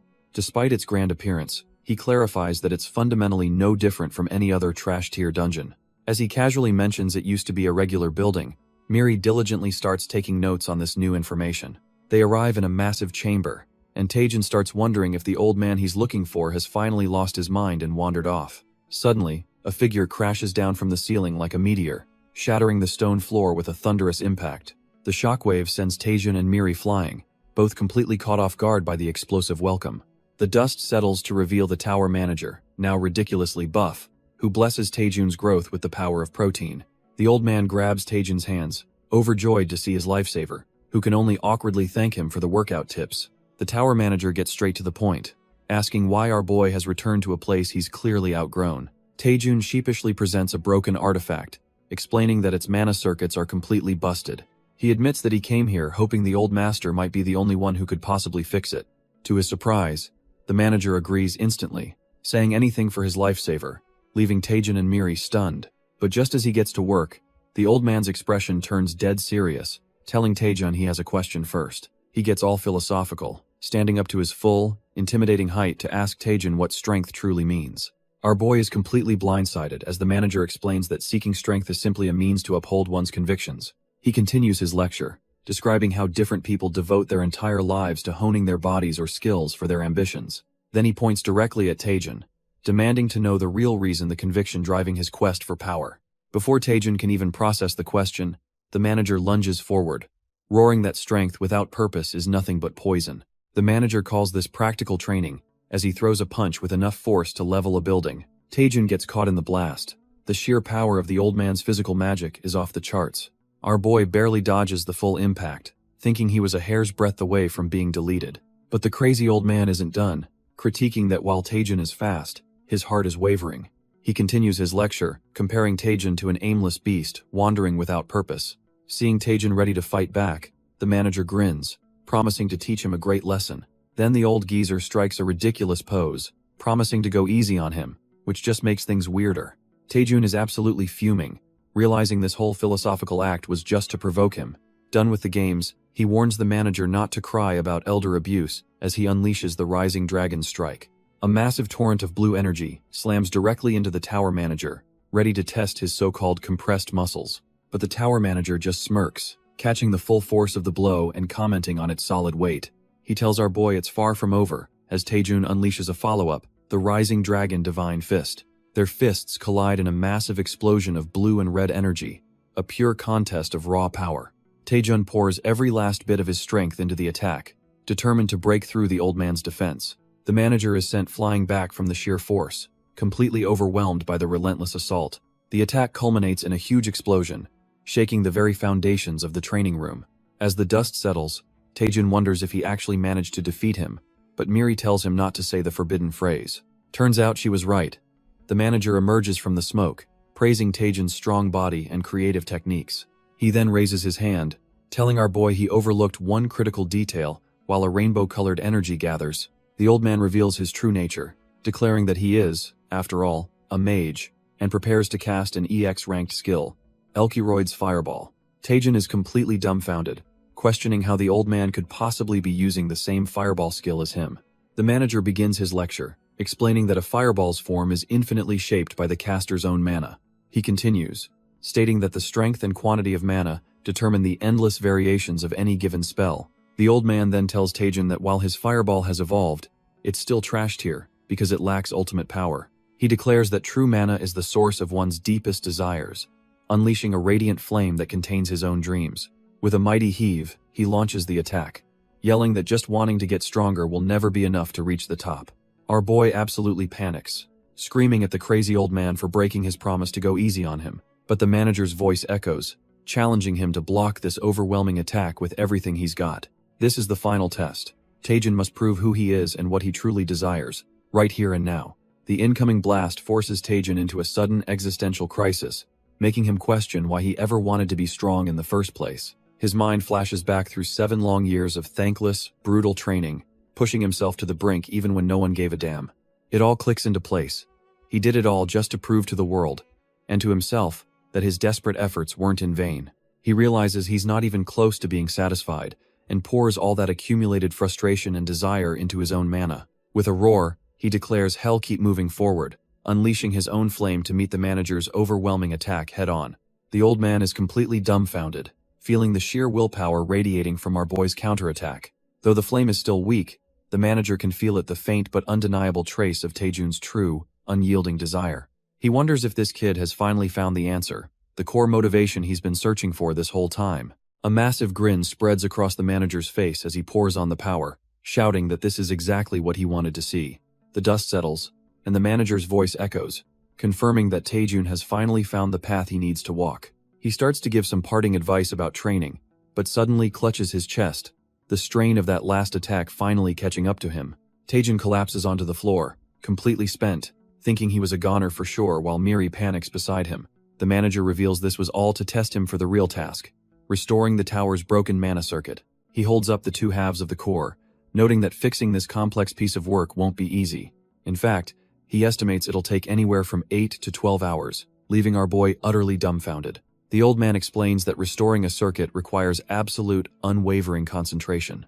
He'll have to pour every last drop of his energy into the core, meaning he'll be completely vulnerable. So, he asks Taejin a simple question. Can he be trusted to stand guard and protect him? Our boy, trying to act all cool, just gives a smug look and says it's no big deal. With the deal sealed, Taejun eagerly tells his master to get started on the ritual right away. The manager wastes no time, channeling his immense power into his hands to begin the restoration. The tower manager roars, pouring an insane amount of raw power into the core as the ritual begins. The energy is so intense it distorts the air, leaving both Taejun and Miri completely dumbfounded by the spectacle. But after a while, our boy gets bored and wonders what he's even supposed to be guarding in this empty space. Figuring this will take ages, he just lies down in midair to take a nap. Much to Miri's shock, he brushes off her concern, arguing that since there are no monsters, he might as well get some rest. Miri decides to rest too, and Taejun just tells her to wake him up when the 8 hours are over. 3 hours later, our boy is fast asleep, mumbling something about a boss offering him a gift. Hez clearly having a good dream, blushing as he says he can't possibly refuse such a generous offer. But as he's about to gratefully accept, a disgusting bug-like monster crawls right onto his stomach. The strange sensation finally jolts him awake, his eyes snapping open as he realizes something is terribly wrong.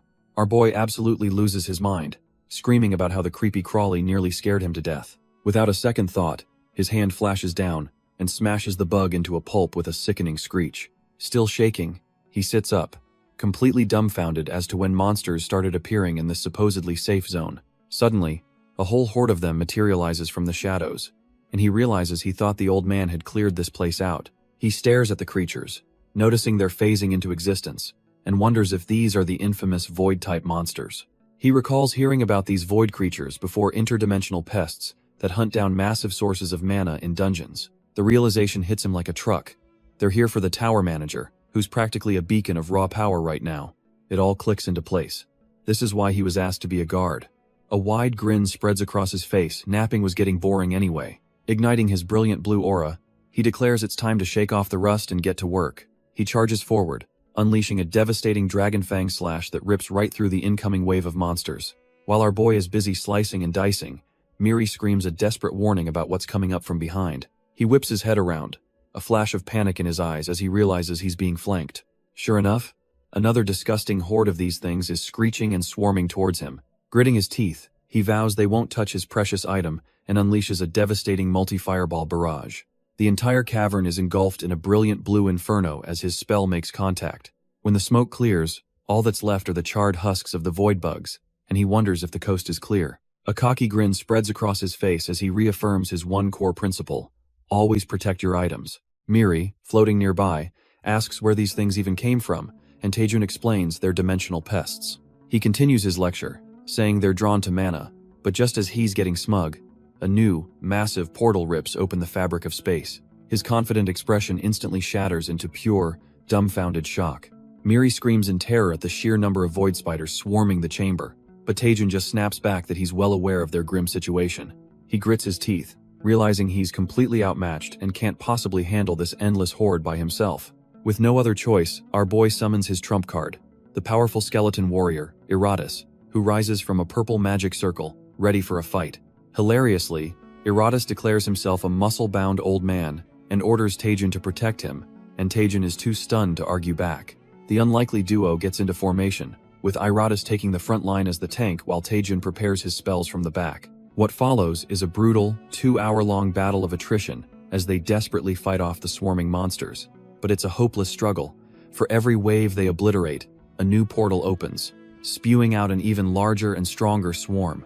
4 hours into the nightmare, the tower manager is still meditating peacefully amidst the carnage, gathering an absurd amount of energy. Taejun, however, is completely broken, his face a mask of despair as he silently begs for the onslaught to finally stop. Standing atop a mountain of monster corpses, he sees yet another portal tear open and finally loses it, screaming that they're all going to die. From the new portal emerges a monstrous parasitic bug, screeching as it lunges straight for our boy. Miri screams for him to get back, but Taejun is completely spent, muttering that it's over. Hes so exhausted he can't even dodge anymore, but suddenly, Iratus roars for him to move aside. In a flash of golden light, something intercepts the bug, tearing it apart before it can land a hit. Taejun is dumbfounded, realizing he's seen that powerful attack style somewhere before. A familiar voice cuts through the chaos, casually asking who the lunatic rampaging through the dungeon is. Our boy looks up to see his old teammates, Choi Jinhyuk and Lee Seona, standing there like it's nothing. Jinhyuk just smirks, asking the punk if he's been doing well since they last saw him. Without waiting for an answer, he He unleashes another devastating spear technique, clearing the field. As Taejin stammers in disbelief, Lee Seon-ah just tosses him a potion and tells him to heal up. Jin Hyuk demands to know if our boy has any idea of the chaos unfolding outside the gate. Turns out a low-level dungeon went berserk, spewing monsters and forcing a massive civilian evacuation. He's absolutely fuming, complaining that his first vacation in ages was ruined by a national emergency. Taejin, clutching the potion, finally grasps the severity of what's happening. See, every dungeon has a monster capacity, but if that limit is broken by some unforeseen event, the mana destabilizes, causing a dungeon break, the very phenomenon that triggered the Great Catastrophe. Lee Seon-ah cuts in, wanting to know what the hell happened in here, and who the strange old man is. Taejin's gaze snaps over to the tower manager, who's still meditating inside a massive, glowing magic circle. He's completely dumbfounded, struggling to find the words to explain the absolute insanity he just survived. He finally manages to explain that the old man is an NPC guardian who's currently recovering his strength. Taejin puts two and two together, realizing the monsters are probably swarming here because they're drawn to the old man's mana. He proposes they team up to wipe out the horde and stabilize the dungeon before it's too late. Choi Jin-hyuk and Lee Seon-ah are already geared up, telling him that was their plan from the start. With a plan set, the trio leaps into the fray, though Jin-hyuk arrogantly tells Taejin to just stay out of his way. Without wasting a second, Jin-hyuk unleashes the fifth form of his light blade art. A devastating tempest slash erupts from his blade, shredding the monsters into pieces with blinding speed. He scoffs, wondering how our boy could have struggled with these trash-tier mobs. But a sudden warning cuts through the air. Just as he gets cocky, a monster slips right through his guard, leaving him completely dumbfounded. Lee Seon-ah intercepts the attack, sharply telling Jin-hyuk to stop letting his guard down. She reminds him that while the monsters are weak, their sheer numbers are overwhelming, and a single lapse in focus means death. Jin-hyuk gets flustered, trying to deny he let his guard down, but Seon-ah just deadpans that he absolutely did. Suddenly, our boy's skeleton summon, Iratus, pops up behind him, agreeing that she's completely right. Iratus strikes a heroic pose, declaring that they must all work together and hold their ground. The two elite hunters just stare, dumbfounded, as the skeleton lectures them about not getting complacent. Seon-ah finally asks the question on everyone's mind. Who in the world is this guy? While they're distracted, Taejin is already carving a path through the endless swarms of void bugs. He wipes the monster guts off his face, realizing something is seriously wrong with this situation. It's not unusual for monsters to target mana, but he's never seen a horde of this sheer size before. Just then, a violent tremor shakes the dungeon, and everyone feels a terrifying presence emerging from the ground. A colossal boss monster rises from the rubble, its glowing red eyes locking onto the party. Covered in monster guts, Taejin finally understands why the swarm is endless. Turns out, the boss is an S-rank lord of the Void Swarm, a queen that just keeps spawning more of these creepy crawlies. The horrifying realization hits him. The spiders weren't teleporting in. This queen was the only monster here from the start. He glances at Seon-ah, who's clearly on the same page, confirming that the queen is the source of all this chaos. But our boy knows this is no simple boss fight. It showing itself so openly has to be a setup. His eyes narrow with suspicion, realizing this is almost certainly a trap meant to lure them to their doom. Choi Jin-hyuk, however, is losing his patience, arguing they can't just stand around while the boss is exposed. He unleashes a furious spear attack, screaming that they'll be completely overwhelmed if they don't make a move now. Taejin watches him go, begrudgingly admitting that the reckless hunter isn't wrong. They're in a bind, attacking blindly is suicide. But waiting means getting buried alive, so he knows he needs a better strategy. And just like that, Taejin reveals his master plan. He points dramatically and orders Iratus to charge the boss. The skeleton is completely baffled, asking if his master is seriously telling him to go die. Our boy just flashes a psychotic grin, reminding his summon that he's immortal, so what's the big deal? He adds that if Iratus dies, he'll just revive him, which does nothing to soothe the skeleton's existential crisis. Taejin loses his patience, yelling at the skeleton to stop hesitating and just go already. Even Choi Jin-hyuk and Seon-ah chime in, telling Iratus to be their guinea pig and check if it's a trap. The whole team starts chanting for him to charge, ganging up on the poor, bony fella. A grim realization dawns on Iratus as he turns to face his destiny. He finally understands that to them, he was never a comrade, just a disposable tool. With a final, desperate wail to the heavens, Iratus leaps towards the Void Queen, accepting his tragic fate. But instead of a glorious death, a tiny spider-like creature latches onto his mace, seemingly drawing power from it. Iratus is completely dumbfounded, having no clue what's just happened. He lands safely on the colossal queen and yells back to his master that the boss is completely docile. Taejin starts laughing, calling him a drama queen, until his eyes widen in horror at what he sees. The little spider is literally devouring his sacred mace, and Iratus can only watch in disbelief. He desperately tries to pull his weapon free, as more of the creepy crawlies begin to swarm around him. From a distance, the team watches in disgust, with Taejin wondering why the hell it's eating a weapon. Suddenly, a horrifying realization dawns on our boy as the pieces click into place. He screams at his team that the queen can absorb mana, ordering them to fight without using any skills. Choi Jin-hyuk thinks that's an absurd plan, but Siona seems to grasp the gravity of the situation. Siona confirms his theory, realizing their powerful attacks were just spawning more spiders. The horrifying truth sinks in. The monster has been feeding on their mana this entire time. Choi Jin-hyuk is fuming. He's cleared countless dungeons, but this trash tier mechanic is a real pain. He scoffs at the warning, declaring that if fighting without skills is the answer, then he'll do it. Ignoring the finer details about mana leakage, he decides his raw power is more than enough for these pests. With a roar, he unleashes a storm of pure physical spear strikes, shredding the void spiders without a drop of mana. He yells back to Taejin for approval, who gives him a thumbs up and tells him to keep it up.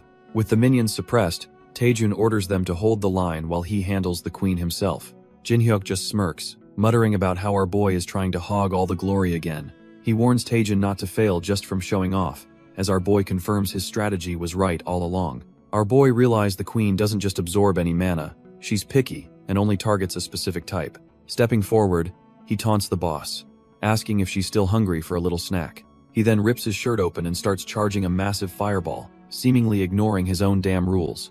His teammates are dumbfounded, screaming at him for using a skill and risking another wave of spiders. But Taejin doesn't listen, unleashing a colossal wave of blue energy straight at the queen. The Lord of the Void Swarm just smirks, thinking this idiot is serving her a 5-star meal on a silver platter. She opens her maw wide, ready to devour the entire mana-rich attack in one go. Taejin recalls his grandfather's lesson.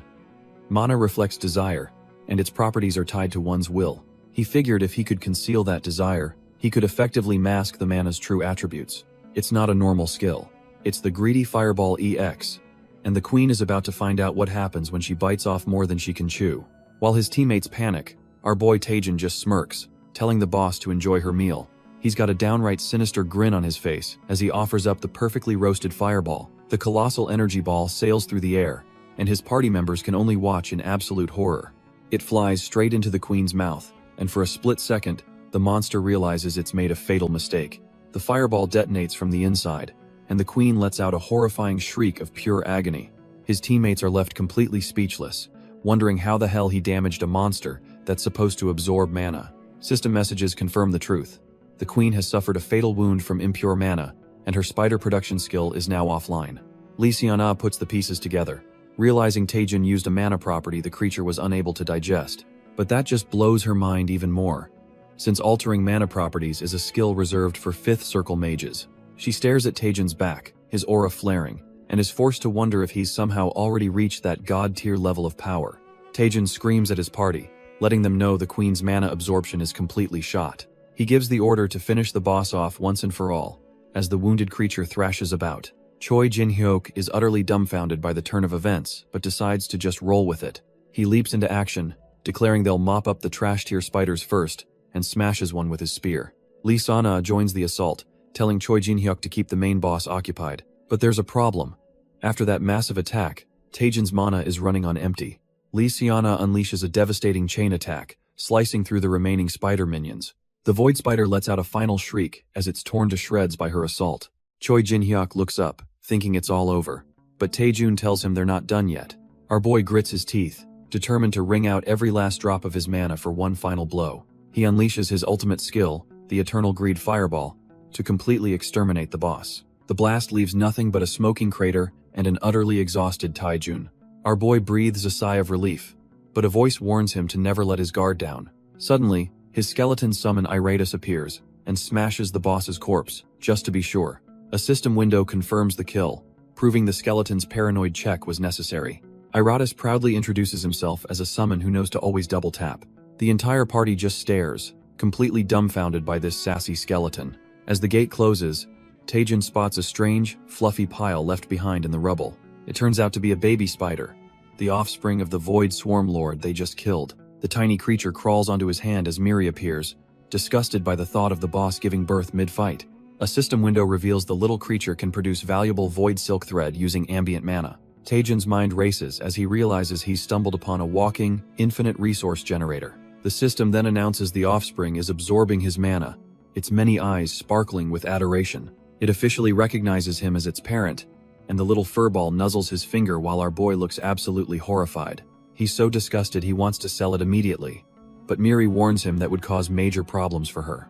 Just then, Lysiana approaches, observing that the last of the monsters have finally been dealt with. Taejun gives her a cheesy thumbs up, pointing out that the dungeon is stabilizing and their skeletal ally is no longer a statue.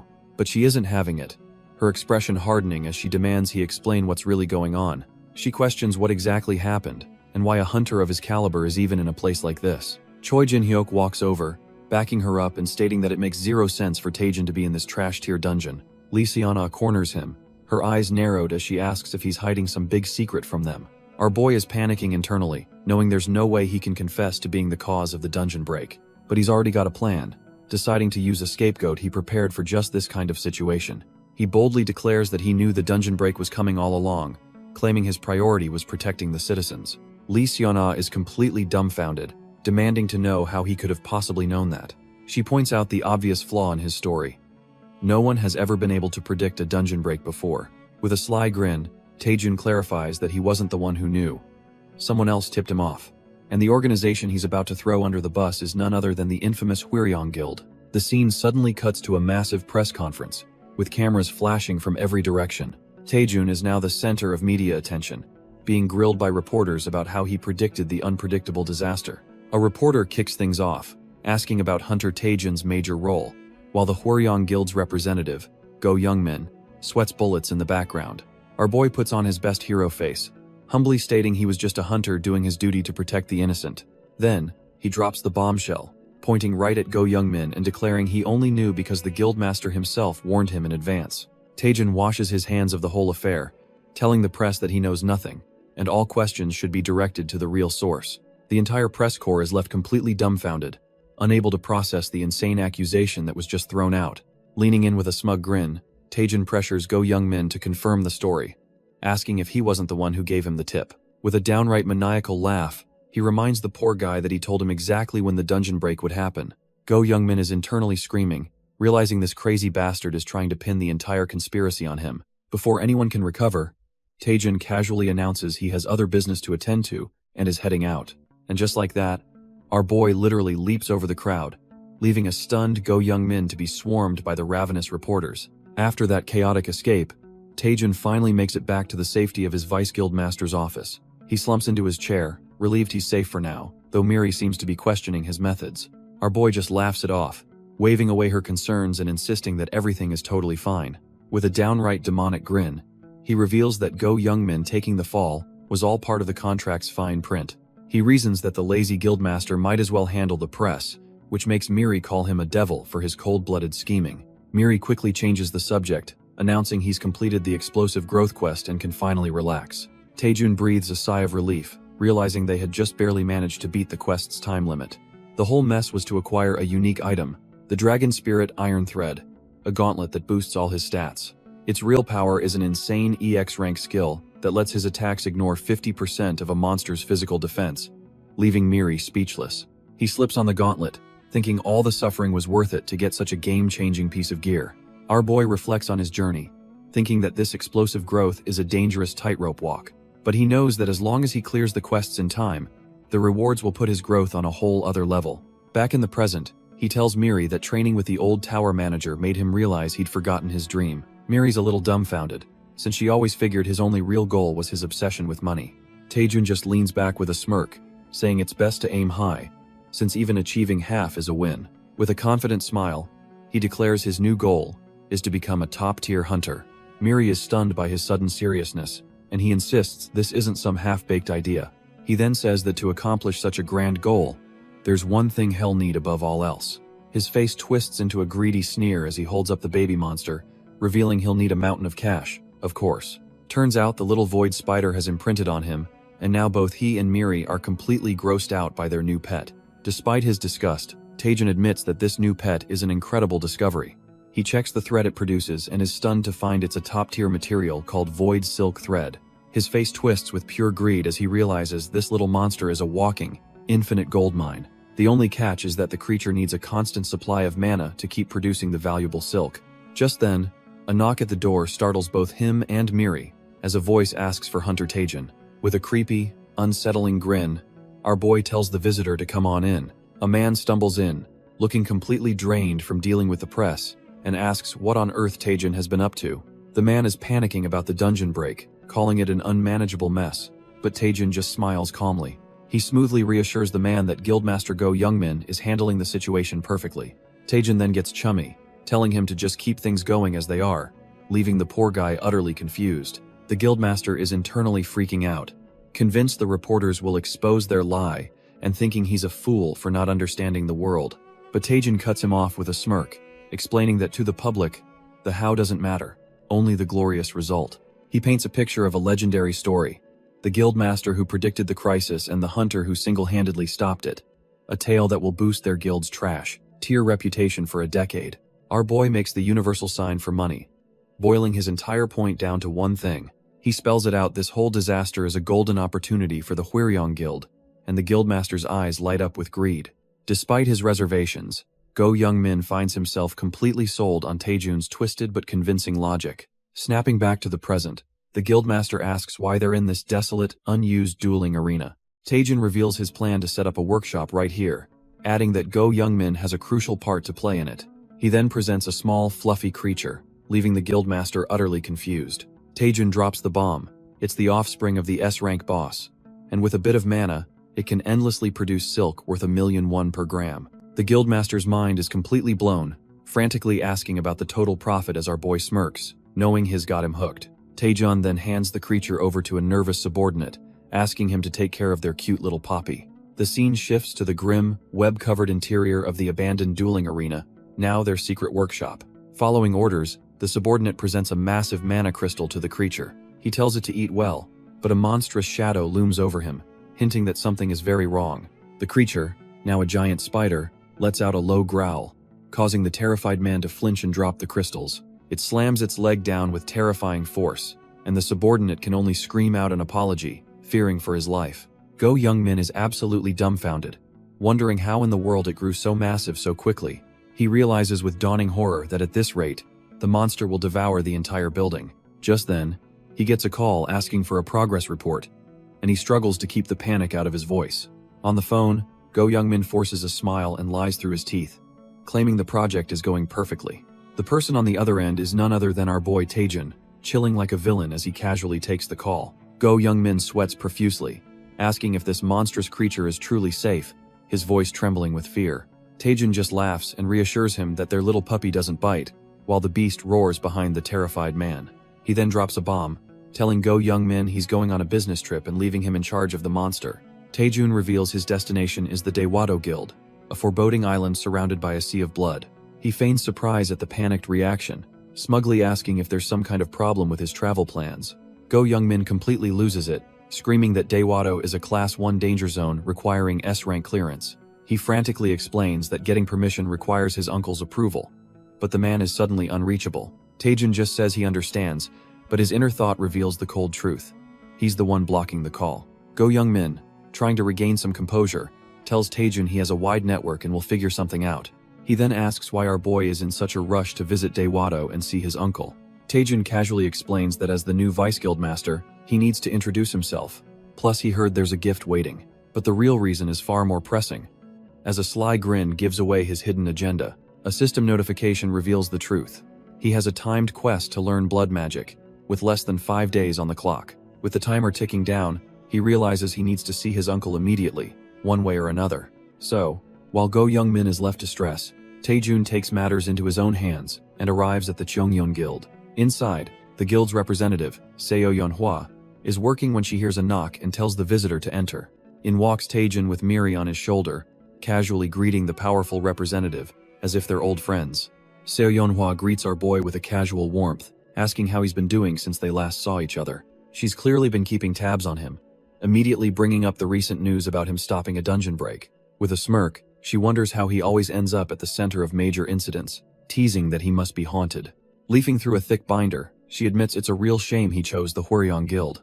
If she had known he was going to pick a trash-tier guild, she would have tried way harder to recruit him herself. Taejin just awkwardly plays it cool, as she explains that basically every other major guild was disappointed by his choice. She even heard that big shots like Ma Tae-pyong and Cha Soo-yoon got absolutely hammered in frustration over it. Still, she figures his well-known interest in dark magic makes his choice to join the shady guild make a twisted kind of sense. Cutting through the pleasantries, she finally gets to the point, and asks him what he actually came here for. Our boy gets straight to business, revealing his plan to visit the infamous Daewha Island, a place he can't access without an S-rank escort. He then asks Seo Yeonhwa directly if she'd be willing to accompany him, hoping she'll agree to his bold request. But she just smiles and shuts him down flat, claiming she has prior commitments, leaving Taejin utterly dumbfounded. He immediately starts to panic, realizing this completely derails his plans, but she cuts him off, saying she can still arrange access for him. Taejin is confused, but she explains that while it's a bit of a pain, she can just assign another guild member to be his escort. A wave of relief washes over our boy as he lets out a nervous laugh, glad his entire scheme hasn't fallen apart. With that settled, Seo Yeonhwa slides something across the desk, telling him to accept a little gift. She presents him with a sleek black card, explaining it's a token of appreciation for exposing the exam manipulation scandal. Taejin asks what it is, and she explains that with his newfound fame, living in a cheap studio apartment just isn't cutting it for privacy anymore. She reveals the card as a key to a luxury, high-security apartment for top-tier hunters, a place with practically impenetrable defenses. With the timing being perfect, she offers it to our boy, asking him what he thinks of her generous gift. Taejun is so moved by this kindness that he bursts into tears, asking if he can call her Nuna, the ultimate sign of respect and affection. Seo Yeonhwa is completely caught off guard by the title, blushing as she says she's not nearly old enough for that. Meanwhile, in a completely different part of the world, we cut to the ominous Daewha Island, the lair of the infamous Gucheng Bone King. Inside, an old man lies in bed as a sinister red aura begins to seep out. Realizing the time has finally come, he knows he can no longer suppress his insatiable thirst as the dark energy begins to take a monstrous form. A terrifying shadow looms over him, demanding he provide it with blood, or it will simply devour his entire body. The curse violently takes hold, as blood-red tendrils erupt and begin to consume the old man right where he lies. Back on the mainland, our boy Taejun is making his way to the port town that leads to Daewha Island. The system flashes a grim reminder. He has just over 3 days left to complete this impossible quest. He calculates that it'll take a day just to get there, meaning he has to master blood magic in 2 days flat or lose everything. Even if the Gucheng Bone King is a good teacher, he knows it's cutting it dangerously close for a reward like Horizon of Communication. He turns to Miri, pointing to his dragon-scaled arm, and asks if it's normal for a single skill to interfere with the system's features. He recalls how his shocking growth skill already added things like spell-dispel and a QR scanner, things that shouldn't be possible. Taejin presses her, wondering if it's really okay for a skill made by one employee to just tamper with the company's entire system. Miri admits she reported it to her higher-ups, but they just told her to keep an eye on it unless something unusual happens. That's the only instruction she's received, leaving our boy dumbfounded by their laid-back attitude. Taejin realizes that for now, at least, the company doesn't consider his game-breaking ability a threat. Our boy reflects on how his shocking growth skill has been a game-changer, even unlocking a Manhwa wiki feature. This thing is basically a cheat code, giving him a full tactical breakdown of any monster he faces. He realizes the skill isn't just buffing his stats. It's fundamentally rewriting the rules of his status window. While he doesn't fully grasp its mechanics, he vows to milk it for all it's worth. But his train of thought is suddenly derailed. A cheerful voice calls out it's Yu Se-rin, who excitedly tells him he looks even cooler than last time. Taejun realizes she's the hunter from the Cheongyeon Guild, and she happily confirms she's here to help him. She then starts rummaging in her bag, cryptically saying she can't miss this chance. With a sly look, she pulls out her phone, thinking this is a once-in-a-lifetime opportunity. She suddenly pulls him in for a selfie, gushing about how famous he is and asking to post it on social media. Taejun is completely dumbfounded, his face frozen in panic as she snaps away, asking what on earth she's doing. Before Taejun can process the selfie ambush, a loud voice suddenly calls out to him with immense respect. He and Yu Se-rin turn to see a young man in a martial arts uniform performing a full, ground-scraping bow.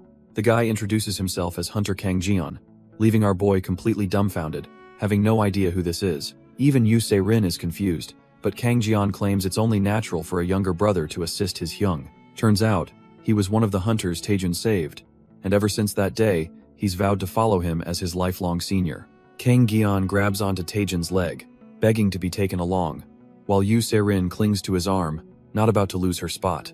Their bizarre tug-of-war is cut short when a man on a nearby boat yells at them to hurry up and get on board. The grizzled captain, Kim Yong-soo, gives the signal, telling them it's time to set sail immediately. With the chaotic trio finally on board, the boat revs its engine and speeds out into the vast ocean. The captain grumbles that he'd never go to this cursed island if not for a request from Manhwa. And Taejun's sharp ears catch every word. The captain scoffs, asking if our boy is really a hunter if he doesn't know about the monsters around Daewa Island. He explains the waters are crawling with creatures, especially the nasty-looking sirens, which has Yu Se-rin on edge. And to make matters a whole lot worse, he reveals it's currently their breeding season. During this time, the sirens become hyper-aggressive, fiercely guarding their territory and eggs. Their tempers are so foul that any ship intruding on their waters gets swarmed and torn to shreds in an instant. Naturally, the captain says they'll have to take a long detour to avoid provoking the horde. But Taejun just places his gauntlet on the man's shoulder, telling him there's no need for that. With a ridiculously cheerful grin, he tells the captain to just head straight through. The old man is absolutely flabbergasted, yelling at Taejun and asking if he's lost his mind. Our boy just gives a smug smile, promising that even if hundreds of them attack, they won't leave a single scratch on the ship. The captain is having none of it, thinking this kid is asking him to just drive into a death trap. He flatly refuses, saying there's no way he's risking his life on some hunter's whim. As the old man starts talking about having a family to feed, Taejun cuts him off with a single word: double. With a predatory grin, our boy offers to pay him double whatever his current client is offering. The captain is outraged, yelling that he's not some sellout who can be bribed. But before he can finish his righteous speech, Taejun just screams triple, with a completely unhinged look on his face. The captain freezes mid-sentence, his cigarette dropping from his mouth as his brain short-circuits. A second later, all his morals are out the window as he slams the throttle, yelling for full speed ahead. Taejun cackles at the front of the speeding boat, enjoying the wind with Miri and his little spider pet. But Yu Se-rin isn't so thrilled, nervously asking if maybe, just maybe, he's being a little too reckless. She points out that with marine monsters, you never know where they'll ambush from. Taejun just smirks, telling her that while she's not wrong, it's not something she needs to worry about. Turns out, our boy knows exactly where they are, as his system lights up with a warning about multiple hostiles. He calmly points them out as fins slice through the water, 3 on the right and 5 on the left. With the boat now completely surrounded, he tells Yu Se-rin to cover the right side while he handles the left. A swarm of hideous siren monsters leaps from the water, leaving Yu Se-rin dumbfounded that he predicted it perfectly. Shaking off her shock, she decides to put her full trust in him, gathering icy energy in her hands. She unleashes a powerful ice arrow, blasting the creatures on her side of the boat. Meanwhile, Taejun crouches low, patiently telling himself to wait until they get as close as possible. He's waiting for the perfect moment to strike, just as the monsters begin to climb onto the ship. Just as he unleashes his attack, the system grants him a new attribute for his Rising Dragon Fist: Power Strike, which ignores 50% of enemy defense. He immediately puts it to the test, smashing his flaming fist into a siren's face with the force of his Rising Dragon Divine Fist. With the monsters defeated, our boy thinks it would be a total waste to just toss these valuable corpses back into the sea. A greedy grin spreads across his face as he realizes he can harvest all their mana stones for a sweet jackpot. But as he's collecting his loot, he fails to notice someone watching him from the doorway. It's Kang Jian, who's just confirmed a rumor. Kang Jian is in shock. The rumors were true after all. Taejun really does use the legendary Rising Dragon Fist. Taejun finally spots the lurker, wondering who this guy is and just how long he's been spying on him. He tries to brush it off, saying his style is totally different. But Kang Jian has already made up his mind. Taejun is no longer just an upperclassman to him. In a sudden dramatic declaration, Kang Jian points at Taejun and proclaims him his one and only rival. Taejun is just left completely dumbfounded, thinking this guy is a total lunatic for deciding something like that all on his own. Ignoring the captain's frantic warnings, Kang Jian declares he'll show Taejun the true power of the Rising Dragon Fist, even if it means sailing straight into a monster-infested sea. The scene shifts to the serene shores of Daewa Island, a place that seems peaceful on the surface. An old man on the beach gets word that Hunter Lee Taejun is arriving today, a piece of news that clearly catches him off guard. He furiously gets on the phone, demanding to know why his subordinate, Go Young Min, is only just now reporting this critical information. The old man absolutely rips into him, reminding the flustered fool that normal phones don't work here, and he was supposed to use a crystal sphere. He hangs up, deeply concerned. Taejun's arrival couldn't have come at a worse time, and he worries that some dangerous group on the island will target our boy. Just then, he spots a boat approaching, and hears a voice apologizing for being late and addressing him by his title, the Gucheng Skeleton King. The boat is piled high with a mountain of monster corpses, and a voice cheerfully complains that it took ages to catch all the fish. It's our boy, Taejin, covered in blood and grinning as he formally greets the old man, introducing himself as the deputy guild leader of Hwiryeong. Standing before the legendary Gucheng Skeleton King, Taejun reaffirms his identity, revealing a shocking connection and a position of power we never knew he had. The Gucheng Skeleton King is dumbfounded, asking if our boy seriously hunted all these sirens during their peak spawning season.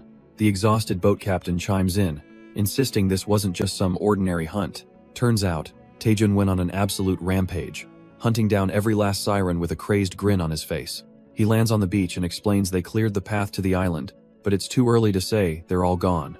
As Taejun worries about stragglers in the deep, the old man cuts him off, saying this is more than enough. He explains that with their food supply wiped out, the remaining sirens will just disappear on their own. In fact, he reveals a crucial weakness. Sirens can't even dive deep, which means Taejun basically drove them to extinction. But just as our boy processes this, the Skeleton King's expression turns grim. He says there's one exception, and right on cue, Taejun's system screams a warning about a hostile entity targeting him. Before anyone can react, a massive force erupts from the ocean, sending the entire group flying back. And there it is, the exception, a monster called a Siren Hunter, bursting from the depths like a torpedo. The sheer pressure it emits leaves everyone, even the old Skeleton King, completely dumbfounded.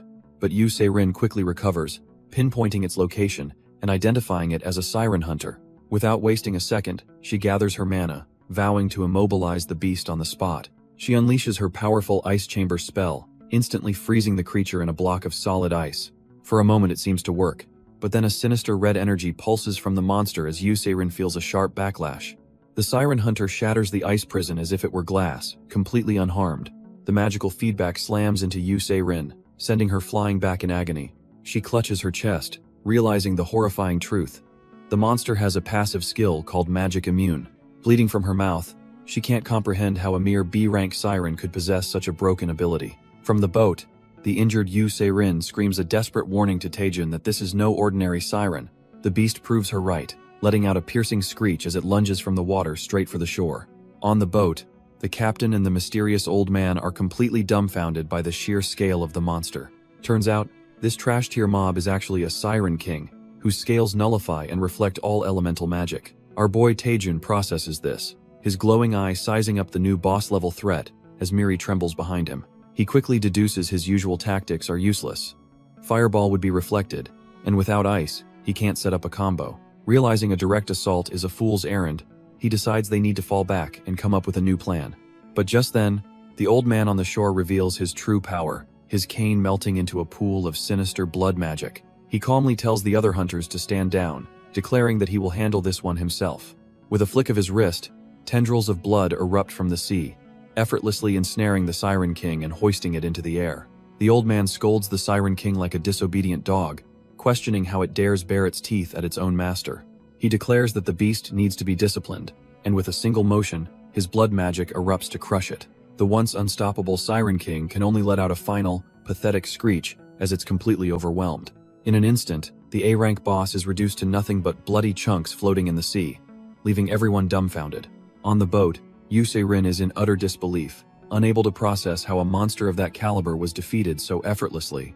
Our boy Taejun, however, is already breaking it down, recognizing the terrifying single-target power and penetration of blood magic. He even considers that, despite its risky growth quests, a power like that might actually be worth learning. Go Jianho clenches his blood-soaked fist, satisfied that he has brought a moment of peace to the island.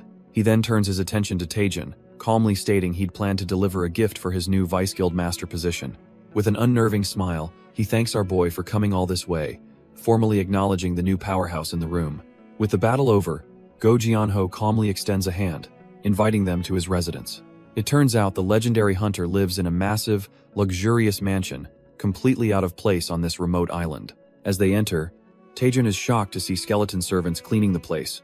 Realizing he's in the home of the Gucheng Skeleton King, he turns to Yu Se-rin, finally understanding why Seo Yonhua was so desperate to keep this man's location a secret. Yu Se-rin is completely starstruck, unable to believe that a legendary hero of South Korea is hiding out in a place like this. She's still buzzing with excitement, recalling how he annihilated an A-rank Siren King with nothing but blood magic. She gushes that it was an insane display of power, admitting even her powerful sister Yanhua would have struggled, and Kang Jian agrees he's a hero.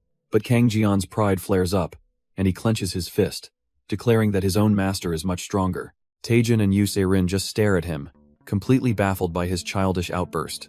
Ignoring the awkwardness, they're led down a grand hallway by skeleton maids to their respective rooms for the night. Taejun tells his companions to go rest up, as they must be tired from the journey. He then explains that he has some private matters to discuss with the Gucheng Skeleton King. Wasting no time, our boy heads straight for the master's study and gives a firm knock. Inside, the legendary Go Jianho sits calmly, sipping tea as he invites Taejun to enter. The Skeleton King asks how he likes the room, and Taejun can't help but be impressed by the sheer scale of the mansion. Pleased with his reaction, Go Jianho finishes his drink with a satisfied sigh. He then stands, telling Taejun to follow him because he has an appointment gift for him. Taejun eagerly follows the old master, wondering what kind of reward a legend like this has in store. As they descend into a torchlit basement, Go Jianho praises Taejun for his excellent handling of the Machion dungeon overload. Taejun tries to play it cool, saying he just got lucky. But the old man just laughs, telling him to save the fake modesty for the reporters. Our boy keeps up the act, insisting he was just lucky and was only cleaning up his own mess. He even tries to give credit to the Huiryong Guildmaster, but Go Jianho just scoffs, calling the man his useless nephew. The old man laments how that brat drove the guild into ruin in just 3 years, racking up unpaid taxes and every disgrace imaginable. He points out that now, thanks to Taejun, Huiryong is being hailed as a hero, so his nephew should be the one thanking him. Taejun is floored, realizing that the guildmaster, Go Young Min, was an even bigger piece of trash than he ever imagined. As they continue down the stairs, Taejun can't help but ask why the legendary Skeleton King would ever entrust his guild to such a failure. He presses on, saying that surely a man of his stature could see that his nephew wasn't ready for the job. Go Jianho stops dead in his tracks, the weight of the question hanging in the air. With a somber look, he turns and admits the truth. He did it because he's grown weak. He tries to brush it off and move on, but our boy is left completely dumbfounded by the shocking confession. Go Jianho explains that no matter how strong an awakened is, time makes them all human again. But our boy isn't buying it for a second and sneakily activates his QR reader on the old man's back. The scan immediately fails, spitting out an error that the target's level is just too damn high. Taejun is completely floored. He knows there are only a few hunters in all of Korea who are unscannable. He's talking about the absolute monsters of the hunting world: Cha Su-hyun, Ma Dae-pyong, and Seo-yeon Hwa. Even with all his growth, he can't scan them. So how is this old man on the same level? Taejun stares, realizing the Gucheng Skeleton King is hiding a secret far darker than he could have imagined. The old man leads them to a hidden door, leaving both Taejun and Miri speechless with anticipation. He opens it to reveal a ridiculously massive and opulent chamber hidden deep underground. Taejun can't believe his eyes.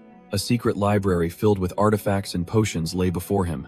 The old man admits his guild is humble, but says he's prepared an initiation gift for our boy right here in this secret vault. He presents a table of epic-looking gear and tells Taejun to choose one, explaining that some items have penalties, so he can't just give them all away. In a classic RPG moment, Taejun immediately goes for a skull, radiating a sinister green aura. Turns out it's Magnuda's skull, an A-grade item that boosts all stats and grants the Kingslayer's power for daggers. Taejun isn't just impressed by the skull. He realizes every single item on this table is better than most rare-grade equipment. He thinks to himself that any other hunter would be weeping with gratitude for a chance like this. But our boy is cut from a different cloth. He's sweating because he realizes they're all close, combat-focused, and nothing truly fits his style. So, he turns around and boldly asks the Gucheng Skeleton King if he happens to have any items related to blood magic. The old man is completely taken aback, questioning why on earth he'd be interested in something as notorious as blood magic. Taejun lays out his reasoning, explaining its high magic penetration and, most importantly, that it doesn't consume mana, making it a god-tier skill for long raids. But the Gucheng Skeleton King flatly denies having any blood magic items, telling our boy to just pick something else. He brushes off Taejun's shock, saying he's going to prepare some food and leaving him to his choice. As he walks out, he tells Taejun to just take whatever he likes from the collection. The moment he's gone, Taejun and Miri both realize something is definitely off. The old man is clearly hiding something. Our boy completely loses it, screaming that after learning about blood magic, no other trash-tier item will satisfy him. He throws a full-blown tantrum on the floor, begging the empty room to just teach him the forbidden art already. Miri, ever the innocent one, asks why he can't just ask the Skeleton King to teach him directly, even without an item. But Taejin explains it's not that simple. Blood magic isn't a skill you can just be taught by a master. It's all based on a rare passive ability called mana blood, and without awakening it, you're completely locked out. He was hoping for a skill book, but just as he's about to give up, his flash function detects a hidden device in the room. Suddenly, a bright light flashes from his system, illuminating a hidden spot in the room, leaving both Taejin and Miri dumbfounded. Taejin is shocked, his status window even has a flashlight, but Miri casually explains she added it after their last dark dungeon run. Following the light, our boy lifts up a piece of furniture and investigates what the old man was trying so hard to hide. He uncovers a hidden compartment with a big, ominous red button, and Miri immediately gets a bad feeling, warning him not to press it. But Taejin just scoffs, brushing off her fears by joking that there's no way it's a nuke in this day and age. With a wild grin, he declares that he can't possibly resist a secret button, his inner gambler screaming all or nothing. The moment his finger makes contact, a deafening air raid siren blares through the mansion, sending Miri into a full-blown panic. Just as suddenly, the alarm stops, and a wall slides open, revealing a single, ominous-looking book bathed in a sinister red light. A system window pops up, identifying it as the Codex of Blood, a unique grade forbidden book that grants the user the mana blood passive. Overjoyed, Taejin grabs the book with a creepy, possessive grin, finally getting his hands on the one thing he's been dying for. After the raid, Go Jianho offers our boy a reward, questioning if he's sure about his choice. The old man finds the gift underwhelming, but Taejin, with a massive grin, insists it's perfect for him. He reveals his pick, a C+ grade ring called Bander's Onyx, which he needs for its mental contamination resistance. Go Jianho reluctantly accepts his decision, figuring it's Taejin's call to make. With the meal over, he dismisses the young hunters for the night as they thank him profusely. But later, alone in the dark, Go Jianho is trapped in a terrifying nightmare on a desolate island. He clutches his hand in agony as a sinister voice whispers that this feeling brings back old memories. A monstrous shadow entity emerges, taunting him about how Taejin wants to learn blood magic. The entity sneers that Taejin has the same desperate look Go Jianho once had, willing to sacrifice anything for power. Choked by tendrils of blood, Go Jianho screams that Taejin has nothing to do with it, reminding the beast that a contract requires the codex. The blood entity sneers, telling Go Jianho there's a critical piece of the puzzle he's missing. Turns out, our boy Taejin has already obtained the Codex of Blood, a revelation that leaves the old man utterly shattered. The entity confirms it can clearly feel a new host has emerged, and it's not some trash-tier vessel. It's done being satisfied with the scraps from Go Jianho's rotting, weak body. With a surge of power, the entity declares it's borrowing the Skeleton King's body for a bit. Now fully possessed, Go Jianho silently enters Yuserin's room as she sleeps. The entity is livid, realizing it's been fed garbage while a feast like this was just next door. Yusirin just sleeps peacefully, completely unaware of the monster standing over her. The possessed hunter explains that while this wasn't part of the original plan, he's just too hungry to care right now. A shadowy hand reaches out, ready to slowly and painfully savor her soul. But just as the shadowy hand reaches for its victim, we're yanked into a flashback, with Go Jianho startled by a voice in the dark. It's our boy Taejin, who's found the old man wandering the halls and asks why he isn't sleeping. The Skeleton King is completely thrown off, demanding to know what Taejin is even doing there. Taejin just bows his head low, explaining he felt too guilty to sleep and came to apologize for his actions earlier.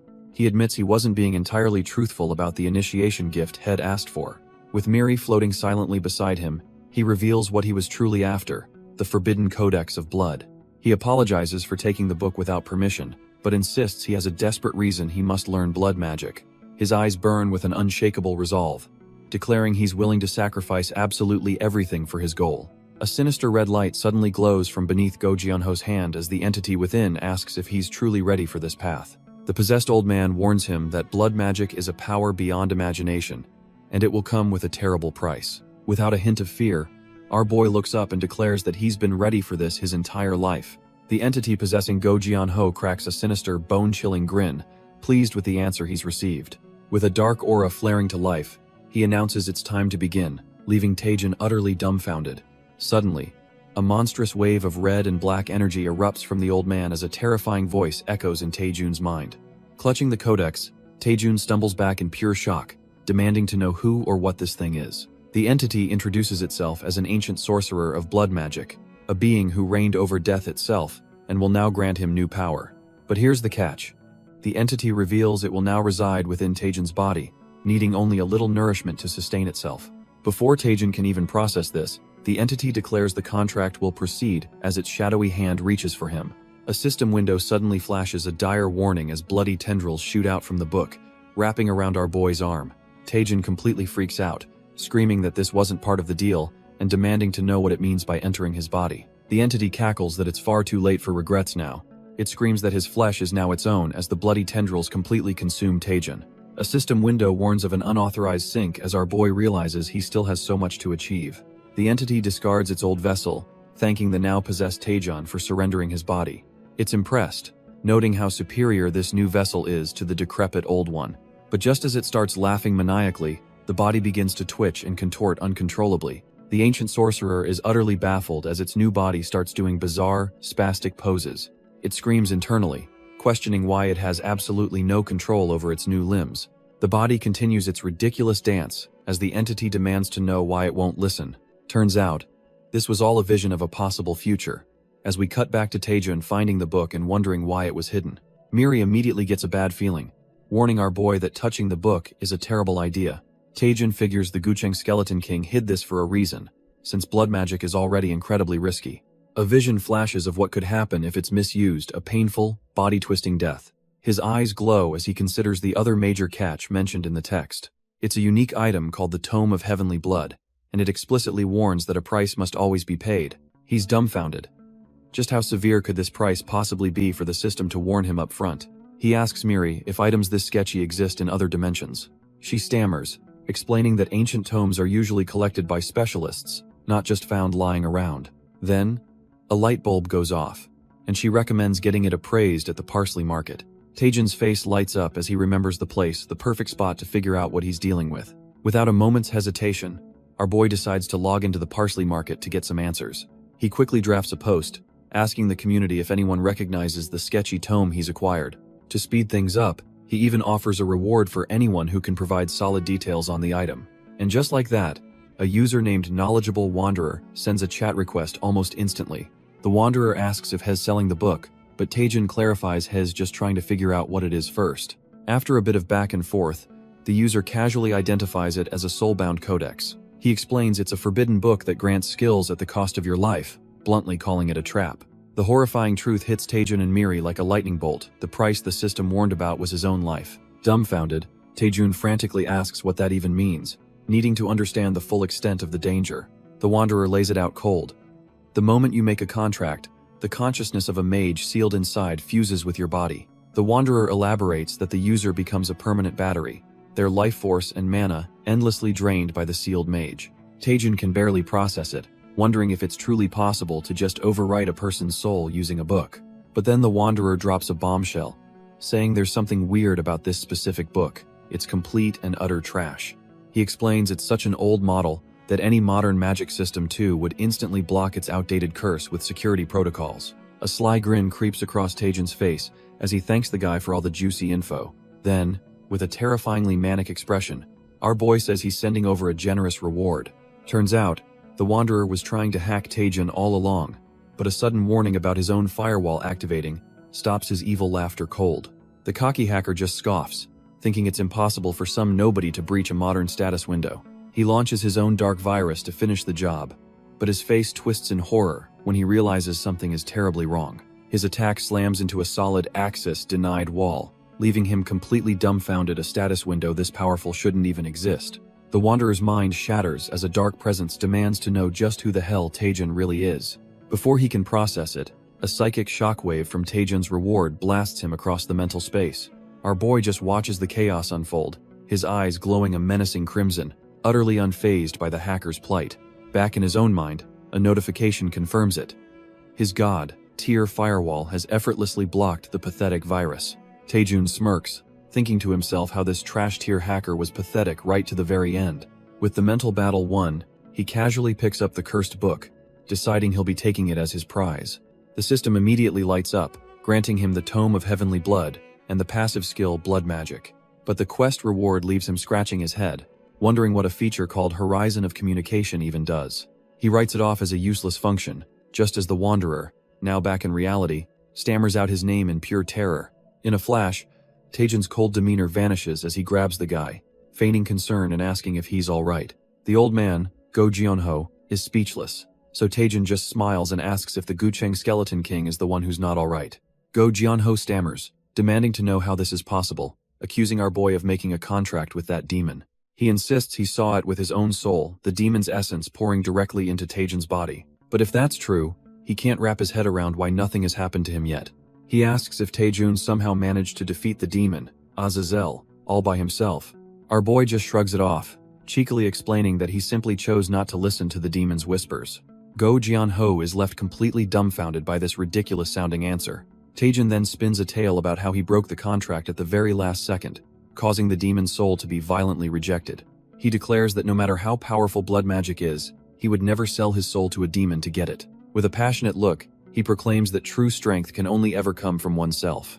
Go Jianho is speechless, while our boy cheekily adds that he has no idea where the demon went. Maybe it's off looking for a new host. The old man is in shock. The oppressive voice and dark energy that plagued him for decades have completely vanished. He can't believe it, he struggled for 30 years to break the contract. Yet Taejin erased it with such a ridiculously simple method. Overwhelmed with gratitude, he suddenly drops to his knees, thanking Taejin for freeing him. He confesses that during the Great Cataclysm, he grabbed for a forbidden power, swearing to protect the world no matter the cost. But now, looking back with immense regret, he admits that Taejin has finally shown him the error of his ways. As this realization dawns on him, his body begins to crumble into dust. The demonic power that sustained him is gone, proving it was never his to begin with. Taejin, however, stops him, saying he can't even begin to imagine the heavy burden he's been carrying all this time. He helps the old man up, reassuring him that he's already incredibly strong, even without the tainted blood magic. With a look of genuine respect, Taejin tells the Gucheng Skeleton King that it's finally time to lay his burden down. Just as Go Jianho is having his heartfelt moment, a sleepy Yu Se-rin wakes up complaining about all the noise. Her eyes snap open in utter shock as she recognizes Hunter Taejin and the Gucheng Skeleton King standing in her bedroom. Letting out a terrified shriek, she pulls the covers up and demands to know why two strange men are in her room. Our boy Taejin just sweats bullets, awkwardly trying to explain that this is all a huge misunderstanding. But before he can talk his way out of this one, a sinister, bloody energy suddenly erupts from the floor. As Yu Se-rin panics at the new disturbance, Taejin's expression turns grim. He recognizes that chilling voice. The blood magic entity's voice booms through the room, mocking them as foolish mortals for thinking it was over. It gloats that as long as its soul remains in this world, it is absolutely impossible to destroy it for good. The entity reveals its trump card. If it has no vessel to inhabit, it will just make a new one from their flesh. With that, a colossal tree of blood and gore erupts, revealing itself as the S-rank mythical entity, the Heavenly Blood Tree. The whole group is dumbfounded, with Yu Se-rin barely managing to ask if that horrifying thing is a tree. A system window pops up, identifying the S-grade 1000 Blood Tree, a mythical entity that requires 100 human sacrifices to summon. Taejin's blood runs cold as he realizes the horrifying truth. The blood mage must have sacrificed himself to unleash this nightmare. But before they can even process that, a new threat emerges as a monstrous wolf with glowing red eyes snarls into existence. Suddenly, an entire pack of these silver fangs manifests, howling and ready to tear everything apart. Yu Se-rin is on the verge of a complete breakdown, screaming about why all these monsters are suddenly swarming their location. Go Jianho, however, looks absolutely grim, declaring that this is not something they can just stand by and watch. He orders Taejin to wake up Kang Jian immediately, because as he speaks, jagged bones erupt from the ground beneath his feet. The blood tree's tendrils lash out, consuming the newly summoned wolves. As Go Jianho explains, the entity now seeks to devour all life on the island. With a bone weapon materializing in his hand, he stares down the tree, muttering that this thing is greedy to the very end. Kang Jian finally snaps awake, completely bewildered and demanding to know what the hell is going on. He immediately panics, thinking a gate must have opened as he sees Go Jianho squaring off against the monstrous tree. Our boy Taejin steps in, telling them to shut it because there's no time and he needs to explain this fast. He reveals the horrifying truth.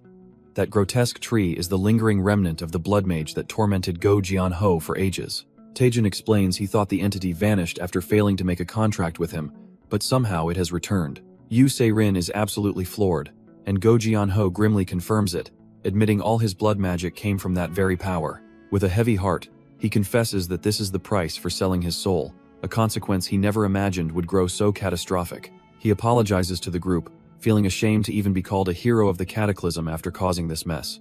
But just then, the knowledgeable wanderer, now back on his feet, begins to channel his own power. He tells Go Jianho to cut the self-pity, reminding him he's a national hero with or without blood magic, and declares that his team will handle the wolves. Just as Yu Seirin is about to blast the wolves, our boy Taejin throws up a hand, telling her to stop. His eye glows with insight as he realizes these aren't just some run-of-the-mill summons. Yu Seirin is completely baffled, but Taejin warns her that these things are on a whole different level. Turns out, the wolves have a broken ability called magic absorption, which means her spells would just make them stronger. He then spots the real problem. Disgusting blood veins are funneling power directly from the tree, making the wolves immortal. Realizing they're stuck in a loop, Taejin turns to Go Jianho and the Wanderer, asking if there's any way to destroy the source. He racks his brain, recalling that the tree itself has the same insane magic absorption and health regeneration passives. This puts them in a bind. Magic is off the table, and even his strongest physical attacks won't damage its healing factor. For a moment, it seems utterly hopeless, as if this monstrosity has no weaknesses at all. But then a smirk spreads across Taejin's face. He's found a way. Convinced that no monster in this world is truly invincible, the plan is set. Go Jianho tells the others to trust him, as he prepares to buy them some time against the Silver Fangs. With a smirk, he announces it's time to get serious, slamming his skeletal hand into the ground and unleashing his true power. A massive skeleton begins to rise from the earth, its master feeling liberated and stronger than ever without the blood parasite. For the first time in ages, the Gucheng Skeleton King feels truly great as he summons an entire army of the undead. Right on cue, the immortal wolves charge forward, a relentless tide of fangs and fury. The Wanderer doesn't hesitate for a second, leaping into the fray to meet the beasts head-on.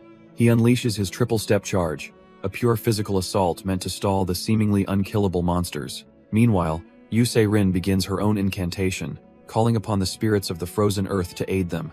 She casts the blessing of the Ice Spirit King, sending waves of frigid power washing over the newly summoned skeletons. With her power flowing into his army, Go Jianho prepares his newly buffed forces for battle. The buffed skeleton army clashes with the immortal wolves, a maelstrom of ice, bone, and fury, but it's useless. The wolves' wounds instantly begin to heal, powered by the blood magic's regeneration buff. Go Jianho grimly notes that they'll never win like this, as a frustrated Yu Seirin apologizes for her limited power. He reassures her, saying the wolves' magic absorption is the real problem, and her help is still invaluable. Her eyes drift over to Taejin, who's been standing near the blood tree with the Wanderer, and she wonders what he's up to. She thinks to herself that he's been fighting those silver fangs for a while now, but has made zero actual progress. Go Jianho watches our boy with a worried expression, his patience wearing thin. He silently pleads with Taejin to hurry up, whatever his grand plan might be, before they're all overwhelmed. Just then, Taejin explodes into action, unleashing the first move of his combo, Phantom Flash Strike. He follows it up instantly with a devastating Dragon Fang Strike, smashing his gauntlet right into the beast's jaw. But his gauntlet grinds to a halt, stopped dead by the blood-red vein connecting the wolf to the tree. Our boy grits his teeth in frustration, realizing no matter how many times he cuts these veins, they just won't break. He understands now that approaching through these trash-tier wolves is a complete dead end. With a grim look of resolve, he decides it's time to execute his final, desperate plan. Taejin turns his back on the wolves and faces the colossal blood tree, the source of all their problems. He then yells out to the entity, begging it to teach him the ways of blood magic one more time. His allies, Yu Seirin, Go Jianho, and the Wanderer, are left completely dumbfounded by his insane request. Taejin tries to reason with the entity, saying that blood magic's power is unmatched and literally invincible. He offers up his entire soul, asking for its power just once more as bloody tendrils erupt from the tree. The tendrils impale him from all sides, and his allies can only scream his name in utter shock. But the blood entity just scoffs, telling the foolish mortal it won't fall for the same trick twice. It reveals that Taejin's body is now completely useless for its resurrection. All it needs now is his blood and flesh, and it begins draining our boy dry as system alerts scream about hemorrhagic shock. Using Taejin's life force, the entity starts to form a new, monstrous body, gloating that he made its job way too easy. The bloody form takes shape, boasting that its new body will be complete any second now. It then turns its attention to Taejin's horrified friends, promising they'll be the next sacrifice for its rebirth. But suddenly, the entity freezes in shock, because Taejin is standing right behind it, completely unharmed. Our boy just lets out a maniacal laugh, explaining that watching the monster use its blood magic gave him a wicked idea. With a crazed look in his eyes, he reveals his big epiphany. He doesn't have to ask for the power, he can just take it.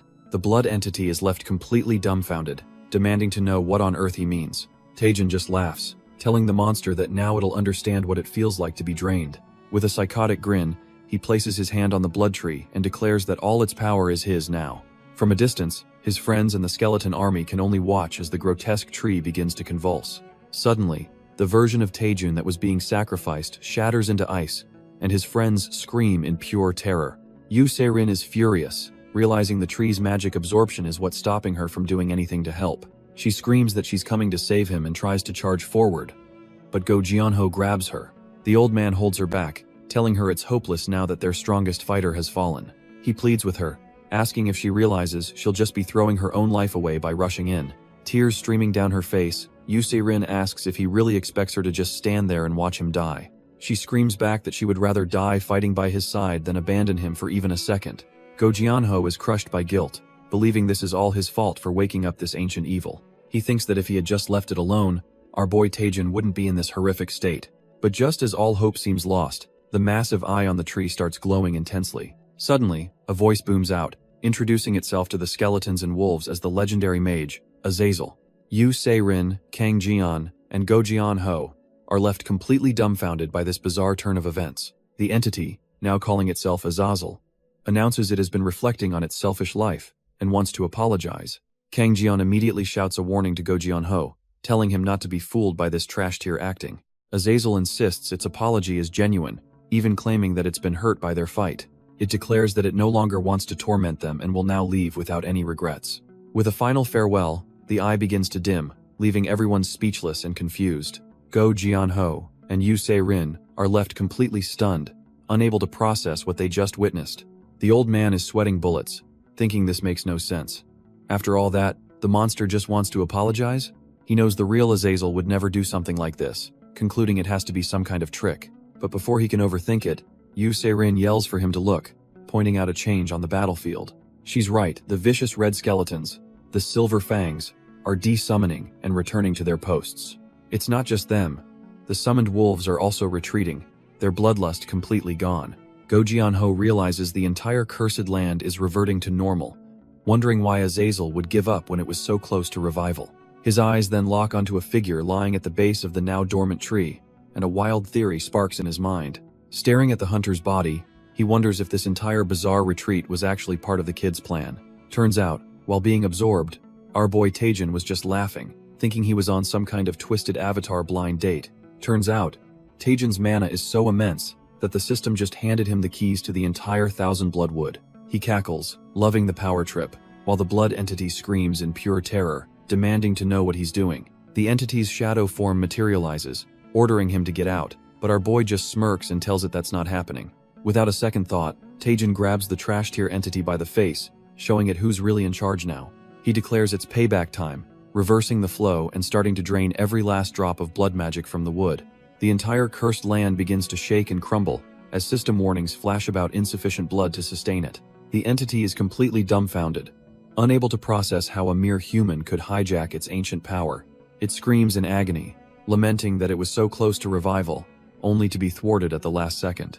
With a final, desperate cry, the Thousand Blood Wood completely deactivates, leaving only a pathetic 0.4 milliliters of magic behind. And just like that, the entire grotesque landscape dissolves into nothing, leaving behind a peaceful night sky.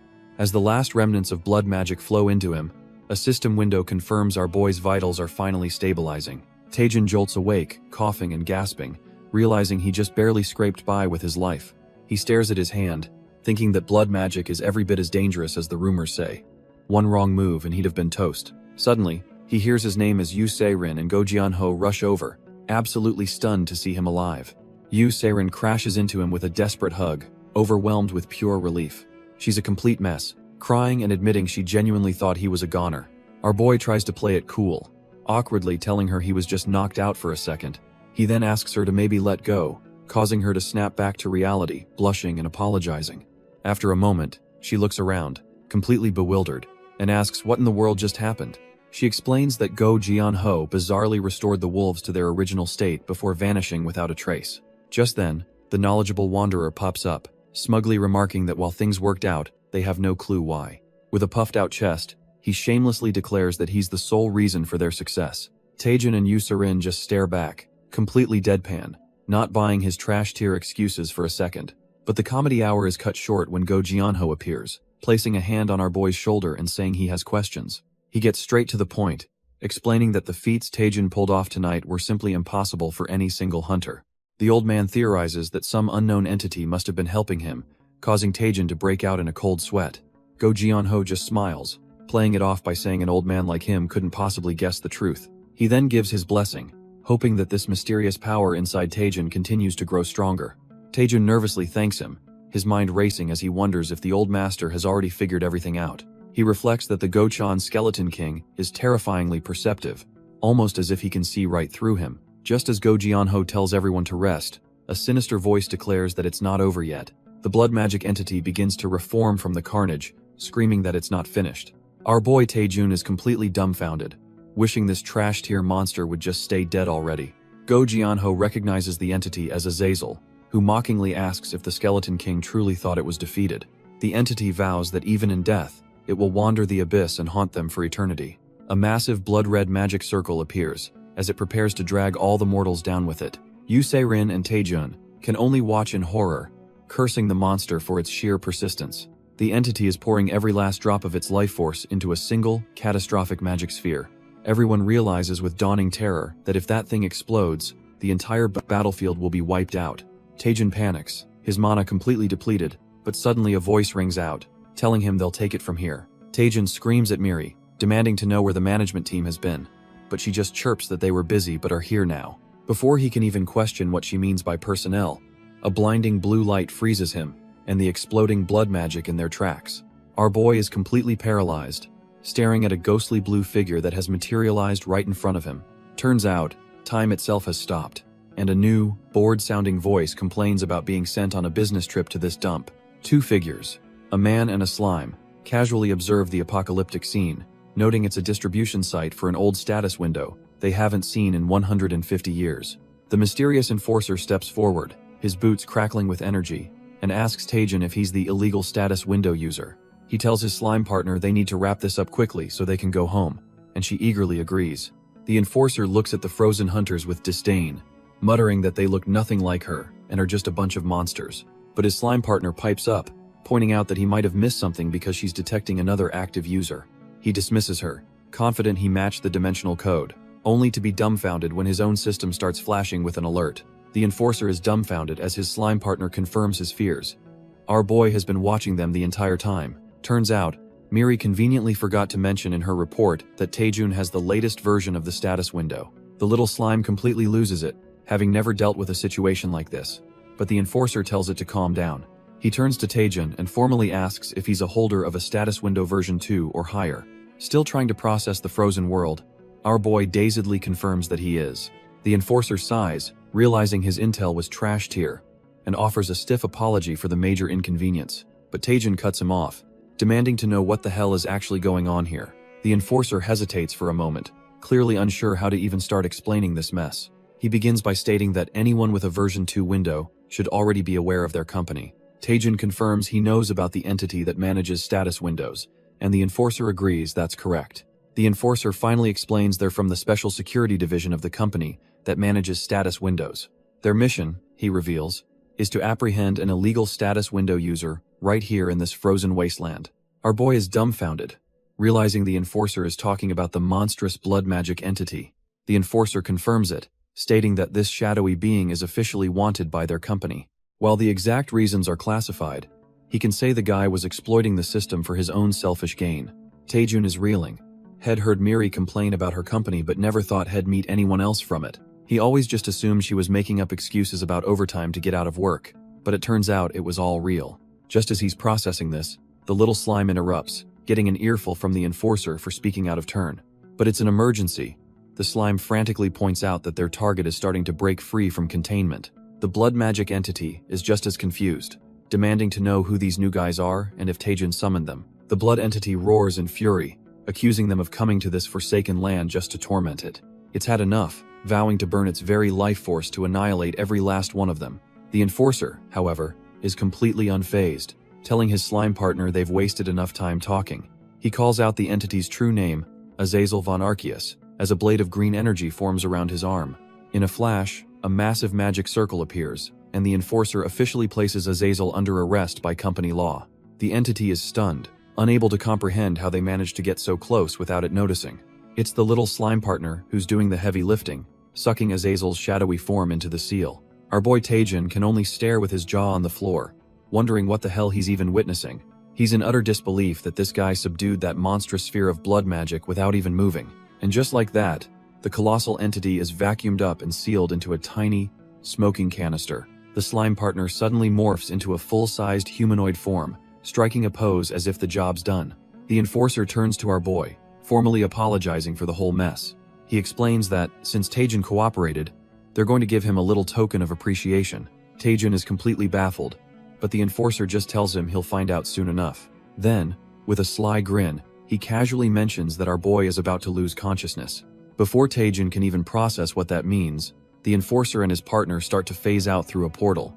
His vision blurs and distorts as the world around him begins to fade to black. A memory flashes through his mind, his teammate yelling at him to get Saren to safety. And just like that, everything goes dark as he finally passes out. Suddenly, he's back with his party, who are all just as confused, wondering what in the world just happened. The moment he returns, his party screams his name as his body gives out and collapses to the ground. They rush to his side, desperately asking if he's alright, as his vision fades completely. When he finally comes to, he finds himself not in a dungeon, but in a peaceful, sunlit room. A familiar spirit, Miri, pops up with a ridiculously formal greeting, introducing herself as Manager Me. Our boy, completely unfazed, just groggily asks what's with her outdated speech pattern, much to her annoyance. She gets down to business, asking why he suddenly passed out when he clearly had mana left to burn. Miri explains that no matter how advanced his status window is, moving in a quarantined dimension is no joke. Turns out, the whole ordeal completely drained his stamina, and Taejin grumbles that those enforcer bastards could have at least warned him, but Miri just grins slyly, telling him to check his status window before he gets too mad at the Special Security Division. He's skeptical, but pulls it up anyway, only to be dumbfounded by a notification. A massive bounty reward has just hit his account. His eyes practically bug out of his head as he sees the notification. 10,000 parsley coins have been deposited. He's completely floored, wondering if they actually pay this much for bounties. Miri just laughs it off, casually mentioning that for a Tier 3 criminal, this is actually considered a pretty low reward. Taejin finally connects the dots, realizing this fat stack of cash was the token of appreciation they mentioned. With a new fire in his eyes, he tells Miri that he's just had a life-changing epiphany. He needs to quit being a hunter. From this day forward, our boy declares his new dream is to become a full-time, cash-grabbing bounty hunter. Miri is completely deadpan, pretty sure he's just joking after seeing a bit of money. She quickly changes the subject, puffing out her chest and demanding he show some gratitude, since she's the one who reported the illegal user. Our boy then gets a sly look, asking if she has the ability to teleport to him like the special security agents. He says it's so he can hug his lucky charm, but Miri is having none of it and flat out rejects his cheesy advance. Suddenly, a thought hits Taejin as he stares at the slime creature's report. That blood magic psycho was a Tier 3 wanted criminal. He asks Miri if this implies the existence of Tier 1 and Tier 2 criminals, and she confirms it without a second thought. She explains that Tier 1s are basically cosmic disasters and Tier 2s are rare, but even Tier 3s are no small-time crooks. Our boy's curiosity is piqued, so he asks what it takes to reach the top of that most wanted list. As Miri starts explaining the ranking system, she gasps, realizing she's about to spill classified information. She gets all flustered, waving her hands and nervously laughing that she's said too much. Taejin goes dead silent, the playful mood gone as he realizes the true gravity of the situation. He recalls the absolute monster he fought, a being who would have been a top-tier hunter, and yet was only a Tier 3 criminal. A chilling question forms in his mind. If the criminals are that powerful, what kind of god-tier monsters are the agents who hunt them? Seeing him spiraling, Miri calmly tells him not to overthink things he doesn't need to worry about. She just smiles and tells him they're nothing special, just a simple company that manages status windows. 3 days later, a boat captain arrives at the island, completely dumbfounded by the absolute carnage. He can't believe his eyes, wondering if a volcano erupted while he was gone. Suddenly, Yu Sirin and Kang Jian rush out of the woods, calling for the captain to help them. The old man is happy to see her and helps her aboard, telling them to hurry up. Just as he's about to set sail, a voice from behind tells him to hold on a moment. The captain's blood runs cold as he turns around, his face a mask of pure shock. It's none other than Choi Jin Hyuk, casually hopping onto the boat as if he owns the place. The captain is flabbergasted, asking if the Bishion Guild's ace hunter really came for a casual fishing trip. He starts sweating bullets, imagining his wife's wrath since it's her birthday. But Jinhyuk just tells him not to worry. Jinhyuk casually says he's just hitching a ride, and the boat finally pulls into the dock. Waiting for them is a woman with an aura of pure confidence, Seo Yanhua, the representative of the Clear Sky Guild. The second Yu Seirin spots her, she bolts up the stairs, overjoyed to see her Iani. She crashes into Yanhua for a hug, who comforts her and says she did a good job surviving the ordeal. With tears streaming down her face, Seirin cries that Yanhua wouldn't believe the insane things that went down on that island. Yanhua just hushes her, knowing full well that our boy Taejin made them sign a strict confidentiality clause. With a knowing look, she tells Seirin she won't even ask how she completely drained her mana, or why she reeks of undead magic. Seirin is absolutely dumbfounded, her mind reeling as she tries to figure out how Yanhua knew all that with just a single glance. Just then, an old man in a suit approaches, respectfully greeting Yanhua by her full title as Guildmaster. He asks if anyone else came back with her, and she cheekily replies that it's just her and a knight who's escorting a skeleton king. The deputy director sighs in relief, glad he doesn't have to deal with a media circus right now. Yanhua smirks, replying that she figured as much and made sure to keep things discreet. He thanks her profusely, knowing that setting up this entire stage for them must have been a huge pain. He then gently pats her head, assuring her that he's still searching for a solution to her request. Visibly touched, Yanhua looks down and quietly thanks him for his efforts. As she and Seirin get ready to leave, she waves to our boy, telling him to take care. But before they go, Seirin shyly calls out to Taejin, calling him Appa. She stammers an apology, admitting she's wanted to get closer to him ever since the B rank evaluation. She feels this is the perfect chance for all of them to bond, including Kang Jian and the Skeleton King. Blushing hard, she finally asks if it's okay for her to keep calling him Appa from now on. Our boy, smooth as ever, just smiles and tells her to call him whatever she likes.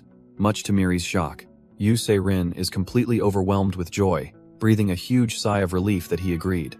She waves a cheerful goodbye as their car pulls away, leaving Kang Jian desperately trying to hitch a ride. Abandoned, Kang Jian suddenly gets serious, turning to Taejun and acknowledging his martial arts prowess. He passionately declares that by their next meeting, he'll have trained hard enough to surpass him. Then he makes a dramatic exit by running down the highway, leaving Taejun wondering why he didn't just get in the car. With that distraction gone, Taejun tells Go Jianho it's their turn to move out since everything is ready. But before they get going, the old man stops and asks our boy if he's truly prepared for what's coming. He stares him down, asking if he's ready to become the absolute center of attention. Taejun just smirks with unshakable confidence, declaring that he's always prepared for the spotlight. The stage is set for a massive press conference, with the media buzzing in anticipation. The banner confirms it all. This is for the official return of the Guchun Skeleton King.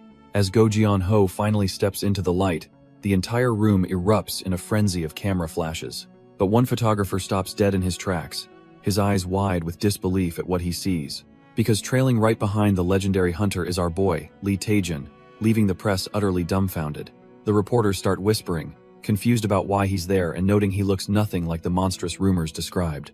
Go Jianho calmly takes the podium, silencing the crowd and telling them to hold their questions for a moment. He announces that while he has returned, he has no intention of resuming his activities as a hunter. Instead, he declares his new purpose is to train the next generation and find a successor for his unique blood magic. Then, with the entire nation watching, he points directly at Taejun and announces him as his one and only successor. The reporters are in an uproar, realizing Taejun's move to the Hwiryong Guild was all to learn the legendary blood magic. Elsewhere, a man watching the broadcast remarks that it's just like the Skeleton King to bet his reputation on a talent like Taejun. His associate seems completely unfazed, thinking to herself that this development was entirely within her expectations. After all, blood magic is an internationally regulated skill, and in Korea, Go Jianho is the only one authorized to use it. This whole press conference is the only way for Taejun to legally inherit that power under his master's official backing. But Go Jianho isn't finished. He leans into the mic and declares he has one final announcement to make. He's officially nominating our boy as a special candidate for the A rank evaluation, a massive jump up the ladder. Suddenly, the once calm observer is completely blindsided. A special evaluation for A rank was definitely not part of her calculations. The room explodes into chaos as the two hunters walk away, with reporters desperately shouting for a chance to ask a question. Amid the frenzy, a single hand shoots up, a reporter determined to get a word in with the man of the hour. A sharp reporter cuts through the chaos, demanding to ask the Gocheon Skeleton King a question about Taejun's promotion. Go Jianho, ever the cool customer, simply tells her to go ahead. The reporter lays out the facts. Becoming A rank requires a brutal grind of clearing dungeons, slaying monsters, and owning S rank gear, all of which a special evaluation bypasses. She gets to the heart of it, asking why Go Jianho is nominating our boy for such an unprecedented shortcut. She even twists the knife, pointing out that if Taejun fails, his master will be the one who suffers most, and our boy can't help but think she's got a point. The stakes are massive. Taejun realizes that if he chokes, he's barred from taking another A-rank test for 5 long years. Not only that, but his master would face huge fines, and the guild's reputation would be dragged through the mud for all to see. But Go Jianho just scoffs at the idea of risk, declaring with absolute certainty that Taejun is more than capable of passing.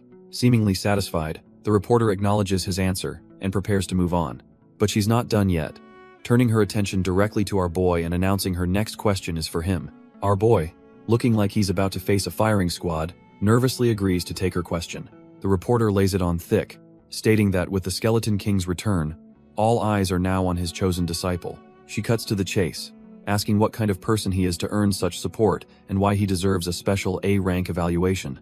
Leaning forward, she asks for a simple self-introduction, but her tone is anything but simple. The other reporters immediately understand her real question is a polite way of asking, "Who the hell do you think you are?" Everyone murmurs.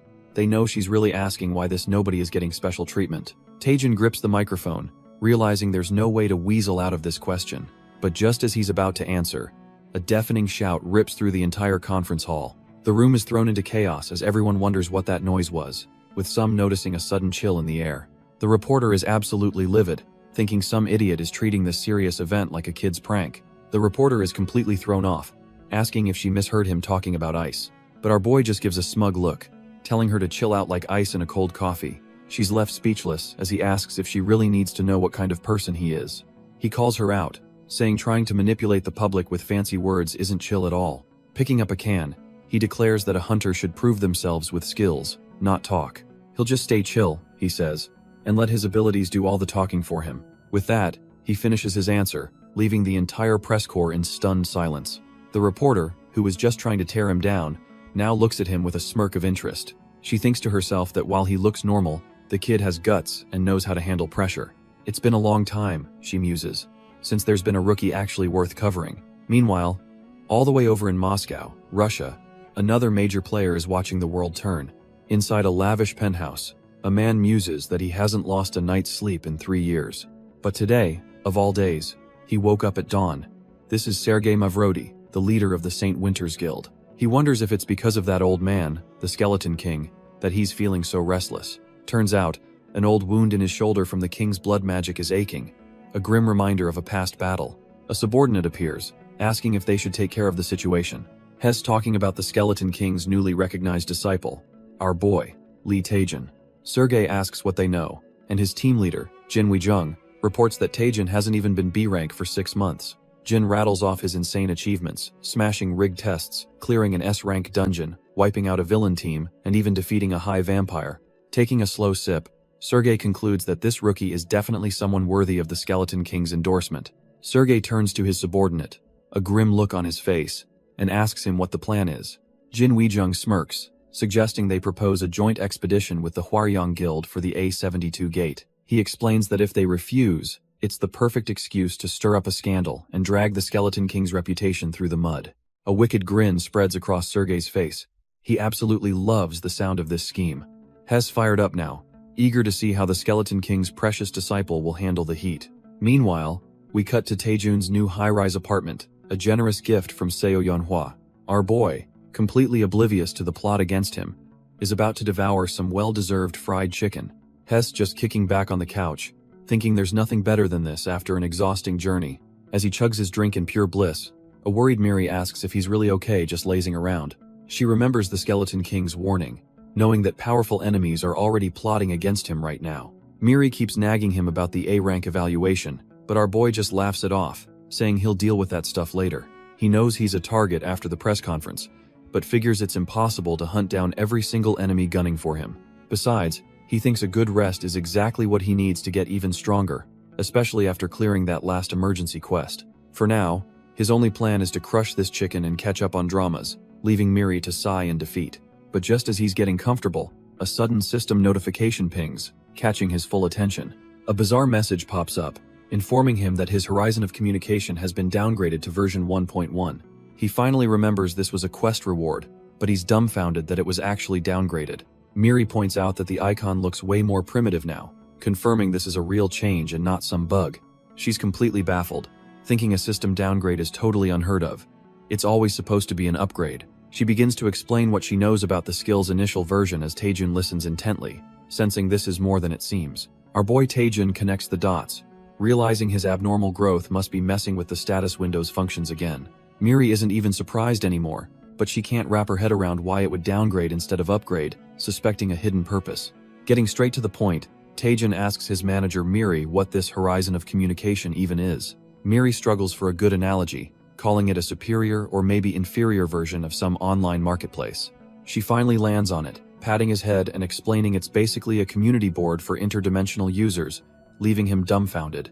His curiosity piqued. Taejun decides to check it out, launching the ancient-looking version 1.1 of the program. Hez met with a trash-tier forum, filled with troll posts about monster meats and putting crushes in their place, and Hez utterly disgusted. As he scrolls through the dead forum, he realizes all the posts are ancient, with nothing new to see. Miri nonchalantly explains that's because the original version was shut down long before she even started her job. Just as he's about to complain about the useless feature, a notification pings a brand new post has just been uploaded. Taejun is dumbfounded, questioning how a shutdown forum could be active, while Miri is just as shocked but way more excited. They read the post from a user named Sky Thief, who's been desperately waiting for over 10 years, making Miri freak out even more than our boy. She explains this should be impossible. While Taejun's abnormal growth might explain his access, it doesn't explain how someone else is here.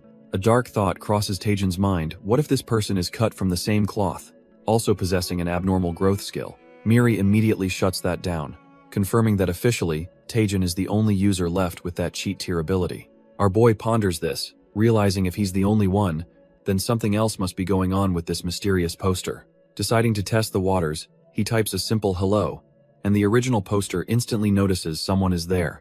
Before he can blink, a request for a face-to-face chat pops up, and Taejun immediately assumes the guy wants to throw down. Miri frantically stops him, explaining this isn't some simple chat, it physically teleports users to a shared space, a feature often used for deathmatches. Turns out, the feature was so high risk, also being used for money laundering, that it was completely removed from all modern versions. Taejun hesitates for a second, realizing he has no idea what kind of lunatic is waiting for him on the other side of this interdimensional chat. He imagines the worst possibilities: some thug trying to rob him, or a hardened veteran who just lives for the thrill of the fight. But after a moment's thought, he decides to just go for it anyway. With a crazed grin, he smashes the accept button as a system message announces his transfer to the dimension of someone called Sky Thief. Miri is absolutely losing her mind, screaming at him for ignoring her warnings. But our boy is just laughing, high on the dopamine of a new challenge. As the world dissolves around him, he eagerly wonders what kind of bastard he's about to meet face to face. He rematerializes in a serene, mountainous landscape, spotting a lone, shadowy figure waiting for him. The mysterious figure slowly turns, and a single, menacing red eye glares at him from within the darkness. The transfer completes, ripping him away from his reality, while Miri can only watch in horror. Landing in a peaceful stream, Taejun is completely dumbfounded, wondering what kind of place this is. While munching on some fried chicken, our boy casually notes that this dimension is way nicer than he expected, as Miri nervously agrees beside him. He quickly gets impatient, wondering where the hell this Sky Thief guy is, and complaining that he should at least greet his guests. Deciding he's waited long enough, he starts marching off, vowing to teach this rude host some proper manners. Suddenly, a figure blurs past and slams a vicious kick into him, sending him crashing to the ground as Miri screams his name in panic. Taejun is completely stunned by the sheer speed of the attack, immediately realizing this must be the infamous Sky Thief. The attacker is a masked swordsman in traditional robes, his face hidden in shadow and his blade glowing with a menacing red aura. After the lightning-fast strike, the mysterious swordsman lands gracefully, leaving our boy to pick himself up from the dirt. The Sky Thief just stands there, cryptically muttering about pigeons and pheasants, radiating an incredibly dangerous vibe. A wicked grin spreads across Taejun's face. He knew this was a lawless zone, but an instant attack is more than he hoped for. With a maniacal laugh, he unleashes a greedy fireball, ready to settle this the only way he knows how, with overwhelming power. But instead of dodging, the sky thief unleashes a swirling vortex of blue energy that completely envelops the area. He sniffs the air, recognizing a familiar scent as he pulls out a strange stamp-like object glowing with red energy. The vortex effortlessly swallows the greedy fireball whole, sending our boy and a terrified Miri tumbling through the air. Taejin is left completely stunned, wondering how his ultimate attack was just neutralized like it was nothing. Suddenly, a perfectly cooked chicken drumstick materializes from the dissipated magic and flies right at the sky thief. The legendary swordsman just sits down and starts devouring the chicken, leaving Taejun and Miri utterly speechless. Both our boy and his spirit companion can only stare, completely baffled by this absurd turn of events. The sky thief takes a massive bite, completely ignoring the battle he just started to savor his unexpected meal. A wave of pure ecstasy washes over him as a pink aura erupts, clearly having the culinary experience of a lifetime. He's blown away by the mystical taste, marveling at how a simple drumstick could be so unbelievably juicy. The swordsman demands to know the name of this divine food, and a baffled Taejun just tells him it's called chicken. He mulls over the name, finding it utterly fascinating as he continues to munch away with a satisfied look. While the sky thief praises the heavenly taste, our boy is just thinking this whole situation is completely insane. Taejun wonders if he's just some random vagrant, but he can sense an ancient power that feels even older than the Skeleton King. After finishing, the sky thief formally apologizes for his earlier aggression, blaming it on 3 days of starvation. But his hunger is far from satisfied, as he holds up the clean bone and asks if that tiny piece was all Taejun had. He pleads for more, claiming his body is withering away from fasting and he'd be eternally grateful. Taejun and Miri are just stunned, realizing this legendary figure is now begging them for leftovers. Agreeing to the bizarre request, our boy tells him to wait a moment and promptly exits the face-to-face chat. He reappears almost instantly, holding a fresh container of chicken, ready to appease the famished swordsman. The sky thief is absolutely floored, shocked that our boy had this much of the heavenly food left. He practically drools over the divine aroma, getting ready to feast, but Taejun suddenly yanks the box away. Our boy stops him cold, asking him to hold on a second before he digs in. With a wicked grin, Taejun explains that in his world, this chicken is an incredibly expensive dish, and he'll need to be paid back. The sky thief is flustered, realizing there's no such thing as a free meal, and quickly asks for a moment to find something of value. He pulls out a massive chunk of deep-sea black iron, a highly valuable metal from his world, offering it as fair payment. But Taejun just scoffs, dismissing the rare ore as scrap metal, and asking if he really thinks it's worth the same as the sacred being known as chicken. The swordsman is utterly dumbfounded, unable to comprehend the idea of fried chicken being a holy relic. Taejun holds the box aloft like a divine offering, passionately declaring that chicken is a godly dish that nothing else can compare to. Completely broken, the sky thief is now on the floor, pathetically begging for just one more bite of the glorious food. The swordsman desperately explains that the so-called scrap metal is literally all he has to offer. He collapses in total defeat, lamenting how a penniless man like him could never again taste such a divine meal. But our boy Taejun leans in with a sly grin, telling him there is indeed one way he can pay. The price for the holy chicken is simple. He has to teach Taejun the Soha divine art. The swordsman is stunned that Taejun knows his secret technique, just as our boy's QR scanner pings to life. The scan reveals the swordsman's name is Byung, and his stats are absolutely trash tier, even worse than a D-rank hunter. By Earth standards, he's basically just a regular guy, but the system highlights one thing: his possessed martial art. Turns out, that Soha divine art he just used is so ridiculously overpowered, it surpasses even EX rank skills. Taejun's eyes light up with ambition. He realizes if he can master this art, it could become his ultimate weapon. Byung is surprisingly calm, noting that our boy can perceive his heaven's gate, leaving Taejun utterly confused. He clarifies that this gate is what his people call the system's status window, something only dimensional travelers seem to have. With the deal on the table, Taejun confirms that's exactly what he's seeing, hoping to finally learn the secret art. But Byung crushes his hopes, flat out refusing to teach the Soha divine art, not even for the legendary chicken. He tries to shove a piece of blue crystal into Taejun's hand, telling him to take the scrap metal and scram. Taejun isn't letting this go. He holds the crystal and demands to know why he's being so stubborn about it. With a heavy sigh, Byung's expression darkens as he prepares to drop a bombshell. He reveals the shocking truth. The Soha divine art is a corrupt and flawed technique, with nothing to gain from learning it. Turning his back, Byung declares that's his final answer, leaving our boy to process the insane revelation. Taejun sighs, seemingly accepting his fate as he reaches for the box of fried chicken. But it's a total bluff. He declares he'll just eat all this perfectly warm chicken himself, leaving Byung dumbfounded. He takes a big bite, claiming it's a waste to throw it away, and the heavenly scent alone starts to break Byung's composure. Then, our boy unveils his trump card, holding up a piece of chicken over a bowl of golden sauce. He explains that dipping the chicken in this honey sauce is what creates pure, unadulterated bliss. As he goes in for the kill, Byung watches in sheer agony, his stoic facade completely shattered. The crunch echoes as Taejun sinks his teeth into the saucy, crispy chicken. He's lost in a world of flavor, celebrating the taste while Miri looks on in disgust. Byung is completely defeated, his mind now utterly consumed by the thought of that honey sauce. Completely broken, Byung asks what kind of devilish seasoning is in that sauce, begging for just one taste. But our boy's not done. He escalates the torture by cracking open an ice-cold can of beer. As he chugs it down, Byung can only watch in absolute horror, his will to resist completely evaporating. Taejun shouts in ecstasy, declaring that nothing on earth beats the legendary combo of chicken and beer. He even creates clones to join the feast, taunting that he feels bad but will probably finish it all himself. This is the final straw for Byung, who lunges forward screaming for this delicious nightmare to end. He collapses at Taejun's feet, sobbing and offering to teach him the Soha divine art for a single piece of chicken. Leaning in with a demonic grin, Taejun asks if he's absolutely sure he'll keep that promise. Then, to seal the deal, our boy whips out his phone to record the entire confession, making sure there's no backing out. With the battlefield of chicken bones and empty cans laid bare, Taejun lets out a satisfied sigh. Byung, looking stuffed to the gills, wonders how long it's been since he's felt this full, admitting the fizzy drink was a heavenly match for the chicken.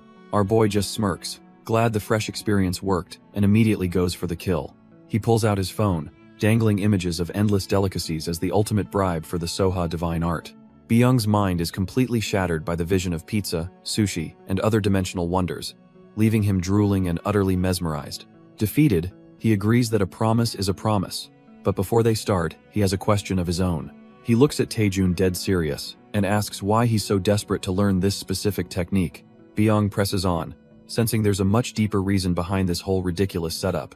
Miri pops up, telling Taejun it's fine to spill the beans, since Byung is from another dimension anyway. So, our boy finally reveals his secret. He can read special, hidden information from the heavenly tome that no one else can see. He explains that according to this secret info, Byung's power levels are way too low for someone of his stature.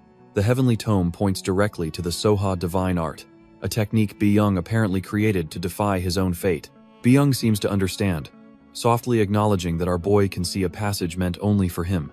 He then asks if Taejun will share the details of that passage when the time is right, catching both Taejun and Miri by surprise. Our boy quickly agrees, now wondering if Byung might have a special status window of his own.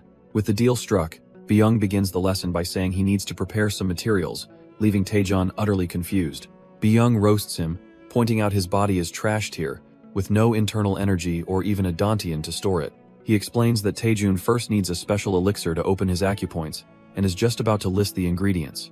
But right at the critical moment, the communication link shatters, yanking Taejun and Miri back to their room. Taejun slumps onto the couch, sighing that learning this divine art is going to be a much bigger pain than he thought.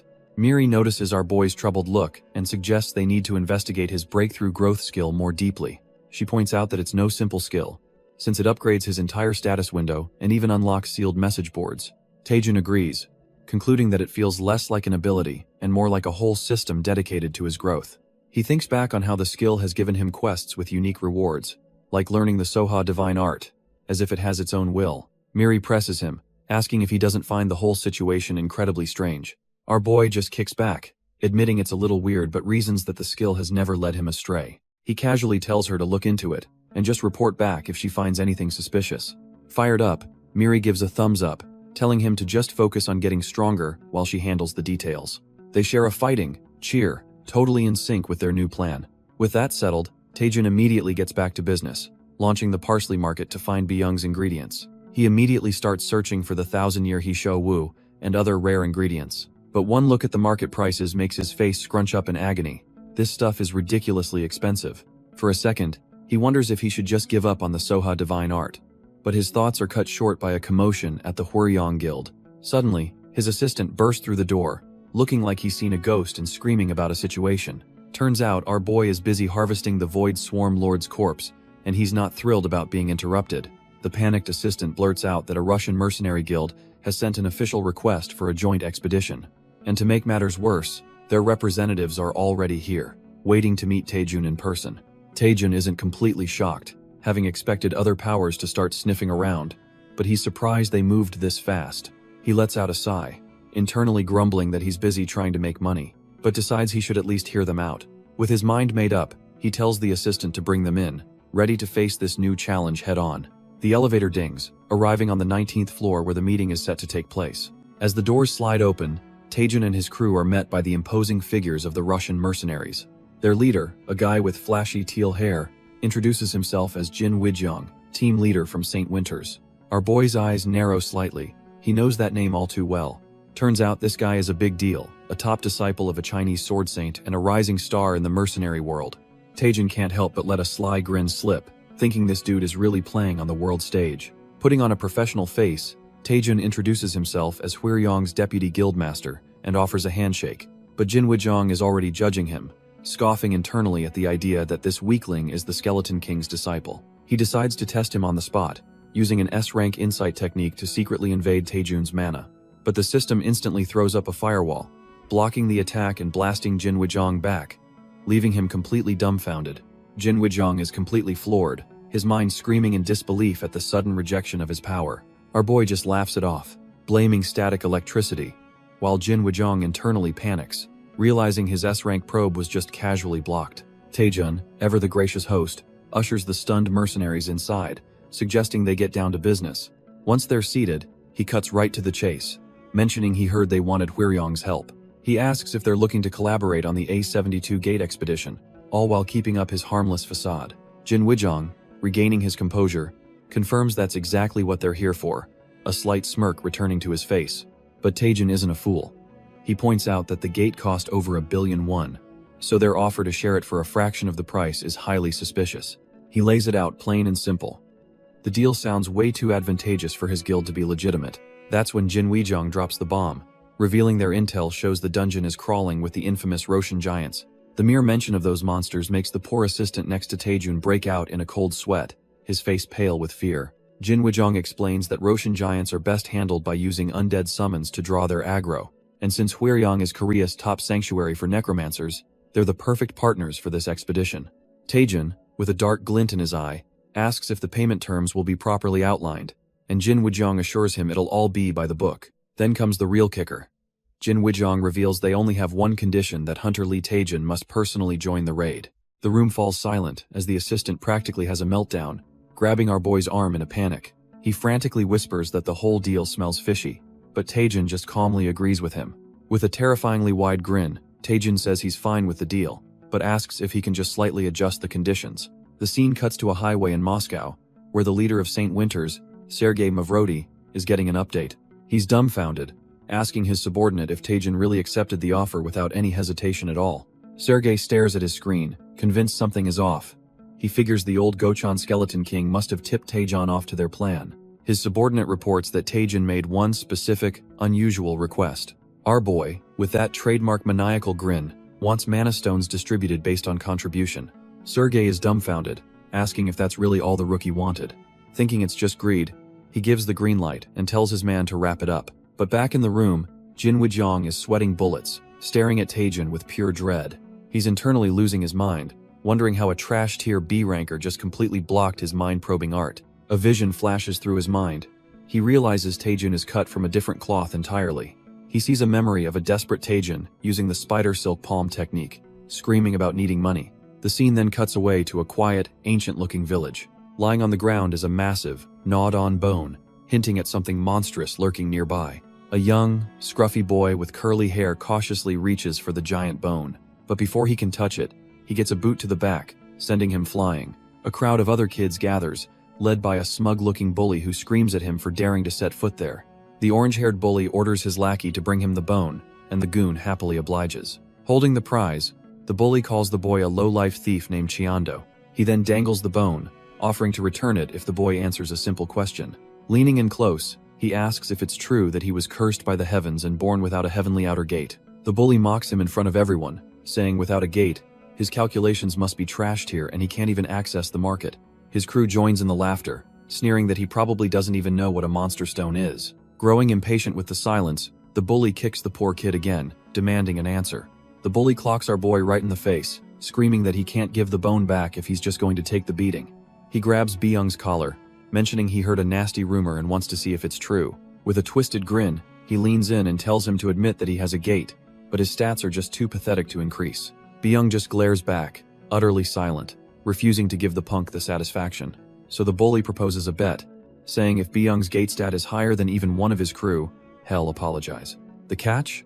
The loser gets hit once, and he shoves the bone in Byung's face, demanding he accept the challenge. A status window pops up, revealing Byung's absolutely trash-tier stats and a big fat none under his skills.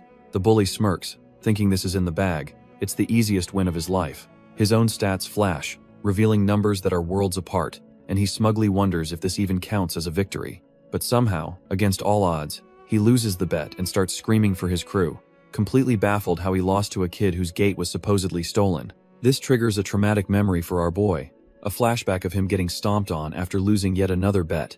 The brutal beating was a regular occurrence, a constant reminder of his own weakness. Suddenly, he's jolted awake by a voice calling his name, snapping him out of the nightmare. It's Taejin, the mysterious new guy, looking down at him with genuine concern. Byung instinctively shoves him away, telling him to back off, still reeling from the phantom pain of his dream. Once he's more lucid, he demands to know how Taejin even got into his room, since he never invited him. Taejin casually explains that since he was registered in the chat room, he can just pop in whenever he wants. Changing the subject, he reveals he's already brought all the rare ingredients for the elixir they talked about. Byung is completely floored, knowing that acquiring these items should have cost an absolute fortune.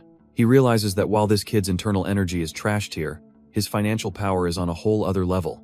But as Byung gets closer, he realizes the heavenly smell isn't the elixir ingredients, but something else entirely. Taejin grins like a madman, revealing he prepared a special dish just for him. With a dramatic flourish, he presents a massive, steaming plate of royal pigs, trotters, and bossum. He hypes it up, calling it a violent visual, and poor Byung is just left drooling, completely stunned into silence. A few moments later, Byung is just holding a single, clean-licked bone, the entire feast having vanished in seconds. The empty container sits by the water, a testament to the absolute carnage that just occurred. With his stomach finally full, Byung settles down by the shore to begin crafting the actual elixir. Watching him work, Taejin quietly asks Miri what kind of life Byung must have lived. Miri admits she's not sure but guesses it was incredibly tough, as an image of his childhood bully flashes by. She explains that his stats are just abnormally low compared to other users, hinting at a past full of hardship. Byung casually mentions that in his world, checking someone's status window is totally normal, which is why he was never surprised by his own low stats. Taejin processes this as Miri explains the grim implication. In a world like that, everyone would have known just how weak Byung was. She continues, stating that it's a sad but true part of human nature to instinctively look down on those weaker than them. Just as the mood gets heavy, Byung cuts in, proudly announcing that he's successfully created the spirit pill. He holds up the finished product wrapped in a cloth, but sheepishly admits there's a tiny little problem with it.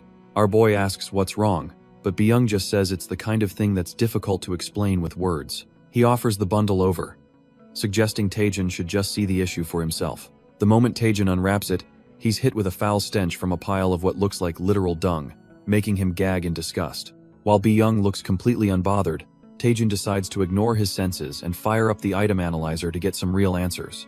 The system reveals the shocking truth. Despite their appearance, these are supreme-grade linked cycle pills, a legendary elixir whose creation method was thought to be lost forever. But there's a catch. The system warns that the pill is contaminated, and ingesting it could be a one-way trip to the afterlife. Our boy gags, asking Byung if he messed up and poisoned the batch, but the kid insists he followed the recipe to the letter. Byung is completely stumped, admitting it wasn't poisoned back in his day, but Taejin stops him, saying he's got this. With a wicked grin, Taejin boasts he's pretty good at detoxification as his item analyzer successfully identifies the contaminant. He then unleashes his C-rank spell dispel, channeling a torrent of blue energy directly into the foul-smelling bundle. Byung is absolutely dumbfounded, stammering as he realizes what our boy is attempting to do. Hez wondering how a trash-tier spell could possibly work, not realizing it's been linked with Taejin's calculator to automatically compute the perfect solution. Taejin thinks back to Seo Yeonhwa, the one who gave him this skill, and cackles internally about how he'll keep milking her gift for another decade. The system's progress bar shoots to 100% in an instant as the purification spell reaches its climax. In a flash of light, the curse is broken, and a single, Perfect, glowing green elixir emerges from the bag. With a twisted grin, Taejun admires the now purified elixir, commenting on how pretty it looks without the curse. He immediately moves to pop it in his mouth, but Byung frantically tries to stop him, yelling for him to hold on. Too late the moment it hits his tongue. Our boy is hit with a taste so foul it sends shivers down his spine. He gags as a sewer-like stench fills the air, so putrid that even Miri looks on in horror. A system warning pops up, helpfully informing him that he needs to chew it at least 20 times for it to work. Taejun thinks he might actually die from this and considers spitting it out, as Byung scolds him for his impatience. Turns out, he was supposed to eat some sweet dewgrass first, which would have made the pill taste like honey. Our boy is in absolute agony, unable to breathe as he feels something crawling up his throat. But after the suffering, a red aura envelops him as a system window announces a major update to his body information. Byung looks down, smugly confirming that despite the near-death experience, Taejun has successfully absorbed the pill. Taejun laughs it off, admitting to Byung that he almost kicked the bucket from that disgusting pill. Byung gets down to business, explaining that with his body prepped, it's time to learn how to gather internal energy. He then tosses a simple wooden sword to our boy. Taejun is completely dumbfounded, wondering what a wooden sword has to do with learning an internal energy technique. He thought he'd be meditating under a waterfall or something, just like in all the martial arts comics. But Byung shuts that idea down, explaining that the Sohwa technique isn't about sitting still and breathing quietly. He snaps a twig to make his point. While other techniques seek chi through serenity and calmness, the Sohwa technique is the complete opposite, gathering power by pushing the body to its absolute limits. It's a path of chaos, like trying to find your center amidst crashing waves and violent storms. In the heart of that very chaos, Byung declares, is where one must gather their chi, leaving Taejun utterly speechless. Suddenly, an immense pressure washes over Taejun and Miri, leaving them both completely stunned by the sheer power. Before they can even process it, the massive rock Byung was standing near cracks and then utterly explodes into dust. Amidst the settling debris stands Byung, looking as if he just took a casual stroll in the park. He turns back, the chaotic energy still swirling around him, a knowing look on his face. He calmly announces that this was the first form of the Sohwa divine art, destructive flowing water. Taejun and Miri are just dumbfounded. Their master just pulverized a boulder with nothing more than a flimsy twig. Our boy's mind is racing, thinking this kind of power is impossible. But Byung declares that explanations are over. With a challenging smirk, he tells Taejun that it's time to stop watching and start doing. Taejun's face contorts in pure panic, realizing this training is about to get real, and way too fast. With no other choice, he lets out a roar and begins swinging his wooden sword, trying to replicate that insane power. With Miri cheering him on, Taejun repeatedly smashes his wooden sword against the unyielding boulder. He steels his resolve, remembering a grim mantra to push himself beyond his limits. With a final, desperate roar, he puts every last ounce of his strength into a single, focused strike. But it's all for nothing as his sword shatters into splinters against the rock's surface. Our boy is left panting and in utter disbelief. The boulder is completely unscathed. He collapses to the ground, utterly spent, as Miri questions this ridiculously outdated training method. Taejun lies there, completely demoralized, wondering how this brute force approach could ever teach him a divine art. Byung finally steps in, explaining this is no ordinary boulder, it's the legendary immutable deep rock. He boasts that not even the greatest swordsman of their era could leave a single scratch on it. Taejun is just left dumbfounded, completely failing to grasp the point of this impossible task. Byung lays out the absurd condition: just keep repeating the move he showed, until the unscratchable rock finally changes. With a smug grin, he promises that the moment our boy succeeds, he'll have mastered the Sohwa divine art. Taejun absolutely loses it, screaming his head off about what kind of trash-tier teaching method this even is. He rants that even he could teach better than this, as Miri's system agrees that Byung has zero talent for instruction. Defeated, Taejun realizes that even with a broken skill, learning it this way would take at least a year of grinding. But then, a chilling thought hits him as he glances at the system window. His eyes widen in pure shock, as the horrifying implication of his situation starts to sink in. He frantically grabs Miri, demanding to know if the system is broken or bugged out. Turns out, he's been sweating it out in here for over 6 hours. But the time back on Earth has barely moved an inch. Miri is completely dumbfounded, insisting her system is working perfectly, which only makes the whole situation even weirder. Suddenly, Miri's eyes widen as a wild theory clicks into place. She tells a stunned Taejun that this chat room must have a time distortion field active. She recalls that old versions of this space could warp time by burning the caster's mana. Then she drops the bombshell: 10 minutes on Earth is a full 24 hours in here, making our boy collapse in shock. Taejin can't wrap his head around it. A simple 10-minute break in the real world is an entire day of training for him. Miri explains that activating a distortion of this magnitude would require an unbelievable amount of internal energy. Even she is left speechless, admitting she can't even begin to fathom just how powerful Byung truly is. Taejun, however, says he knew from the start that his new master was anything but ordinary. The Sohwa divine art Byung showed him was on a level that completely defied common sense. Realizing he can't waste this golden opportunity, Taejun's resolve hardens, and he immediately opens the Parsley market system window. Miri is dumbfounded, but our boy explains that with time this valuable, he can't afford to log out just for meals. He immediately buys a massive supply of fasting pills, declaring he's going to handle all his meals right here.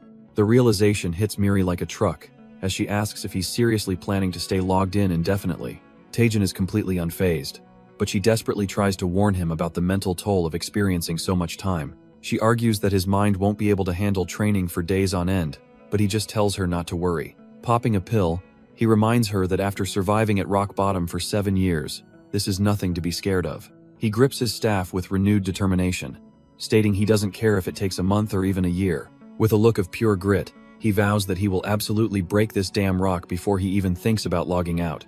And so, as night falls in the training dimension, our boy begins his relentless, non-stop grind. Elsewhere, his master Byung sits patiently, seemingly observing the boy's unbreakable will. Suddenly, a flustered blue administrator spirit pops in, calling out to Byung.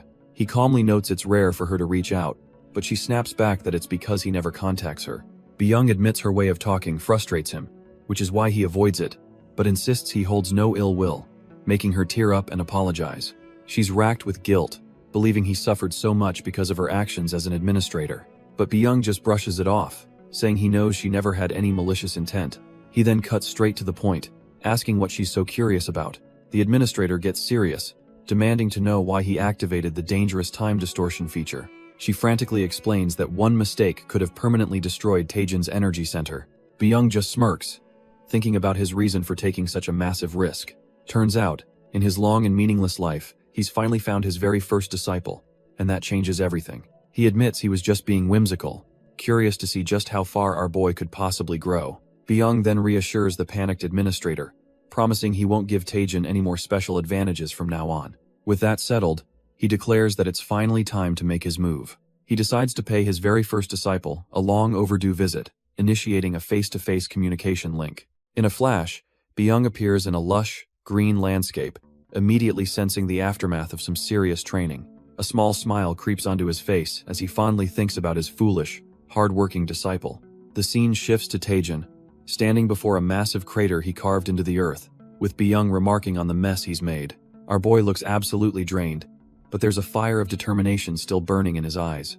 He greets his master, and a system window confirms the impossible. His internal energy is maxed out at 800 points. It's been 324 days of non-stop, hellish training, and Taejun has emerged a completely different beast. Miri suddenly freaks out, thinking she spotted a scratch on our boy, but Taejun just looks dead inside. She quickly realizes she's just seeing things, admitting she's been cooped up here for way too long. Taejun agrees, saying it's understandable since they've been doing the same thing for nearly a year straight. Miri then shows some genuine concern, but Taejun turns it around, asking if she could just disconnect and return to her timeline. He knows that if she just breaks their sync, she'd be free from this endless grind. But Miri refuses, insisting it's her sworn duty to document every single one of his legendary moves. She pats his shoulder with a determined look, declaring that as his manager, she's here to stay. Touched, Taejun grabs his massive weapon and thanks her, admitting he probably would have given up from loneliness long ago.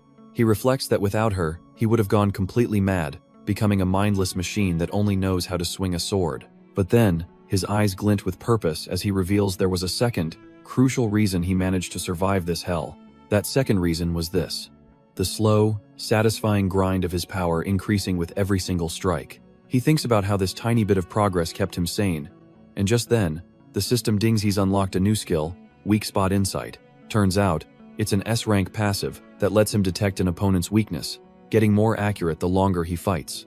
On his 450th day of training, he suddenly asks Miri if she can see what he's seeing. Hez staring at the massive rock, but now there's a faint, glowing point on its surface. Miri is completely dumbfounded, telling him she can't see anything glowing at all. A smirk crosses our boy's face as he realizes this must be his new skill at work, a weakness only he can perceive. He explains that while he can see the general weak surface of the rock, he can't pinpoint the exact spot just yet. He understands that to actually make a dent in this heartless rock, he needs to refine his focus. His new mission is to narrow that massive glowing area down to a single, perfect point to strike. Day after day, our boy focuses his energy, and the system confirms his internal power is steadily climbing as the weak surface slowly condenses into a circle. Time becomes a blur of endless strikes against the cliff face, and with every attempt, his internal energy cap continues to break its limits. He pours every ounce of his being into this singular task, his power growing exponentially as he refines his perception of that one perfect point. Finally, after what feels like an eternity, he gathers all his power and strikes the pinpointed weakness, causing a massive burst of energy. With a look of pure, unadulterated focus, he realizes he's finally ready to perform the first technique of the Sowa divine art. His progress is so insane that his skeletal mentor, Iratus, is left completely speechless, exclaiming in awe as Taejun's energy skyrockets to 800. By day 721, Iratus admits that our boy's swordsmanship has already surpassed that of some so-called swordmasters out in the real world. His new skeleton crew is so impressed they've started pampering him, with Iratus personally combing his hair, completely convinced of his master's inevitable success. Iratus reflects that in all his years among the undead, he's never witnessed a human with such a trash-tier starting point work so relentlessly to master a single thing. All this praise leaves our boy blushing and flustered, while Miri cheers him on, happy he's finally getting the validation he deserves. Miri declares that among all the users she's seen, Master Taejun's tenacity is absolutely top tier.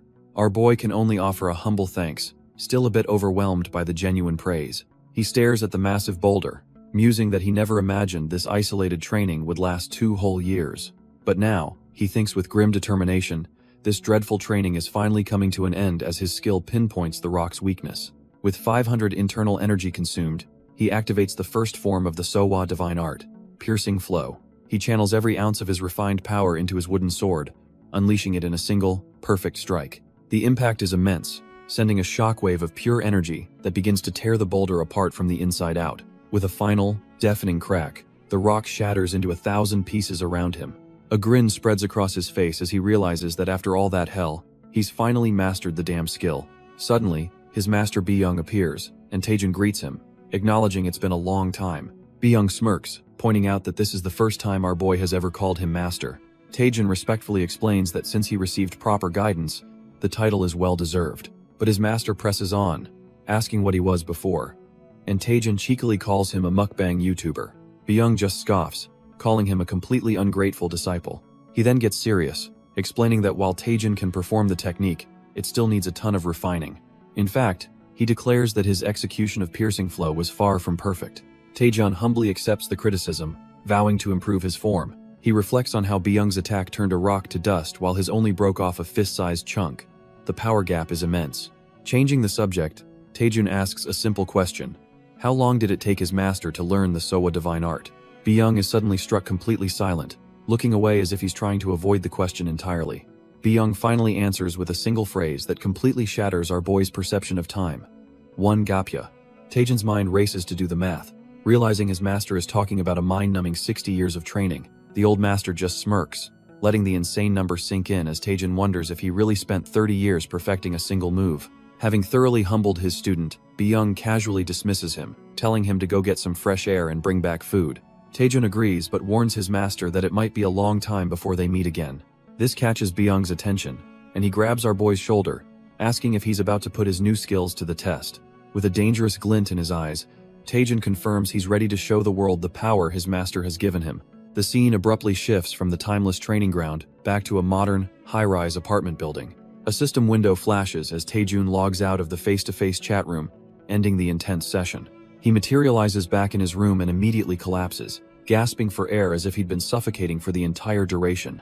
The first thing our boy does is dive face-first into his bed, absolutely losing his mind over how soft it is. He's so blissed out he tells Miri to try it, but she just awkwardly floats there, politely refusing to lie in his filth. With his training done, he grabs his phone, ready to ditch the trash-tier fasting pills and order a feast. But his good mood evaporates when he sees a ton of missed calls, all from Guildmaster Go Youngman. And just like clockwork, his phone starts ringing again. It's the man himself. Taejun answers, only to get an earful from a frantic Go Youngman, who screams that they all thought he was dead.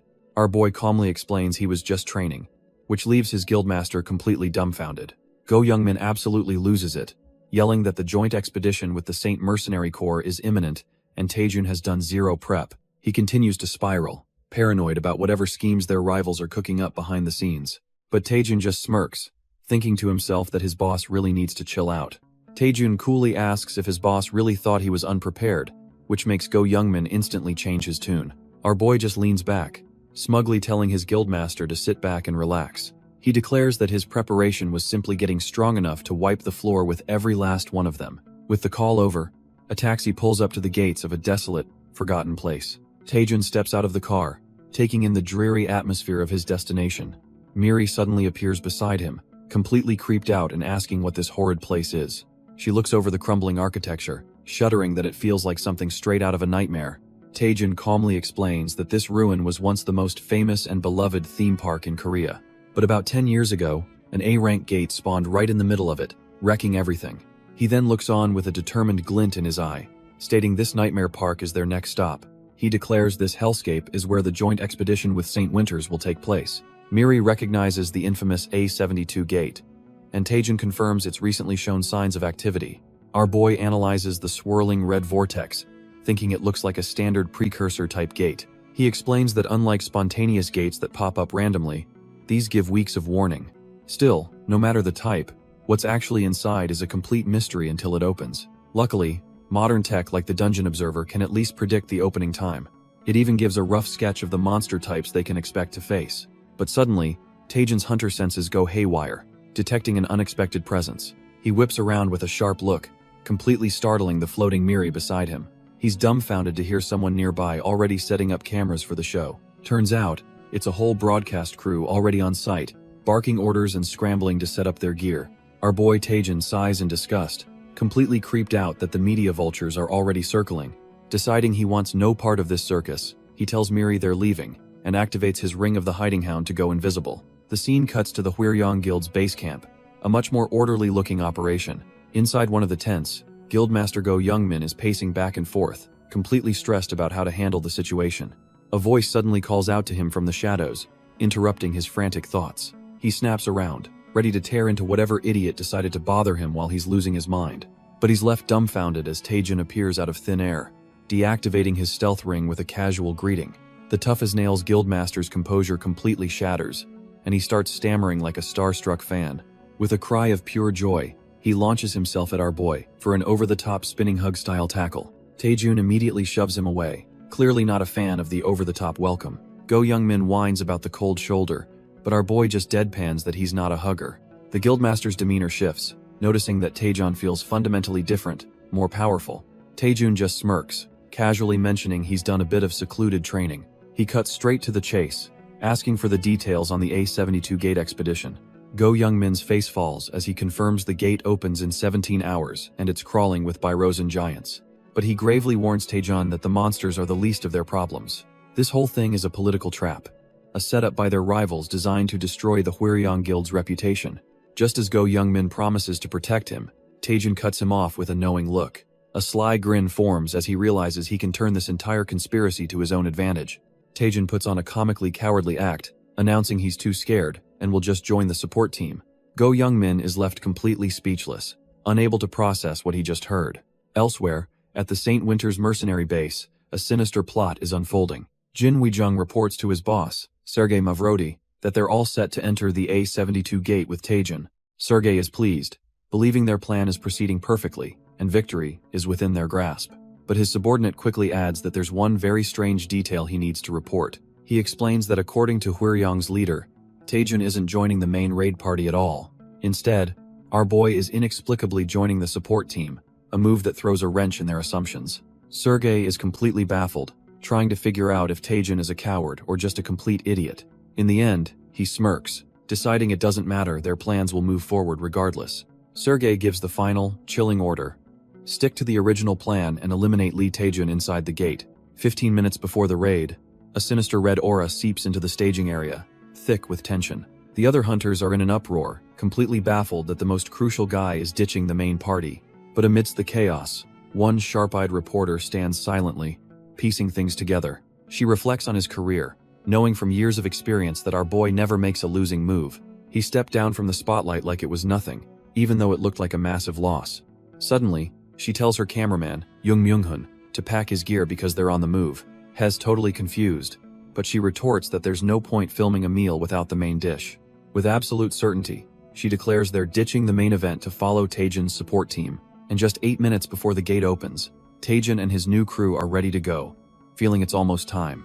As they wait, the punk rock support team feels the pressure, with one girl wondering why she's so nervous when they're not even needed. Our boy Taejin just smiles and pats her on the head, agreeing that normally, a support team in a raid like this is basically useless. He explains that since the main team is stacked and there are no civilians to evacuate, their job is technically just for show. But despite that, he looks them dead in the eyes and tells them to give it their absolute all. He frames their mission as being the last line of defense, assigned just in case something completely unexpected goes down. His little pep talk works like a charm, and the whole crew is suddenly fired up, vowing to give it everything they've got. Taejun smirks at their fighting spirit, but inwardly he's thinking they're all total newbies, judging by their full heads of hair. Turns out, the stress of being a hunter makes you go bald, and he muses that the Hwaryong Guild is the perfect place to see that experience firsthand. Miri, however, points out the real oddity. She asks why a B-rank hunter like Yoon Hana is stuck on support duty. The pink-haired girl just sighs, explaining that since she has no summoning skills, she got demoted to the B team for this specific raid. Yoon Hana tries to justify her place, insisting she's worked hard to sharpen her dark element support skills. Our boy just smirks and says she'll be quite useful then, a comment that leaves her utterly dumbfounded. She starts to question what he means, a sense of dread suddenly washing over her. But before she can get an answer, the ground starts to shake violently. The gate is about to open. Taejun immediately orders everyone to stay calm and focused, preparing them for the worst-case scenario. The tension is unbearable as a countdown begins, the entire support team bracing for impact. Suddenly, the gate activation goes wild, ripping a chaotic, blood-red tear in the fabric of reality itself. The support punks are completely losing their minds, staring in disbelief at the horrifying scene. Turns out, this isn't a normal gate, it's a secondary dimensional portal, and a horde of monstrous brutes is already pouring out. Someone lets out a desperate scream, declaring a top-level emergency as all hell breaks loose. But our boy Taejun isn't having it, roaring for the support team to follow him and fight for their lives. Elsewhere, a nearby broadcast crew stares in absolute shock, unable to process what they're seeing. One of them realizes this isn't a normal transfer-type gate, it's a pre-deployment, which is a whole different level of bad news. The horrifying truth sinks in: if these are just the appetizers, the main gate must be holding back the real monsters. As if on cue, a pack of grotesque Burosan hounds materializes from the red energy, escalating the chaos. One of the giants smashes through the support team, sending the punk hunters flying like ragdolls. The survivors are paralyzed with fear, finally recognizing the monster as a legendary Burosan giant. They can only watch in utter despair as its massive fist descends, convinced they're all about to be wiped out. But just as their hope fades, a brilliant flash of energy intercepts the giant's attack. Someone unleashes the dragon's one-horned island, a powerful technique from the monk of the ascending dragon fist. Landing gracefully, our boy Taejun checks to see if the terrified support team is still in one piece. He warns them that fighting the Burosan giants head-on is suicide, and tells them to handle rear support. With a final word of encouragement, he leaps back into the fray, leaving the punk hunters dumbfounded. The support team immediately starts panicking, thinking they're too weak to do anything but get in the way. But just as their morale hits rock bottom, Yoon Hana grabs them and tells them to shut up and listen.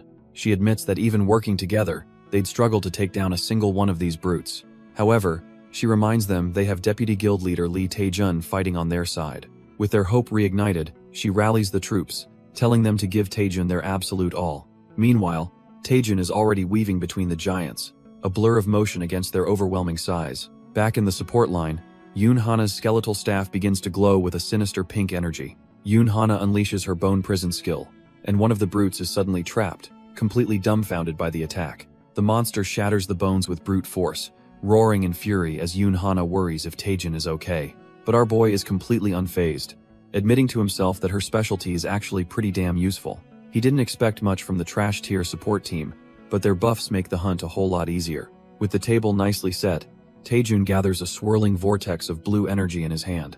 It's time to farm like crazy as he unleashes his ultimate skill, Greedfire EX.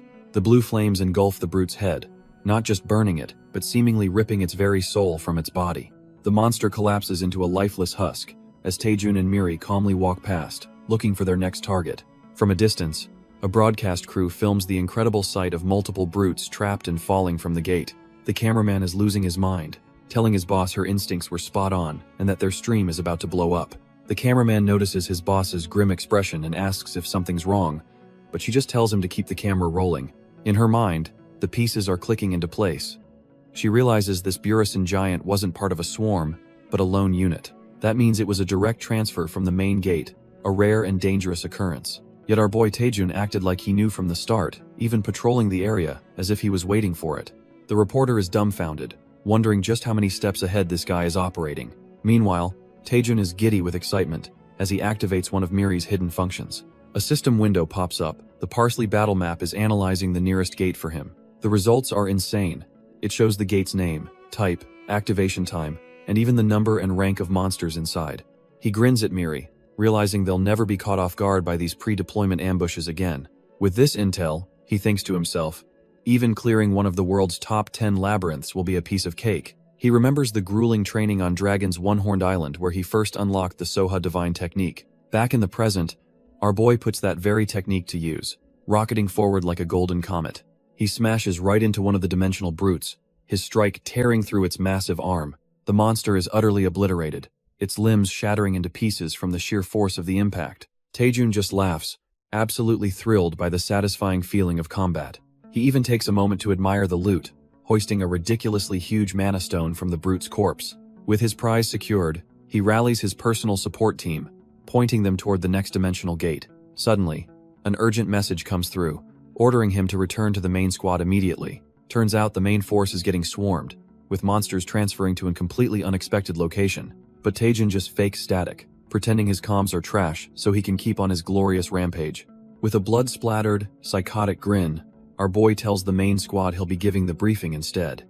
Meanwhile, the actual team leader, Jin Weijung, is trying to report that they've taken down 4 Burrison giants. Hez absolutely dumbfounded, realizing Taejun's rogue squad is the one who managed that insane feat so quickly.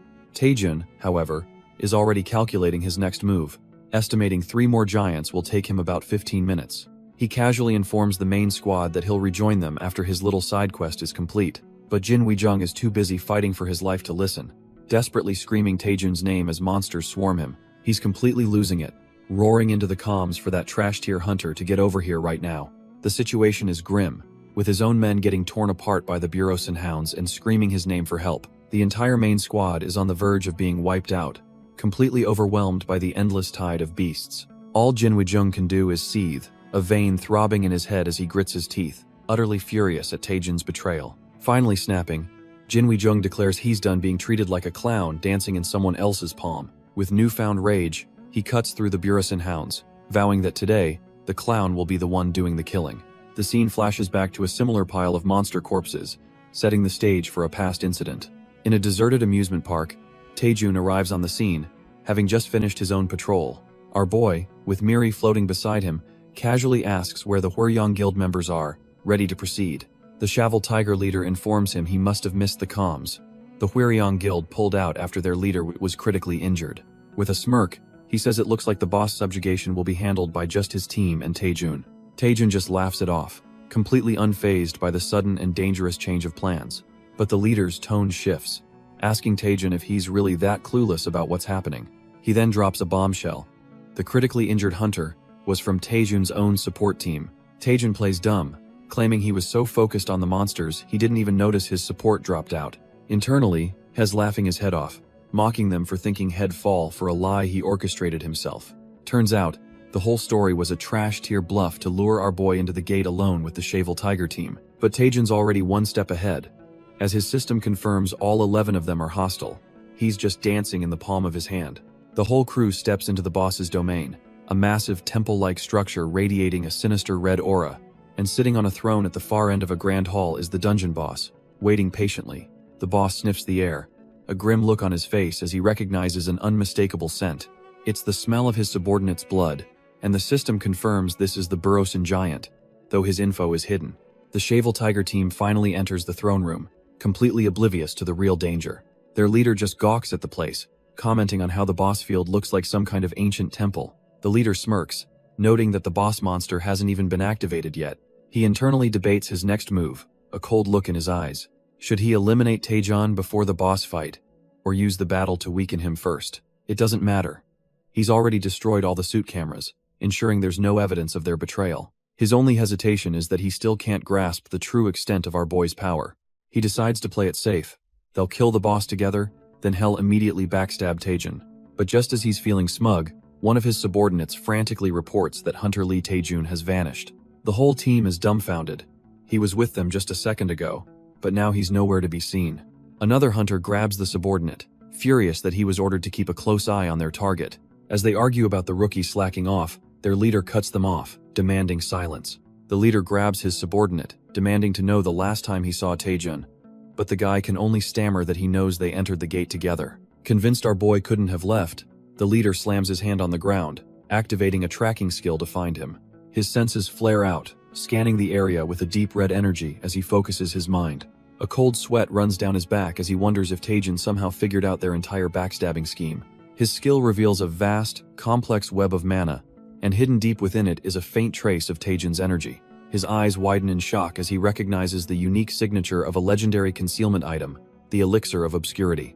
The rest of his team is dumbfounded. Taejun must have used that priceless elixir the very second he stepped into the dungeon. The leader realizes Taejun is definitely still here, and worse, he almost certainly knows they're here to kill him. One of his men starts to panic, asking the million-dollar question. Does this mean the hunter has become the hunted? The leader tries to shut him down, calling the idea reckless, but you can tell he's just trying to convince himself. The leader recalls a critical flaw in the elixir. Its effect shatters the instant the user is detected. He smirks, realizing they're all trapped in here together until the dungeon boss is defeated. The new plan is simple. They'll secure the only exit and just wait for Taejun's invisibility to wear off. With a new sense of purpose, he draws his sword, ready to take control of the situation. He declares that they'll eliminate the boss first, making the entire dungeon their personal hunting ground. The boss, a hulking brute, sits on its throne, looking completely uninterested in their arrival. But as the hunters approach, the giant's hand slowly tightens around its massive spear. In a blur of motion that defies its size, the boss unleashes a devastating swing. The entire squad is dumbfounded, completely frozen by the monster's impossible speed. Before anyone can even react, one of the team members is utterly annihilated by the crushing blow. The squad is in utter disbelief. Not only did the boss move at light speed, but it's actually using a weapon. One of the senior hunters seethes with rage, cursing the giant bastard for what it's done.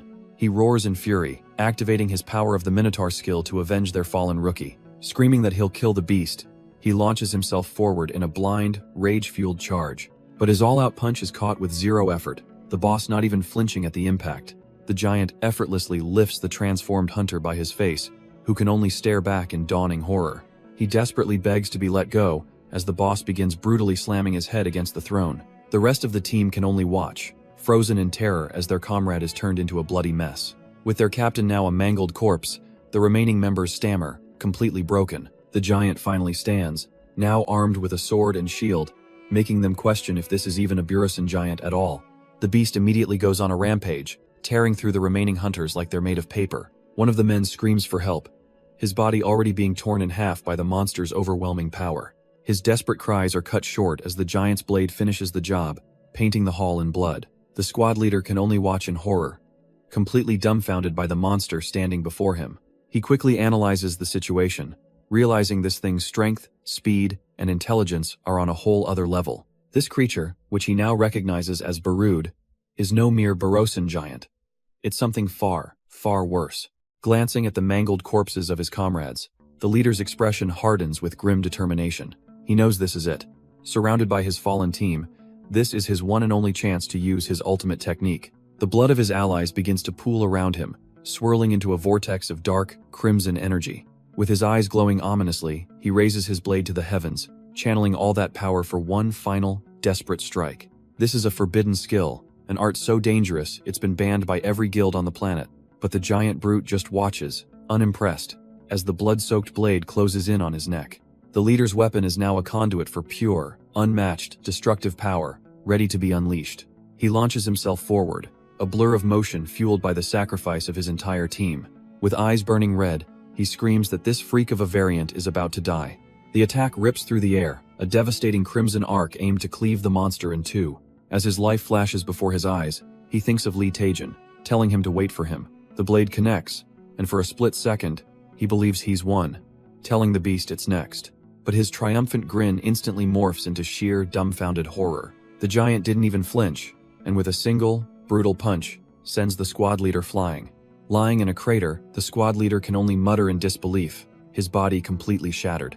His mind races, unable to comprehend how a mere B-rank monster could have survived his forbidden technique. The giant brute stomps over, muttering something in its own tongue as it looms above the broken hunter. With a cruel grin, the beast raises its massive sword, ready to deliver the final, crushing blow. All the squad leader can feel is pure despair. This is how it ends for him and his entire team. But just as the sword descends, he instinctively throws up a hand, a futile gesture against certain death. Suddenly, a colossal blast of blue energy erupts from nowhere, completely engulfing the giant's attack. A new voice cuts through the chaos, casually asking the baldy muscles who said it could touch his toy. The giant is completely dumbfounded, staring at the newcomer who just called the squad leader his property. It's our boy Taejin, with Miri floating beside him, warning the monster to back off before he loses the rest of his hair. The giant brute is completely thrown, asking how a mere human can understand its language.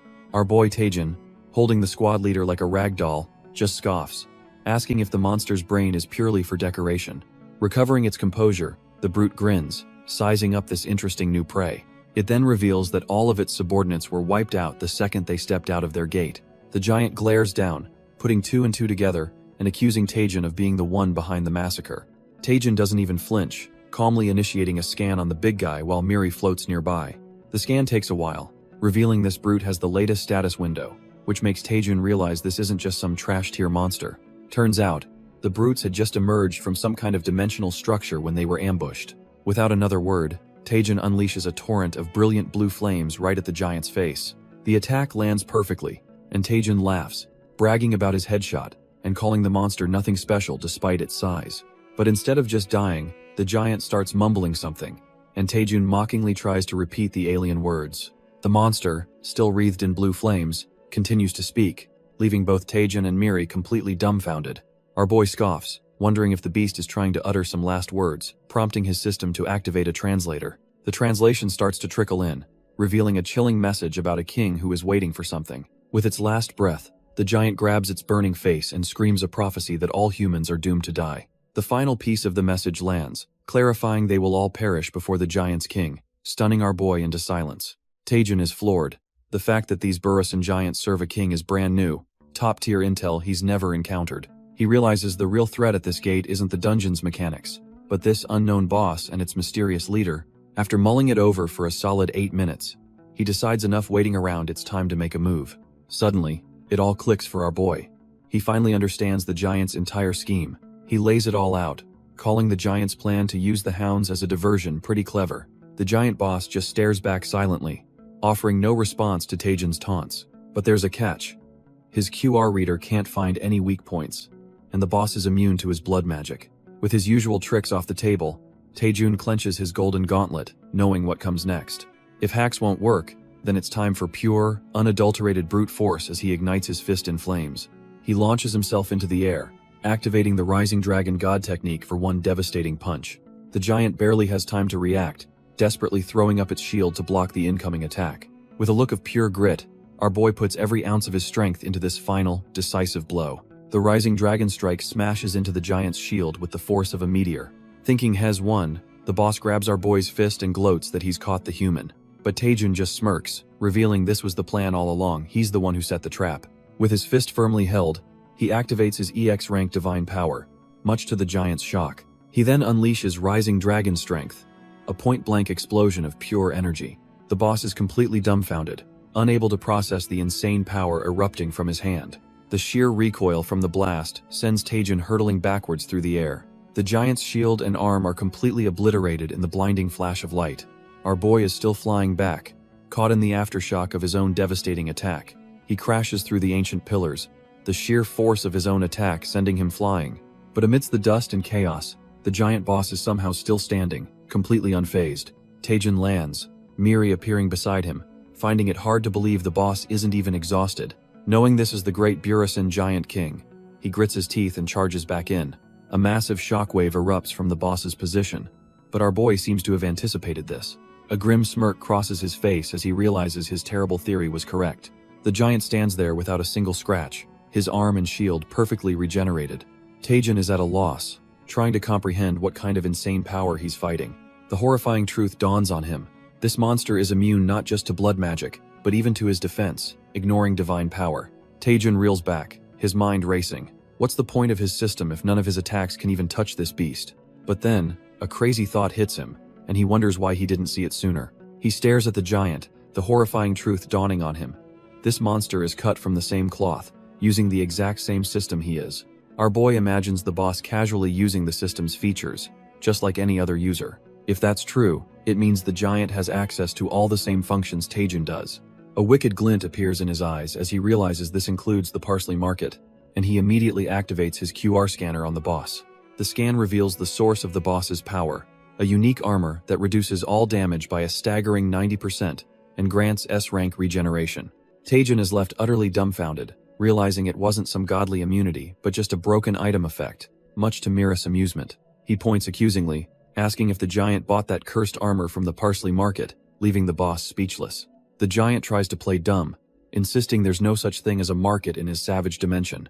But our boy isn't having it, cutting him off to state the armor's current market price is a cool 1.5 million A-coins. He laments that for a monster to be wearing such a pricey item is a total waste, especially since it's bound and he can't even steal it. With his old plan out the window, Taejin just smirks and activates his S-rank blood magic, a power perfect for this hopeless situation.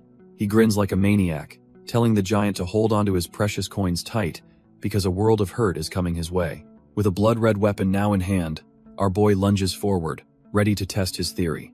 The boss just scoffs, thinking to himself that humans are truly some of the dumbest creatures he's ever met. He confidently raises his sword, boasting that the armor he's wearing is completely unbreakable. But Taejin's blood weapon smashes against the armor with immense force, proving that no weapon doesn't mean no way to win. The giant is completely dumbfounded as cracks spread across his supposedly invincible armor. But our boy isn't surprised, declaring that with 500 internal power, there's nothing in this world his sword can't cut. He unleashes the swordsman's fist, first technique, Insight Slice, a devastating flurry of crimson energy. The boss's precious armor is instantly shredded into a million worthless pieces. The attack slams directly into the giant's chest with bone-shattering force. He can only let out a pathetic gurgle, coughing up a fountain of green blood. As the armor disintegrates, a strange blue tile-like item drops to the floor. Taejin explains that this isn't just any technique. It's the embodiment of his master's obsession. A vision of his master appears behind him as he calls it the Sword of Fate that rewrote his entire destiny.